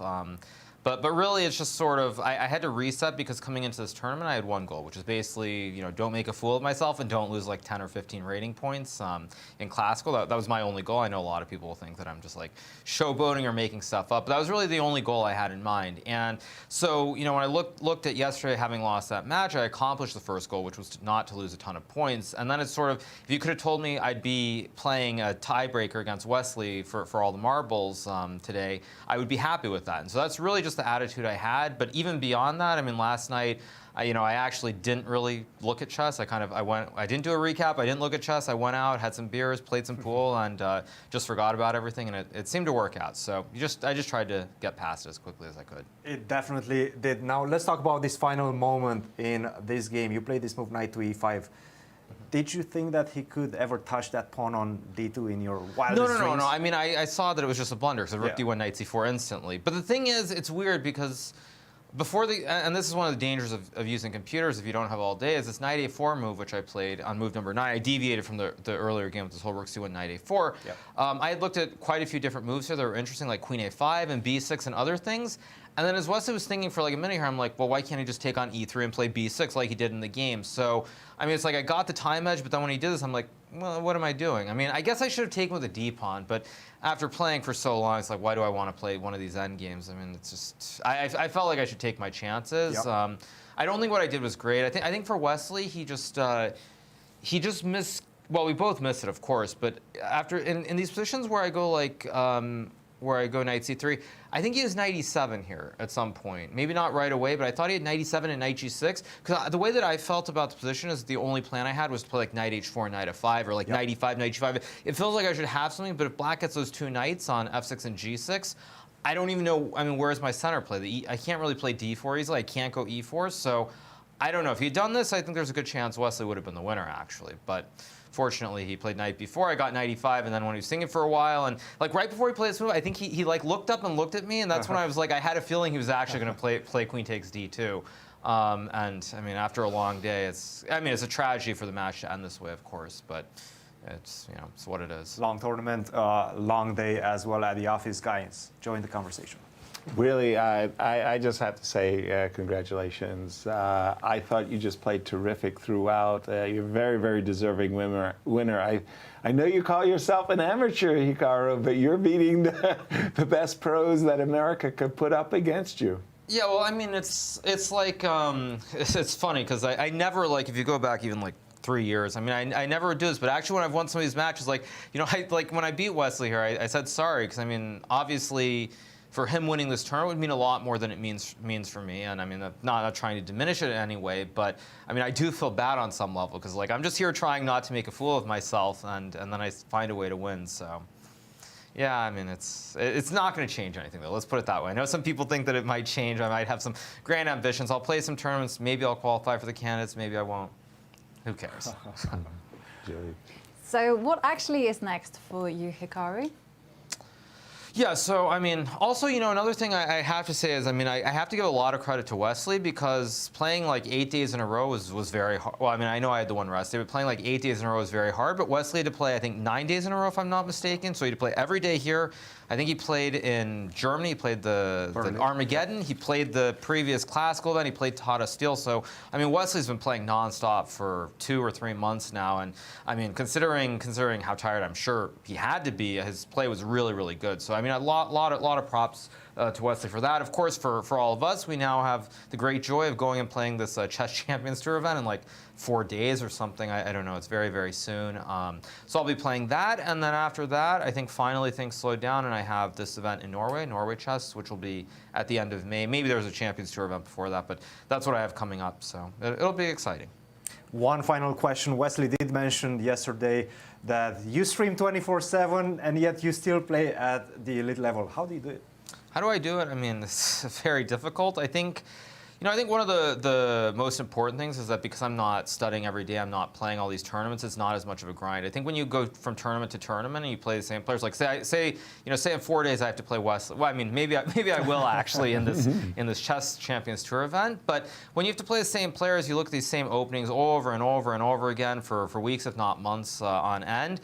I think that chess isn't so fresh. You start to get like bored, you start to get annoyed. I mean, there are a lot of different emotions that you have. And so for me, I think I'm able to just sort of look at it as like trying to play interesting chess, trying to have some fun, and really enjoying it because I know that I'm not going to get an opportunity anytime soon to play over the board chess. So that's just the mindset I have. I mean, it seems to work for me. But also beyond that, I think it's just that I am sort of playing with house money all the time, and I'm just trying to come with ideas, trying to surprise my opponents. And I think there's a lot more on the line for them. There's much more pressure than there is for me. So I just find a way to make it work. But it's not easy. It's not easy at all. Hikaru, congratulations. You are the 2023 American Cup champion. Thank you, guys. And again, our congratulations. Wow. What a champion. So it comes to this. All good things must end. Jovi, once again, I appreciate working with you and Cristian. It's a love fest, yes, but it's been really, really, really a lot of fun. Making me blush. It's been awesome. And I it. have to say, again, with Cristian, it hasn't felt like the teasing has been on an excellent level. I know, and it's just been enjoying the chess and enjoying what the players have provided for us. Truly. It's just been wonderful. And again, I'd also like to thank everyone watching at home. We really couldn't have done it without you. Keep on playing chess. And I do believe, of course, that we've got our runner-up in studio with Cristian to share his thoughts. Cristian. Wesley, first of all, commiserations. This is not the way you wanted to see this match. No, it's okay. And what are your feelings right now? Well, first of all, big congratulations to Hikaru. I think it's a well-deserved victory. I mean, we both made mistakes. I mean, after such long matches. But I think he's an extremely strong player in all time controls. And in crucial moments, especially in Blitz, he had a big advantage. So, yeah, big congratulations to him. I'm not really that sad. I mean, I think I fought hard. I think I was playing very decently. I had some chances here and there. But at the end of the day, that's what chess is about, and just gotta keep trying. I mean, it's unfortunate that it had to end like this with my queen getting trapped. But at that point, I was already kind of tired from playing day in, day out, and I was pushing, but really today really was a coin toss. Anything could have happened, but if it gets to the Armageddon, I think Hikaru has a big advantage. So I had to find a way to win at some point. You've took Hikaru all the way until the final stretch, and I have to say, you were putting a lot of pressure in that 10+5 section. At least that's how it felt for us in all 3 matches, even in this one. Yeah, I noticed. That first game with the white pieces, that endgame, bishop, knight, and a few pawns, but it still felt like you have a lot of pressure. Did you feel like you were winning at any point? Oh, the first 10+5. The first 10+5 game today, yes. No, I don't think I was ever winning. I think he made some mistakes. He had a very good preparation in the opening.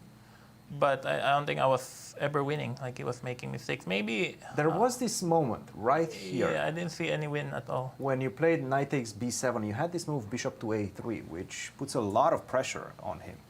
If it takes, then you go knight f5, knight d7, you take, and then knight d8.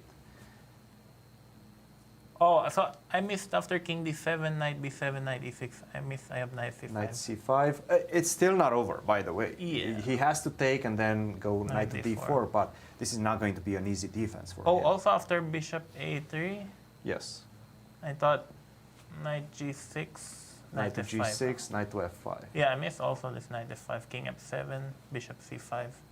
Yeah, I think I saw something like this. I thought he could take on c5, then bishop b8, bishop d6, bishop a7, and then the bishop gets trapped. Yeah, bishop a3. Yeah, but the thing, I was already quite happy with the position, like the way I was outplaying him. And I just didn't see bishop.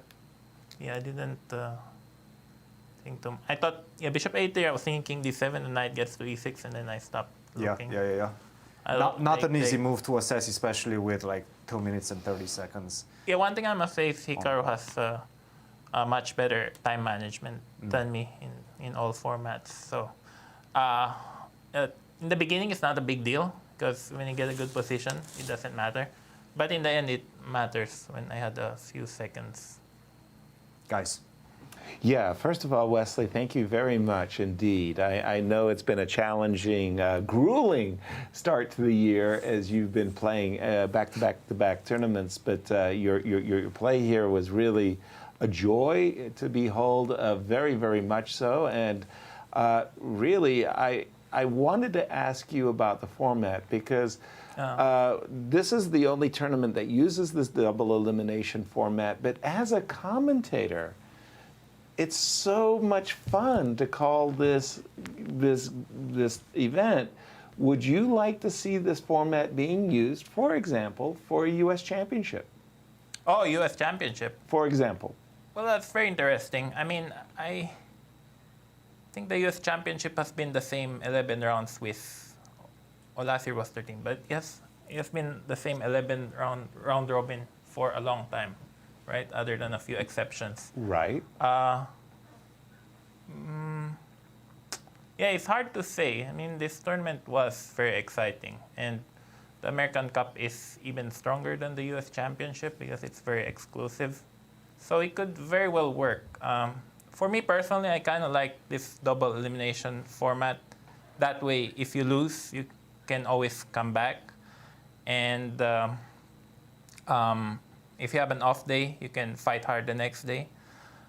And also, it's become quite popular recently online, also in the Berlin Armageddon series.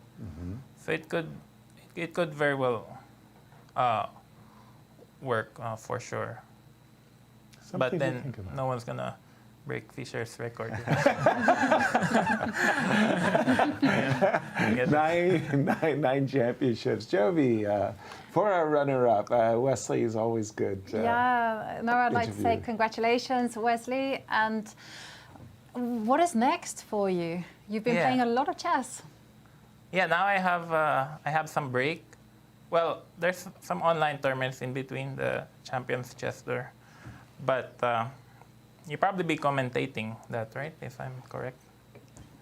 Will you be commentating? It's a secret, huh? I'm going to Germany. But yeah, that one, I play Levon Aronian in Division 1. I think it starts in a week or something. Okay. And then I have quite a long break. Probably watch Hikaru play Title Tuesday. and then after Grand Chess Tour starts, actually I have a very tough schedule ahead of me. I'm playing in the Romania, which is a classical tournament, and then I'm playing in Poland, which is Rapid Blitz, and then I'm playing in Norway Chess, which is extremely strong with Magnus, Firuzja, Hikaru, Fabiano, etc. So I have to prepare. But I mean, I'd like to say thank you to all the people who made this event possible. I think first of all to the St. Louis Chess Club, and then to all three of you. Thanks for all your hard work. Also to the referees, especially Chris Bird and Judith Sataray. They've been extremely helpful. And also to my mother, who's always encouraging me, amongst many others. And again, big congratulations to Hikaru for a well-deserved win, and also Irina. I looked at her games here, and she's incredibly tough, and she managed to beat Alice Lee in a comeback victory. So that's good. As for me, I'm trying to again focus on my classical chess. So rapid and blitz is just. I mean, it's good if I do well, but trying to play better chess. Wesley, congratulations on an incredible tournament. Yeah, also congratulations to Fabiano for winning today's Blitz. Lasta, before we let you say goodbye, Wesley. Oh, I must say, Yasser, it's your fault I lost this last game. I was thinking of you. How so? When he played 95, I looked at my clock. I was getting low on the time. And you took the pawn. Yeah, I didn't want to keep playing, shorter time controls. So I thought either I win or I lose. So I took the pawn.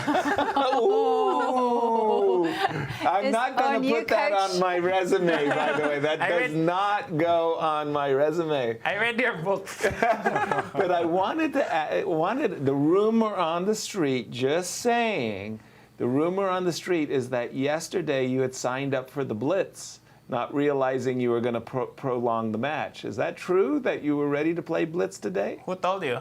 I don't know. It was just the rumor. The rumor on the street. Yeah, I ran into Mike Coomer on the street, and I was asking him where the Blitz was going to be. Okay. So you were ready to play some Blitz if it came down to it, right? Yeah, maybe. maybe it's not too late. Wesley, you've got a lot of fans in the chess world. Congratulations and good luck on what sounds like a very, very tough schedule ahead for you. Yeah, I think because also Magnus is playing in Romania and Norway. So. Wow. Also great stuff.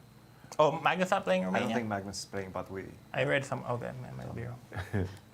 All right. Again, congratulations. And again, for us, it was really great. We enjoyed everything about this event. And even Wesley said, this format could be used for a determination of a national championship. For those of you in the FIDE audience, consider changing the World Cup to a double elimination. I think that would be a more enjoyable event, just not to go. Oh, look at that. Oh, no. It's past. Oh, no. It's in the past. Let's live in the future, in the present. It's history. I mean, this is in the past.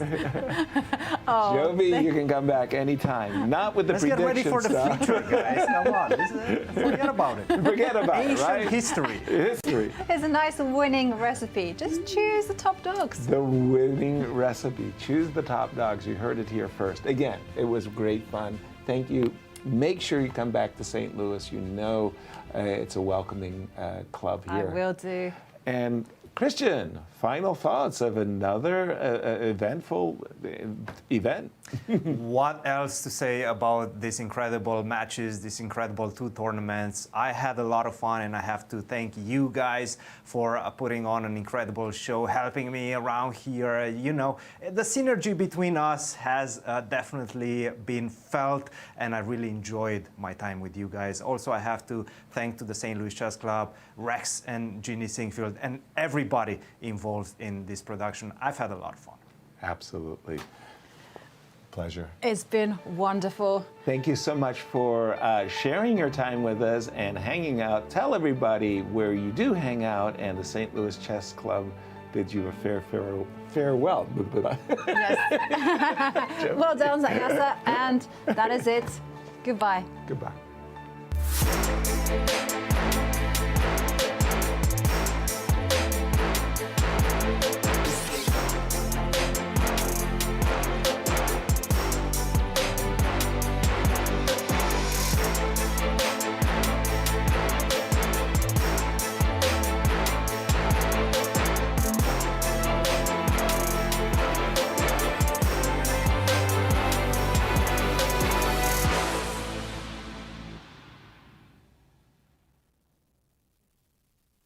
This has been a presentation of the St. Louis Chess Club. Any reproduction or distribution of this content without the express written consent of the St. Louis Chess Club is prohibited.